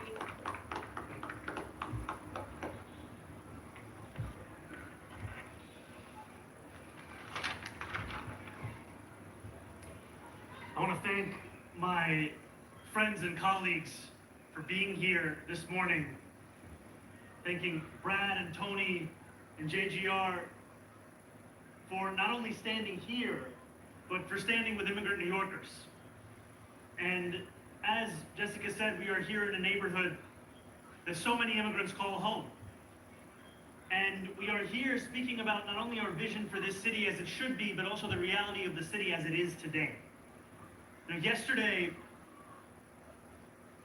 a video was brought to light that Brad shared with our colleague, State Senator Gustavo Rivera, showcasing the very acts that shocked the conscience, not just of New Yorkers, but of Americans from coast to coast across this entire country. The wife of a detained man begging an ICE agent to free her husband. When he ignored her, she pleaded to be taken too. And behind her stood 2 young children. And after taunting her with a response of adios, adios, suddenly that agent threw her to the ground. The kids began to cry, traumatized by the sight of their mother being assaulted in a government building. And when she was released, she said, in Ecuador, they beat us there too. I didn't think I'd come here to the United States and the same thing would happen to me. And we welcome the news that that officer has been relieved of their duties. And yet what shocked us was not simply that act, but was the fact that we knew that that act is taking place every day across this country. Oftentimes unseen, unnoticed, and unabashed. in its cruelty. And it's important that we describe it, that we stand up to it, because if we do not, it becomes normalized. It was only because of the response to this act that that officer has been relieved. And it's only from the responses from those who have been standing on the front lines of this fight, and so many Americans across the country, that we will finally hold this administration accountable for the ways in which they have torn apart the very fabric of this country. And we know that where New York City should reject these horrors, we have instead had a city hall and an administration that has embraced them. One that has accepted a deal that would wrap the personal freedom of this mayor intertwined with the assistance of an immigration agenda of this federal administration. And we know what happened yesterday is just par for the course, where a mayor is willing to broker a deal with the president no matter the cost it comes to the people that he's elected to serve. Willing to enmesh ICE in our jails, on our streets, and day-to-day life across this city. And I look at those around me who showcase the model for how we can stand up for this city, who go to 26 Federal Plaza again and again to try and shed some light on the ways in which not only is this administration breaking the law, judgments from court orders, but also doing so in a brazen fashion that is as if gleeful in the cruelty they impart upon New Yorkers. And I will be a mayor who will finally turn the page on this chapter of our city. A mayor who not only defends but is proud of our sanctuary city laws. One that recognizes that they are laws that keep us safe. One that looks at this city and the 40% of its residents who were born outside of this country as just as New York as anyone else. And one that commits to hiring the 200 lawyers such that our law department can finally return to pre-pandemic levels. One that ensures we increase legal representation of immigrant New Yorkers who are under attack. And one that learns from the manner in which we took on the first Trump administration, where we had a city hall that was willing to protect immigrant New Yorkers' personal information lest it be used for the purposes of facilitating a deportation machine. And while I will do these things, I will do so in stark contrast to a former governor, Andrew Cuomo, who, as Assemblymember Simone has said, has not only been quiet amidst this kind of repression, whether it be the attack on this mother or the detaining of a 6-year-old girl right in the neighborhood where Assemblywoman Gonzalez Rojas represents, but also a man who told New Yorkers shocked at the actions of this administration in California and said, let's not overreact. A man who got on the debate stage alongside Controller Lander and myself and called undocumented New Yorkers illegals. And a man for whom Federal Plaza is a place that he dare not name, because lest it complicate his effort to work with this president to subvert the will of Democratic primary voters. And so I stand here thinking not just of that woman, not just of her 2 children, not just of her husband, but also of the countless whose names we do not know, whose faces we have never seen, and who are one part of the story of a shadow that has descended upon our nation, of the ripping up of the very words that Controller Lander began this press conference with, and a betrayal of the values that make so many of us so proud to belong to this city. And we stand here in recognition of that betrayal and in a shared commitment and purpose to once again live up to those ideals, because those ideals will endure far longer than the ones who are in power betraying them today. Thank you so much. On-topic question, and the controller and assembly members will do questions as well. On-topic questions. Jack Kelly. You mentioned that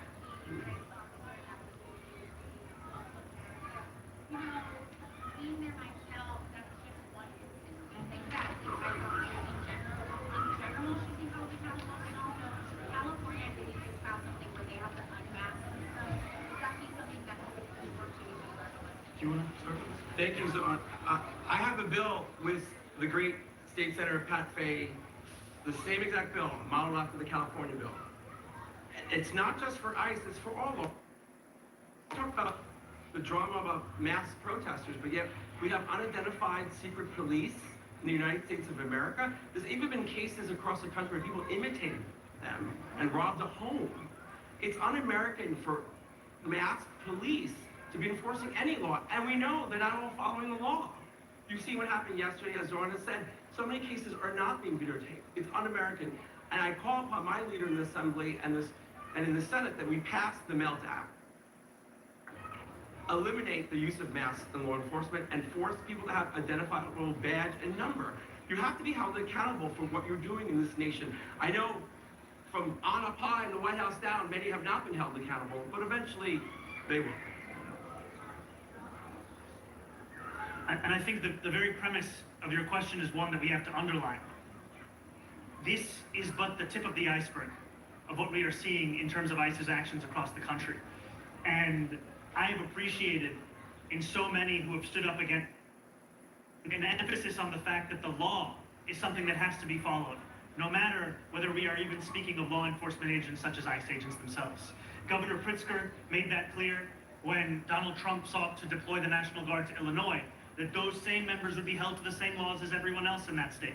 And that is the message that we have. Though Donald Trump may treat the law as if it is a suggestion, we know what it actually is, and that is something to be followed.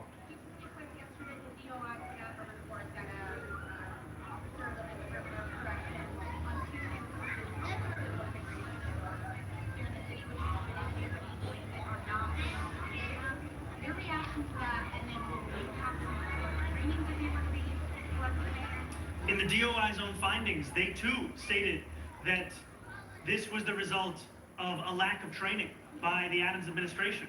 And it showcases a result of an administration that has sought to collaborate with the federal government. And one whose collaboration is being spelled out in the open. When the indictment was being dropped for Eric Adams, it was being stated for all of us to see that it was done with an intent to facilitate the immigration objectives of this federal government. And so it is no surprise that New Yorkers who are working for that same administration are not being trained in the manner that they should to follow the law and to ensure that civil immigration is not something that is being carried out in assistance with ICE agents. Yeah, Gloria. Two questions. For the controller, I know you were there yesterday. I know not in the immediate flow where it seems going to happen, but what can you share more about Talarka? I understand your office has been in communication. Tell us a little bit about her children who are citizens. What have you been able to learn about their stories? And for you, Zoran, I hear you on hiring lawyers so that people can have a position.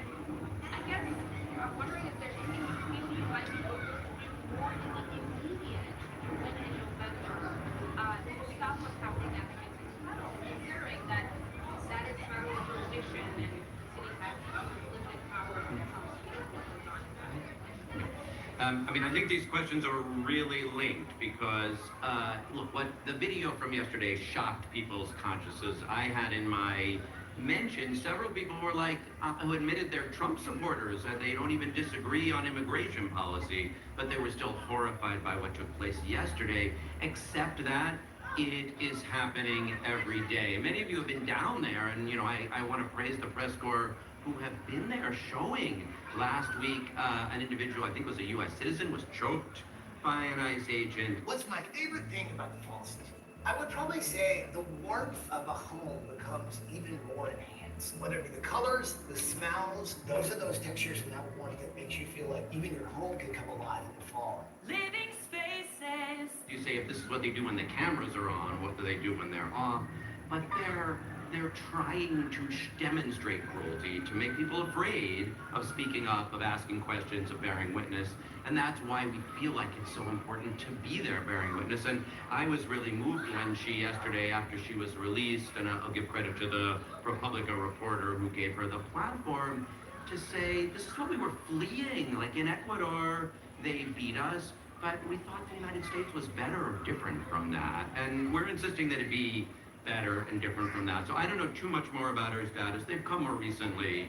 I believe the kids were born in Ecuador, so they're not citizens, but they're human beings. They don't deserve to see their father ripped from their mother's arms and their mom thrown to the ground by our tax dollars. And let's just remember, because I really don't want to make it seem like there's a line between that and the detention itself. The detentions that are taking place in 26 Federal Plaza are utterly lawless. These are all people who have come to court to appear before an immigration judge. They respond to the paper they have. The judge says, here's your court date, here's your next time to show up. And then these masked agents who don't identify themselves, who don't present warrants, who don't give any grounds for the abductions because they have no grounds for the abductions, act like thugs in the hallway. It is cruel and lawless. We're absolutely going to keep crying out for it. And one thing we've asked Eric Adams to do, and I'll be enthusiastic when Mayor Mamdani does it, is everybody who's got a lawyer at this point, more or less, has had their lawyer asked that they could have a virtual hearing. And they get to appear before the judge, but they don't have to go down to 26 Federal Plaza and risk being abducted or abused. But the city has not yet significantly scaled up the effort to make sure that everyone possible has representation so they don't have to face what that family faced yesterday.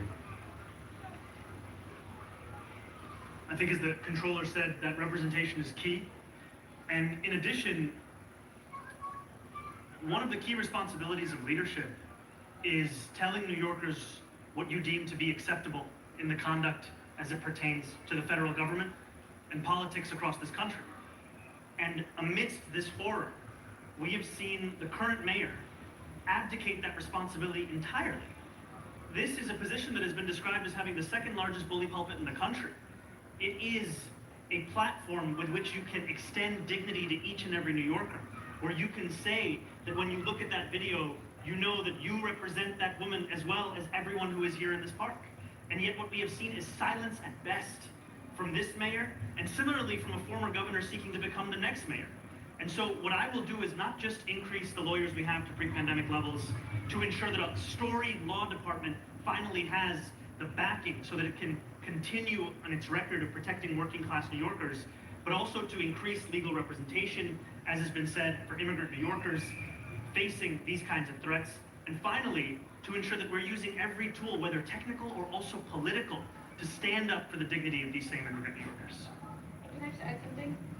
As a state representative that's been fighting alongside Zaran or alongside Tony and others, it is critical that he has the partnership of those of us in Albany. And the fact that he got the endorsements of the three most important people in the room, no longer three men in the room, thankfully, but the two women and one man, made that support clear to work with Zaran as our next mayor. And we're gonna have to pass policies at the state level that will certainly impact New Yorkers here in the city. And that includes the Access to Representation Act, which would fund that legal system and make sure everyone has access to a lawyer, and New York for All, that would prevent collusion at every level of government to ensure that we're not cooperating with ICE and we end these 287G programs.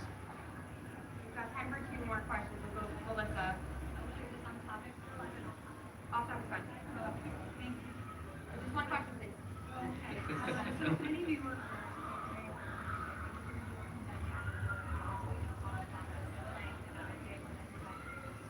weighing in at the same time.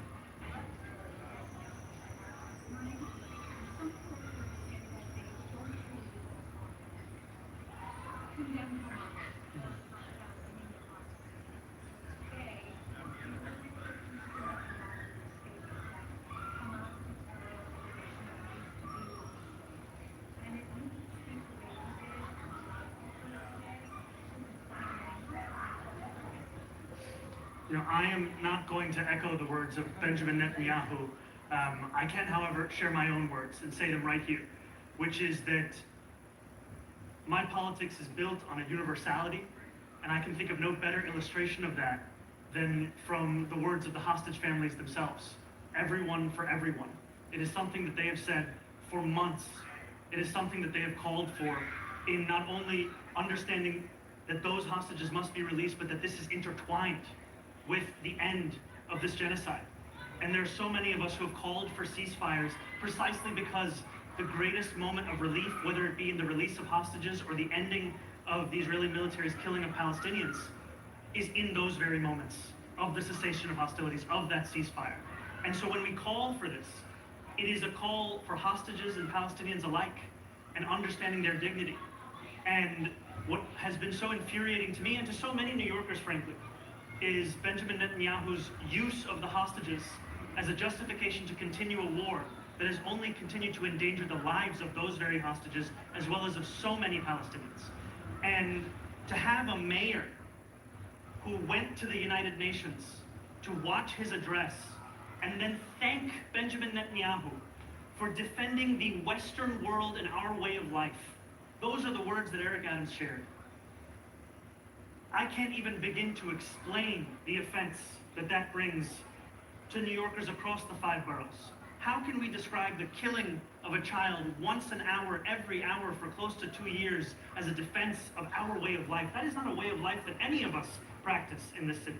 What we want in this city is dignity for all. And the hostage families have given us an understanding of how to showcase that. And I have appreciated the moments, especially also ones that I've shared with Controller Lander, where we have mourned the deaths of Israelis and Palestinians alike and understood that there is no competition for humanity. There is only a struggle to ensure that it is extended to all people. Okay, last question. Go Henry. Hey, Henry. So actually, back to immigration, if I could, Yes. please. You mentioned following the Illinois governor's model as far as stop and ICE if you are elected mayor. Can you go into more detail there? Are you saying you would give the police commissioner and police department the directive to arrest ICE agents, and would you post them at immigration court? What I'm saying is underlining the fact that no one is above the law. And I would work with my police commissioner to ensure that we're delivering actual public safety. And I've appreciated the current commissioner, Jessica Tisch, has made it clear that in the pursuit of public safety, we do not need the National Guard's deployment here in New York City. It does not serve to the advancement of that agenda. And I look at not only the example of Illinois, but also California, where the mayor of LA worked with the attorney general of the state, as well as the governor, to file a lawsuit against the deployment of the National Guard in that state. A judge recently found in their favor that that deployment was illegal. The attorney general of that state found that for every dollar they spent on legal fees, they recovered more than $32,000 in otherwise lost funding from the federal government. And I am thankful and proud, as Assemblywoman Gonzalez-Rojas said, that I stand here with the endorsement of our equivalents of those leaders. The Attorney General Tish James, the Governor Kathy Hochul, and I look forward to working with them in fighting back and know that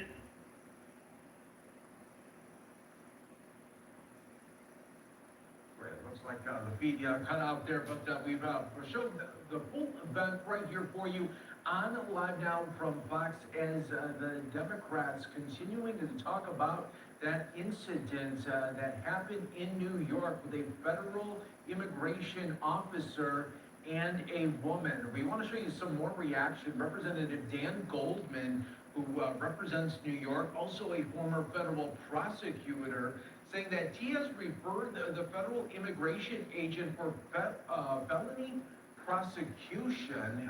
Just going on with a statement here saying yesterday an officer violently threw a young mother to the ground at 26 Federal Plaza in front of her 2 children, sending her to the hospital. This assault is a blatant violation of her rights, and continues to talk about the investigation. New Yorkers seeking asylum deserve safety and dignity, not excessive force from agents outside of courtrooms. Other reaction, this is Representative Velasquez saying this incident is emblematic of the brutality and cruelty immigration families face at 26 Federal Plaza and across the country every single day.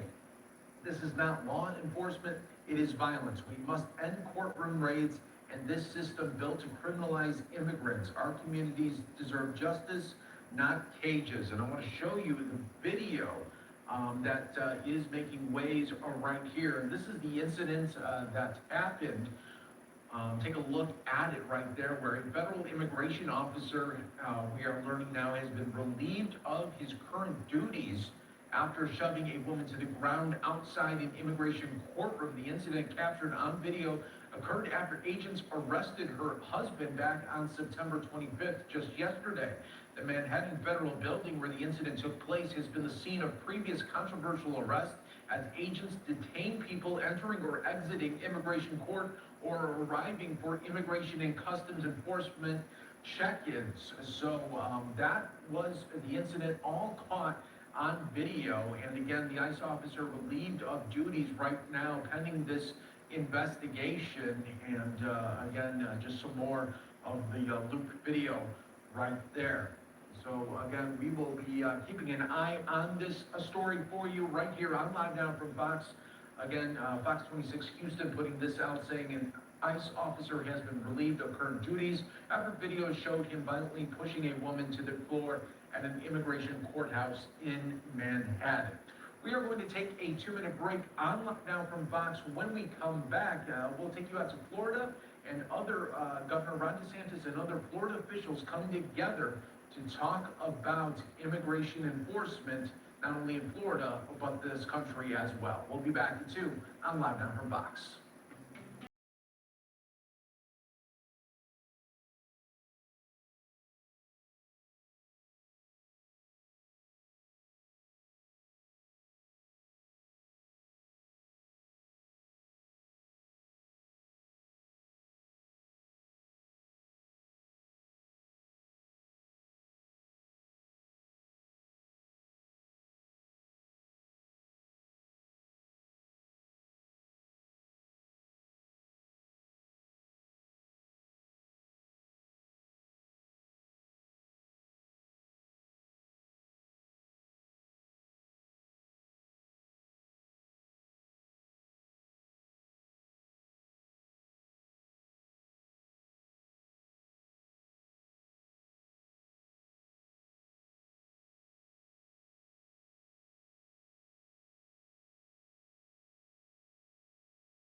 We are back here for you on Live Now from Fox. Thanks again for joining us, continuing to bring you some of the day's biggest top stories and headlines. Next up, I want to take you out to Florida. Governor Ron DeSantis talking about how Florida is not Portland. That is what he is saying as the state secures major federal immigration funding. Let's listen on Live Now from Fox. And probably the most significant game we have had in this state in a long time. I see JD, our lottery secretary, he played for the Seminoles in the glory days, and like last year, every time he'd see me, just shake his head because, you know, it was tough, but the year before was great. So people are really excited about that, and so we wish them well tonight. And next weekend will be pretty crazy here in the Sunshine State.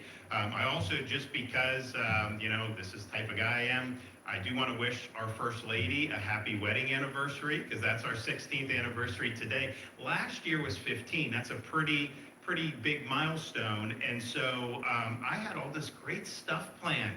I mean, I really was planning something great, and those plans got interrupted by a young lady named Helene, who came screaming down the west coast of Florida, and that was really difficult. And then we had to deal with Mr. Milton after that, and so that was a 4 to 6 week blur that we weren't able to do. So happy 16th anniversary to Florida's First Lady, my wife, Casey. We love you. And I also want to thank everybody who's here. I see a lot of folks here in attendance who are working very hard on this. Mark Glass from FDLE has leaned in tremendously. They were right there with Director Kerner signing a 287G agreement literally on day one. As soon as DHS was in place under Donald Trump, they were ready, willing, and able to do that and step up. And I think our state agencies have really led the way on so many of this stuff. I also see our Chief Financial Officer, Blaise Ngolia. I want to thank him for what he's doing. He's helping within the confines of his office on the illegal immigration issue, but he, as a senator, really helped draft the legislation that we've put in place over these years that makes Florida the most effective state in offering support for the Trump administration in this really, really important mission. You may see him out and about now. He's tussling with some of these local politicians about, do you need to spend this much? Why not reduce people's property taxes? And I know people want to see a lot of relief on that. I also see Kevin Guthrie, Division of Emergency Management. Now they're doing great stuff with some of the processing and detention leading into deportation efforts, both Alligator Alcatraz as well as the deportation depot. I know they're working on a Panhandle Pokey, and who knows what else after that. If it can be mission critical, we want to be helpful. But the fact that he's here today means that we haven't seen any violent change in Invest 94, because I told him, I said, they say it's not going to hit us, but I just, so he's monitoring that, and obviously we'll be monitoring that going forward. So, and there's other people here doing great stuff. So many great sheriffs throughout the state of Florida. I think it's really appropriate that we're here at the Florida Sheriff's Association. I mean, the Kerner was just down in Brevard County with Sheriff Ivey. They got like 400 in a 4-day operation, 400 illegal aliens that were arrested and will be processed out of this country. Just incredible cooperation, local, state, and federal. So I'm glad that Florida stepped up for the 287G. I'm glad we imposed a legal duty, and the Attorney General was quarterbacking this as the Chief of Staff in my office when we did the special session. But the reality is, we do have a lot of folks that would want to be helpful. But when you have that duty, we say, here's the standard, all hands on deck, this is mission critical. That has been really important. And other states, I think, could learn a lot by what Florida's done in that situation. But when we've done all this stuff, it's funny because you'll have people in the media, they never talk about how much money is being spent on liberal initiatives. It's just like you never want to mention that, right? But on anything with immigration, it's like, how much does that cost? This, that, and the other thing. And the reality is, and what we said from the beginning is, this is supporting an important federal mission. These things, like the detention facilities and stuff, those are going to be reimbursable. Our sheriffs are going to be able to get reimbursement. Our state agencies are going to be reimbursement. And some people tried to say that wasn't going to happen. And I think today with these checks, this is just the beginning. It's showing we're stepping up, doing the right thing. We're putting our folks through the proper training. We're doing all this. But we have a great working relationship with both the Trump administration writ large, but particularly DHS and ICE. And they're doing what they said that they would do to be able to support all these agencies. And so the mission continues on this. I think we've got a lot of momentum. I mean, I was just able to visit the deportation depot within the last few weeks, I think, and the cadence of flights has picked up there. The cadence down at Alligator Alcatraz has picked up. And I said from the beginning, I don't want to be like, the New York City model was take somebody here illegally, pay for them to be housed in a luxury hotel indefinitely. We don't want that. We want ICE has to go through process, and so we can be helpful for the processing, staging, and then provide them a pathway to be able to return the illegal aliens to their home country. And so that's what we're doing. And we, of course, won in court on Alligator Alcatraz. I know they're going to keep filing lawsuits, anything we do, but we're very confident that we're going to continue to be in the right on all of that. So thanks a lot. It's really been a great effort. And I can tell you, with the leadership that we have at ICE, with Tom Homan being there, all the different things, and obviously President Trump's vision and policy that he set out at the beginning, the difference between where we're dealing with in 2025 compared to 21, 22, 23, 24, I mean, it couldn't be more stark. We were in a situation where ICE was getting no support from the White House under Joe Biden as president. There were illegal aliens released based on administration policy. We had people that were victimized by criminal aliens because of the lax attitude, well, actually the intentional attitude of the Biden administration. Times have changed. This is an important mission. You have all hands on deck, and we want to make sure that coming to America is done lawfully. We want to make sure that our borders matter and that the laws of our state are upheld. And the final thing I'm going to say is this. Florida's not Portland. If you think you can go and launch attacks against ICE agents in this state, you got another thing coming. We will hold you accountable very swiftly and very severely. The people that are working for ICE are being charged with enforcing the laws of the United States of America. You know, we have a process where if you don't like those laws, you can elect people that will try to change those. But what you don't do is take the matters into your own hands and launch attacks against people that are simply doing their job. And I was here for the 4 years when the border was left open, laws weren't being enforced. They never changed the law. They never actually delivered. They wanted an amnesty, but they never did it in law. It was a de facto amnesty because they knew if they campaigned on that, they would lose even worse. And so the American people have spoken. They want the border enforced, and they want interior enforcement of the laws of this land. And that's what the men and women who work for DHS are doing with our support.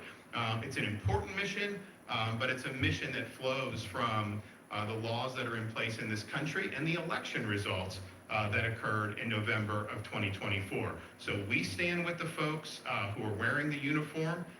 We are not going to tolerate any of this that you see in some of these other jurisdictions. And so just be forewarned, if you want to take a pot shot at an ICE agent or any law enforcement, you are going to have severe consequences. And one of the fellows that will be responsible for ensuring that the state continues that is our Attorney General. James Upmeyer has done as much in a short period of time as anyone I can remember who's been serving in that office. And of all the issues that he's tackled, and there have been very many, I don't think you have an Attorney General anywhere in the country that's been more strong on helping advance President Trump's agenda on securing our border and making sure our immigration laws are enforced. And so it's an honor for me to be able to bring him up to the podium now.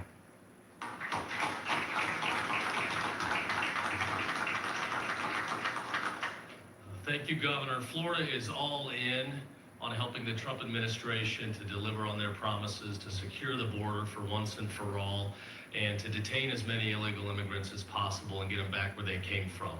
All of our agencies, working with all of our state law enforcement, all of our sheriffs, that only happens because of the leadership of Governor DeSantis at the top. The tone is set, we have our orders, and we're going to carry them out. We will deliver for the Trump administration.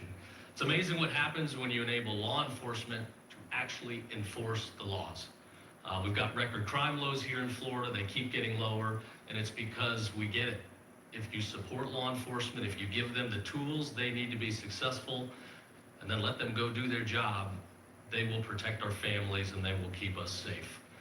Just last week in Polk County, we announced over 240 arrests in a human trafficking child predator sting, and 48 of those arrested were illegal immigrants. 48.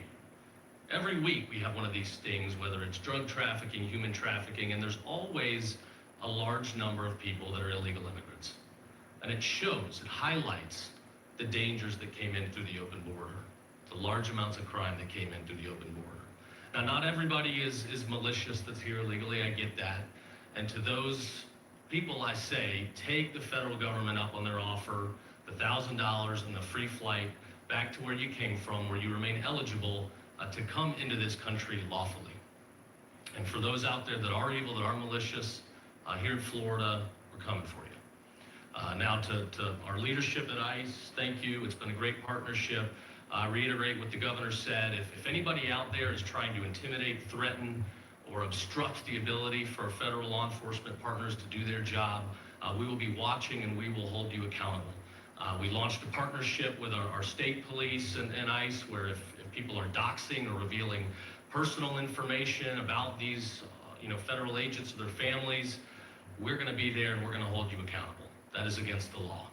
And by God, if you injure or attempt to target one of these officers, we will prosecute you to the absolute fullest. So I conclude by thanking our law enforcement. We've got the best state law enforcement, the best sheriffs in the country. They work together every day to make this the safest state to raise a family.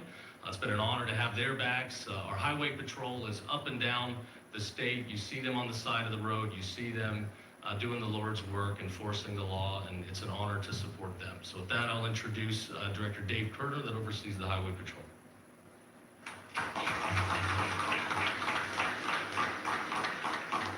General, thank you for that introduction, and given my present company, there's really not much more that I can add to this dialogue, but I do want to take a moment because there's a part of my job and my responsibilities that I cherish, and that's being a part of this initial effort in the state of Florida to lead the nation in immigration enforcement. And that is happening because of the leadership of our governor, who's been the tip of the spear, the leadership of our president, and just incredible partners at ICE, at DHS as a whole, Border Patrol. The governor mentioned that I just returned 2 hours ago. The colonel and I were on the ground in Brevard County with Sheriff Wayne Ivey.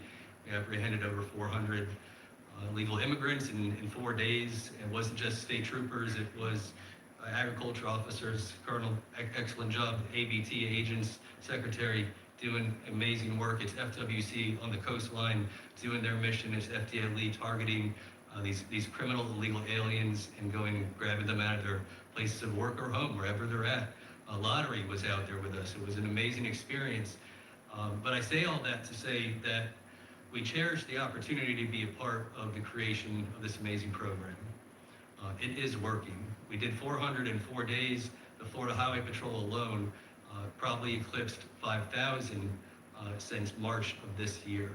When we go back and look at the numbers, it's probably going to be over 5,000 as of today. Department of Financial Services, special agents were out there with us as well, Mr. CFO, and we appreciate their contribution. Our commitment to this mission is sincere. We have created a full-time immigration enforcement unit in the Florida Highway Patrol, perhaps the first one at a state or local level in the nation. But what was astounding and amazing to the colonel and myself was how many troopers applied to be in those 20 positions. I believe it was over 100 or more applied. It's because they believe in the mission so much that they want to do it full time. Nearly 2,000 of our troopers are 287G certified, but we have a core passionate group because they see what this epidemic has done to our communities. They see what it's done to the quality of life. They've seen what it's done to officer safety and the safety of our families. And so we're very serious about this mission. Our troopers are starting to experience doxing as well, and we're going to start seeing that throughout the entire state local law enforcement space. Director, Deputy Director, our commitment to you, and Garrett knows this, Garrett Ripa, the Field Office Director, we have your backs 1,000%. We will stand with and by your agents and your officers every day, and we're honored to do it. The only way that we're able to apprehend so many people in such a short amount of time is because of the partnership with the Florida Highway Patrol and our state law enforcement and our local county sheriffs and the Department of Homeland Security. We work as one team, and this model is really becoming very effective here in the state of Florida. We hope, and I think I speak on behalf of everybody in this room, we hope to see other states adopt this posture in immigration enforcement. And then the final point that I'd make, especially with the CFO here, with the Florida Agency for Financial Oversight, we are honored, deeply honored to receive, I think it's $13.6 million today on behalf of the Florida Highway Patrol, not just because we can use those funds to make our operations safer and more effective, but that it's an investment in the right thing, and it's a recognition from the President, from you, from the Department of Homeland Security, that we are doing a good job in the state of Florida. We're honored to be on the team. Thank you very much for having me here today. It's my honor to invite Sheriff Hardwick from St. Johns County, who just his agency alone, as I understand, over 700 independent 287G arrests, leading from the front. Thank you for being here, Sheriff.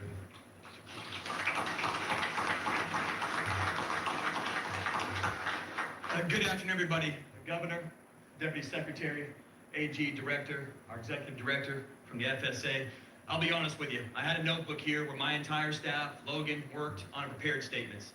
If you know who Rob Arwick is and how we do law enforcement in St. Johns County, it's a waste of time reading it to you. I'm going to tell you from the heart of what is going on in the state of Florida. And I'm going to tell other states to pay attention because it starts right here. For us to stand side by side because we're missing people that are standing shoulder to shoulder with me.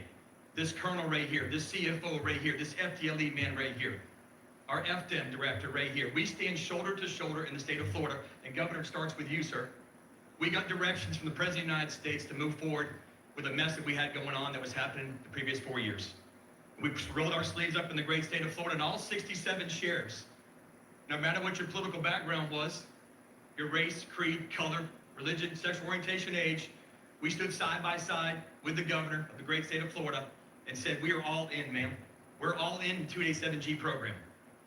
I think as of today, 4,700 law enforcement officers in the state currently hold what they call a DIO status, Designated Immigration Officer. That's our partnership and commitment. But what we also did, sir, was we stepped up with our federal partners and said, you're going to reimburse us. We've heard that a lot of times, Deputy Secretary, before the President of the United States was turned in office, and the governor supported us financially over the years because we never could wait for any more funding. We just drove forward with the mission. But ma'am, you have stepped up, and a lot of these agencies, I know it's not you, it's you and your amazing team, but we have got paid over the last 4 days, 3 or 4 days, with more coming in. The deputy or director says $13 million for our troopers, unfunded liability, but that's exactly what happened. But as we work together on this mission is not over. We're at the beginning of a long journey together. Our law enforcement officers are being threatened, shot at in the state of Texas, trying to murder us. We're not backing down in the state of Florida. I recommend the other states take a picture of what's going on today. Our governor stands behind us. The Deputy Secretary of ICE stands with us. Our CFO, our Commissioner of Agriculture, our AG's office. We stand shoulder to shoulder in the great state of Florida. So here's my brothers and sisters that don't have the privilege of working in my state, our state, Governor DeSantis' state. I recommend you get on board because you're behind the 8 ball. Our federal partners are sitting there with a checkbook ready to write. It's not lip service. It's real. We are not here for a photo opportunity today. We're here to tell you it's going on. It's actually happening, and we're being reimbursed. Governor, on a personal note, my wife, Ken, and I got to thank you. The First Lady and yourself have been nothing but hands down supportive of the St. Johns County Sheriff's Office and our vision of what we got going on. It's been personal, sir, and you've taken care of us. I also want to take a moment to say thank you to the legislators. You've been phenomenal to the St. Johns County Sheriff's Office, but more importantly to our law enforcement in the state of Florida. Our Senate President, our House Speaker, it's a special thing we got going on here in the great state of Florida. Again, Deputy Secretary, thank you for giving us an hour of your time upstairs where she physically listened to some of the things that we can make better. And she didn't make a promise, she made an agreement. We'll make it better, Sheriff, and I know you will, ma'am. Without further ado, ma'am, I know you asked to come back to the podium, but thank you. God bless America, and God bless the free state of Florida. God bless America.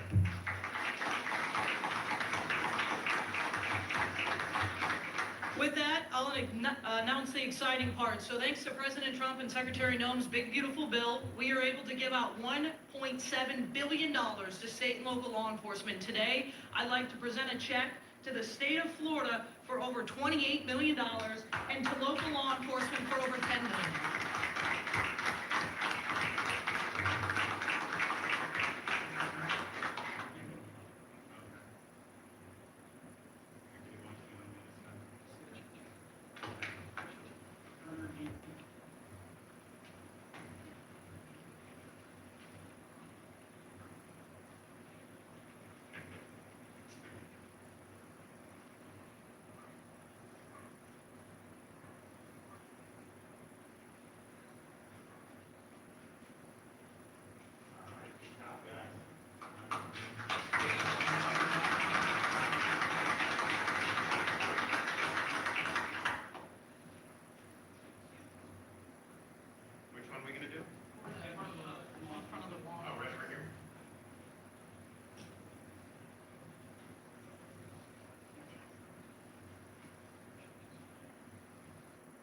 People that follow what we do in Florida, this is nothing new.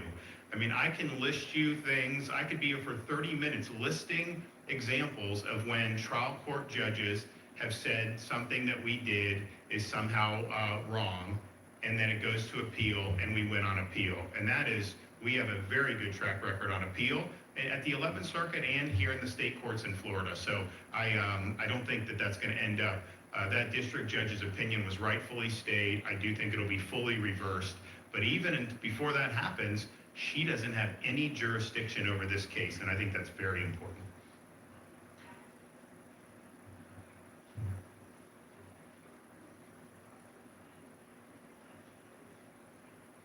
I don't think so, but you know, the reality is what I said from the beginning on this. We will get reimbursed eventually.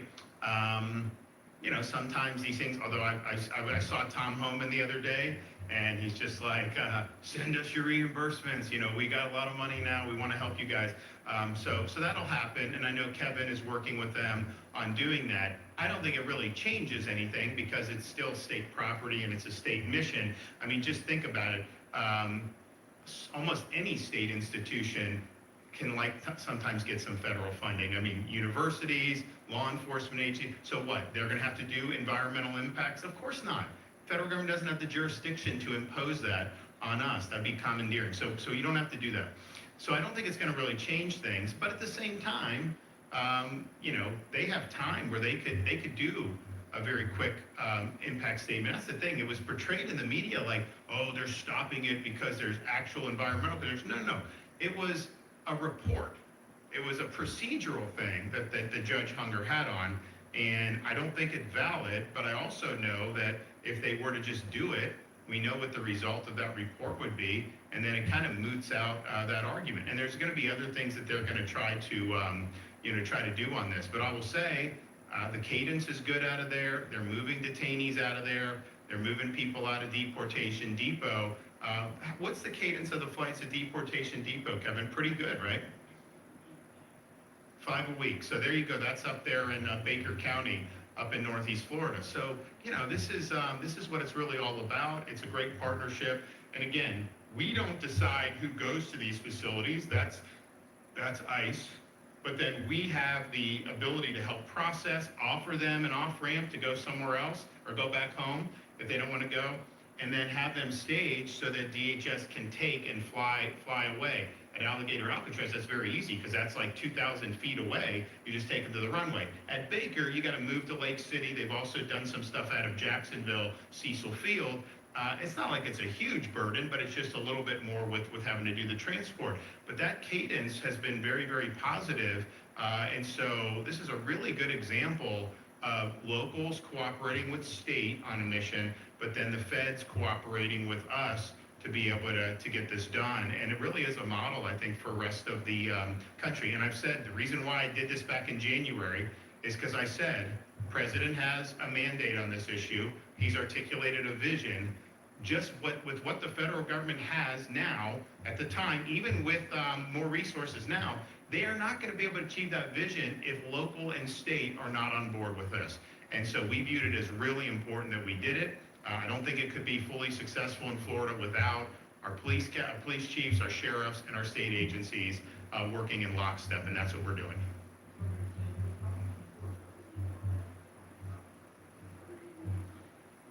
It's all military-age males, I think, at this point. And the census goes, it varies, but I would. Governor Ron DeSantis out in Florida speaking on the new federal funding boost that the state will get for immigration enforcement. You are watching live now. We will take a 2-minute break, our final one of the hour. Stay right here with us. More to come in just moments on Live Now.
We are back here for you on Live Now from Fox. Thanks again for continuing to join us on this Friday edition. Now I want to go out to Florida, where the Attorney General, they're talking about some, what he calls, soft on crime policies and how they are not what he calls implemented in Florida. Let's listen in.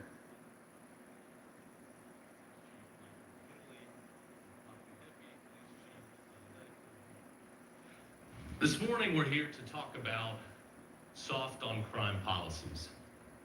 I think now, looking across the country, seeing many of these recent tragedies, it's apparent soft on crime policies do not work.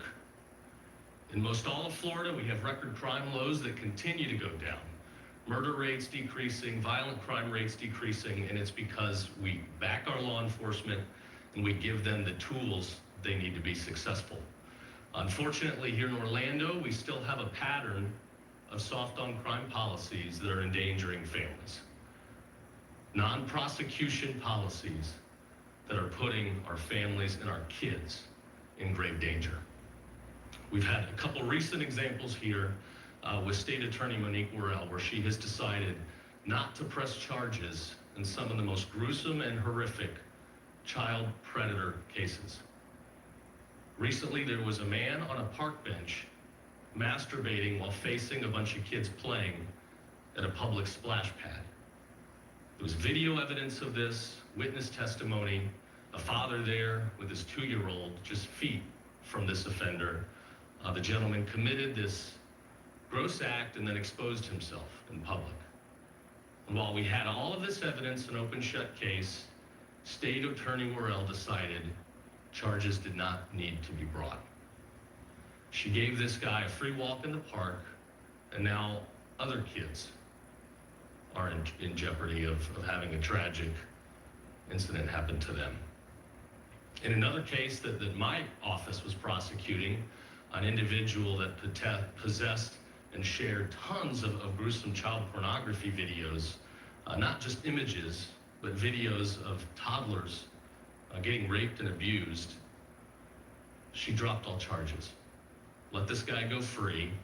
He made it almost out of the country up at the Canadian border. Thankfully, our office got him again, and we are prosecuting again, and we'll make sure that he spends the rest of his life behind bars. Because when it comes to these dangerous child predators, there's only one thing to do. Prosecute to the fullest, ensure the longest sentences, where legally appropriate, seek the death penalty. But at the end of the day, we have to protect our kids. So I'm glad to be joined this morning by Congresswoman Laurel Lee. She is a former prosecutor herself. She's a mom. She's tough on crime. When she was Secretary of State in the DeSantis administration, working with Brad here, we kind of got the gang back together.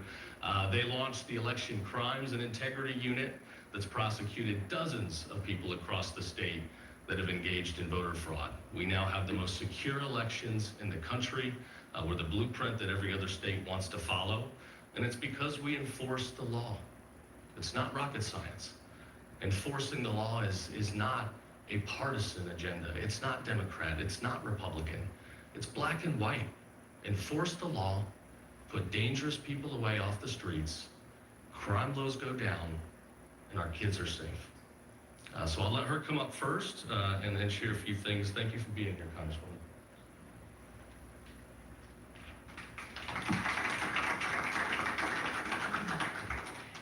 Well, thank you, Attorney General Ithmeyer. It is indeed a pleasure to get to be here today with you, with Statewide Prosecutor McVeigh, Chief Williams, and all of the other men and women who are here, who are committed to keeping Florida safe. Let me start with something that we can all agree on. Domestic violence cases and gun cases are not minor. They are the red flashing lights that tell us when violence is going to escalate. When a state attorney prevents these types of cases from being reviewed or lets a repeat offender out while awaiting trial, that is a public safety problem. Every charging decision is a public safety decision. It determines whether families are protected or whether danger is being put back out on the streets. And here's what we know. A small group of repeat offenders drive most of the violent crime in our communities. If prosecutors let those cases slide, if we look the other way, those same offenders will be in the headlines again and again. And we don't have to imagine the consequences. We can see them. On Monday, I will be in Charlotte, North Carolina, where a young Ukrainian refugee, Irina Zarutska, was murdered on a bus by a repeat violent offender who'd been allowed to go free. This tragedy wasn't the result of one mistake. It was the result of a chain of decisions, delays, and excuses that kept a dangerous man out on the street. That's what happens when a system treats violent recidivists as if they are harmless, and we cannot allow that to happen here in Florida. As a former prosecutor and a former judge, I know that our justice system works best when it is based on evidence and data, not emotion, when we can separate the violent recidivist from the person who can actually be rehabilitated, when we allow law enforcement officers to do their jobs, and when we can count on prosecutors who will do theirs. Prosecutors who respect the oath of office they take to enforce the law, not to make it, not to ignore it, but to enforce it. Because decisions to ignore criminal conduct erode public trust. No cash bail policies don't ask the only question that matters: is this person dangerous? So in Congress, we are working hand in hand with our colleagues here at the state to ensure that our partnership is strong, to support the call to protect our communities across America, to bolster safety and security at our prisons so correctional officers are kept safe, and to require prosecutors' offices to share the numbers. How many cases are prosecuted? How many cases are declined? How many gun cases are pled down? So that the public knows what's happening in their communities. So I'm proud to join my colleagues here today and so many of the men and women of law enforcement to keep that commitment to the American people. At the end of the day, this isn't complicated. Keep violent offenders off the street. Be honest about the results and use common sense. That's how we protect families. That's how we give real second chances to those who can succeed. And that's how we restore trust in our justice system.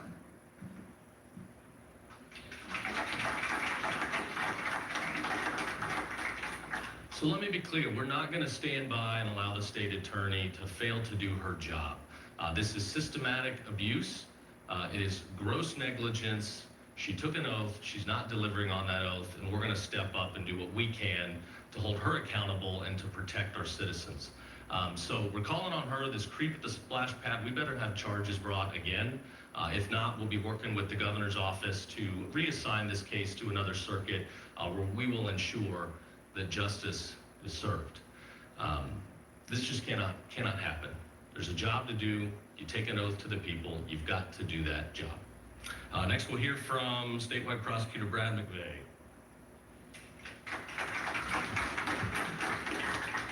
Thank you, General. Thank you for being here. I want to talk about the facts as they are in the first case the General mentioned. A father, his 2-year-old son, went to a local park, a splash pad, for a day of fun. What they encountered was a man less than 50 feet away on a park bench masturbating. The incident took about 4 to 5 minutes. The father did everything that you would ask a father to do. He didn't escalate the situation. He didn't take matters into his own hand. He watched the children and made sure that. And the law enforcement did everything you would want them to do. They responded. The witnesses, they found the suspect, they apprehended the suspect, and they arrested the suspect. The father was shocked when he got a call less than 30 case had been dismissed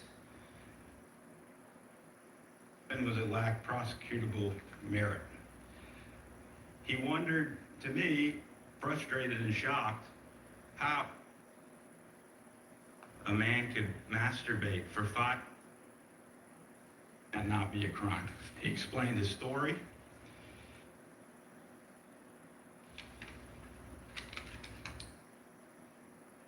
We listened. We took his account. We read the reports.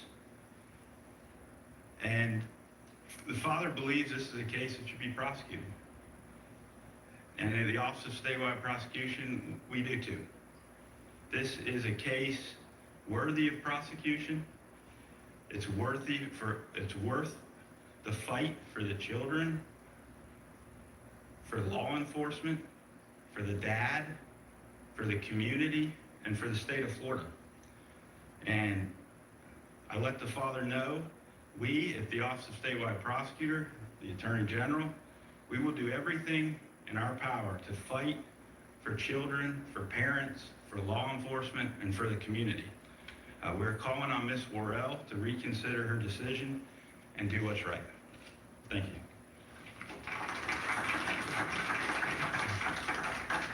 Thank you. And to round things out, we've got Matt Williams, Florida Highway Patrol. Good morning. I'm Chief Matthew Williams, and I currently serve as the Southern Region Commander for Patrol Operations for the Florida Highway Patrol. And I just want to briefly speak about the vital role that prosecutors play in Florida's judicial system. In our state, each judicial circuit elects a state attorney, and their responsibility is both clear and essential. They represent the people of Florida in criminal cases. Every day, the men and women of law enforcement put themselves in harm's way to apprehend offenders in order to keep our community safe. Once an arrest is made, prosecutors step in to review the evidence, determine the charges, and bring those cases before the courts. This role is to carry forward the work of law enforcement to ensure that offenders are held accountable and that victims see justice. Under the leadership of Governor Ron DeSantis, the mission of law enforcement is clear: to protect Floridians, uphold the law, and to ensure accountability. But this mission cannot be fulfilled by law enforcement alone. Our work must be matched with equal resolve from our prosecutorial partners who carry forward these cases we bring to them. This is not about convictions, it's about fairness, it's about accountability, and it's about protecting the public. Prosecutors must weigh the facts, apply the law, and make decisions in the interest of justice. And just as importantly, they must work hand in hand with law enforcement, from a partnership to ensure crimes are fully investigated, cases are properly presented, and that justice is ultimately served. When law enforcement and prosecutors stand united, our communities are safer, public trust is stronger, and criminals get the unmistakable message that Florida is in fact a law and order state. And quite frankly, every Floridian should have the expectation that our prosecutors and our elected state attorneys have the ability to understand and that they will apply and uphold the rule of law. I'd like to take this opportunity to thank Governor DeSantis and our Attorney General for their unwavering support of those who work day and night to keep this great state safe. Thank you. We got the best law enforcement in the country. We stand by them. I know that the governor's been their greatest champion. I thank them for everything they do. Thank you again, Congresswoman, for being here. We appreciate the fight you're bringing in D.C., especially when it comes to public safety and protecting our kids. Thank you, Brad, and your team. Thank you guys for the work you're doing. All right, I think we got time for just a couple questions. We're on a bit of a time crunch, but we'll take a few. Anybody has any? Yes.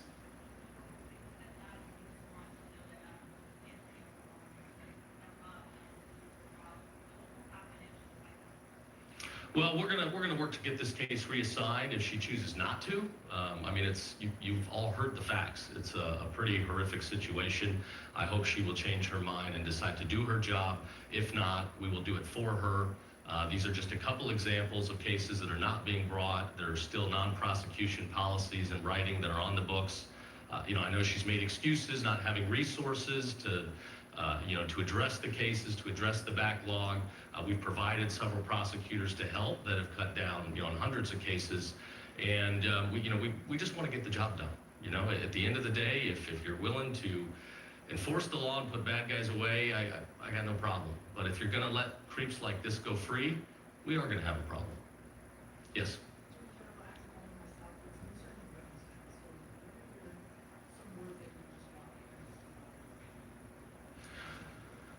Sure. Well, evil is out there. My number one priority is protecting our kids. We've made that very clear today with the internet and social media. That is the greatest danger. It is right under the nose of parents. Parents are the first line of defense. If you don't know what your kids are doing with their devices, go home and figure it out. We continue to make dozens of arrests, and the predators are getting access to the kids through apps like Snapchat, who our office has sued, Roblox, a gaming app. We've got investigations going into other apps as well, because right now it's too easy for predators to pretend to be kids, to use fake pictures, to tie into kids' vulnerabilities, and ultimately start to solicit personal information. So parents are the first line of defense. We're going to do everything we can to combat this evil, but it's there. Since I took office, our team has been involved in over 1,000 arrests involving child predators. Last week alone in Polk County, we arrested over 240 individuals in a sting that were either engaging in human trafficking, prostitution, or preying upon kids. Of those 240 arrests, the defendants combined for almost 700 priors. 700 priors. Just shows again that this repeat offense, soft on crime leniency, it doesn't work. It doesn't work. When people do these lewd and heinous things, they need to be held accountable. We need to put them away for as long as we can.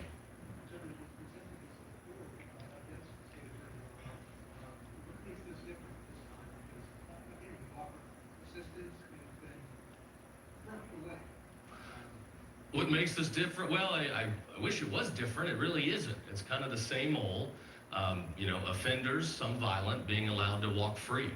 The facts of this case are so egregious, it is an open, shut case. Why would you not bring charges? You've got video evidence, witness testimony. You've got this dad that saw this feet away, made sure all the other kids were going to be safe, handled it correctly. Justice needs to be served. We can't let this happen, or others think they can get away with doing the same things.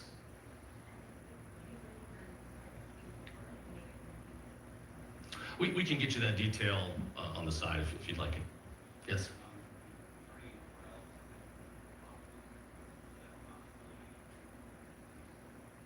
Well, it's an authority the governor has, so I'm not going to get out ahead of him or speak for him. She was reelected by the people, but we continue to see a failure of oath, a failure of duty. So, we're going to look at this. We're going to look at ways in the short run to get cases not being prosecuted out of this jurisdiction where we can ensure they are. But as far as other things, we'll have to monitor and see what happens. All right, thanks everybody.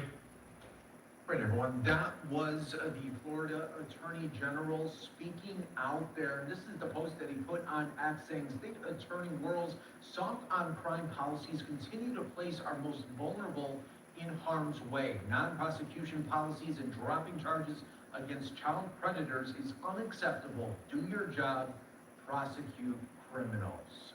So we will continue to bring you the very latest here on Live Now from Fox. We'll take a minute break and be back with more on Live Now.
back here for you worldwide on Live Now from Fox. Thanks again for joining us. I'm your host, Mike Page. Next up, I want to show you some more of the remarks from Illinois Governor J.B. Pritzker, speaking today in London at this forum. Let's listen in on Live Now. He talks about immigration, he talks about the economy, and so much more. Let's listen in. What is your position on how Trump is dealing with the historical friendship between the European Union and the US? I mean, we must not give up our transatlantic alliance and friendship, even now, when Trump started a commercial war towards our countries and towards the European Union that is damaging strongly our economies.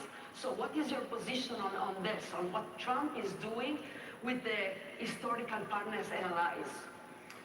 Well, my observation is that the challenges that the Trump administration has brought to the Transatlantic Alliance are multi-faceted. Let's start with the economic relationships and then move to the defense relationships. And we cannot afford to lose either one.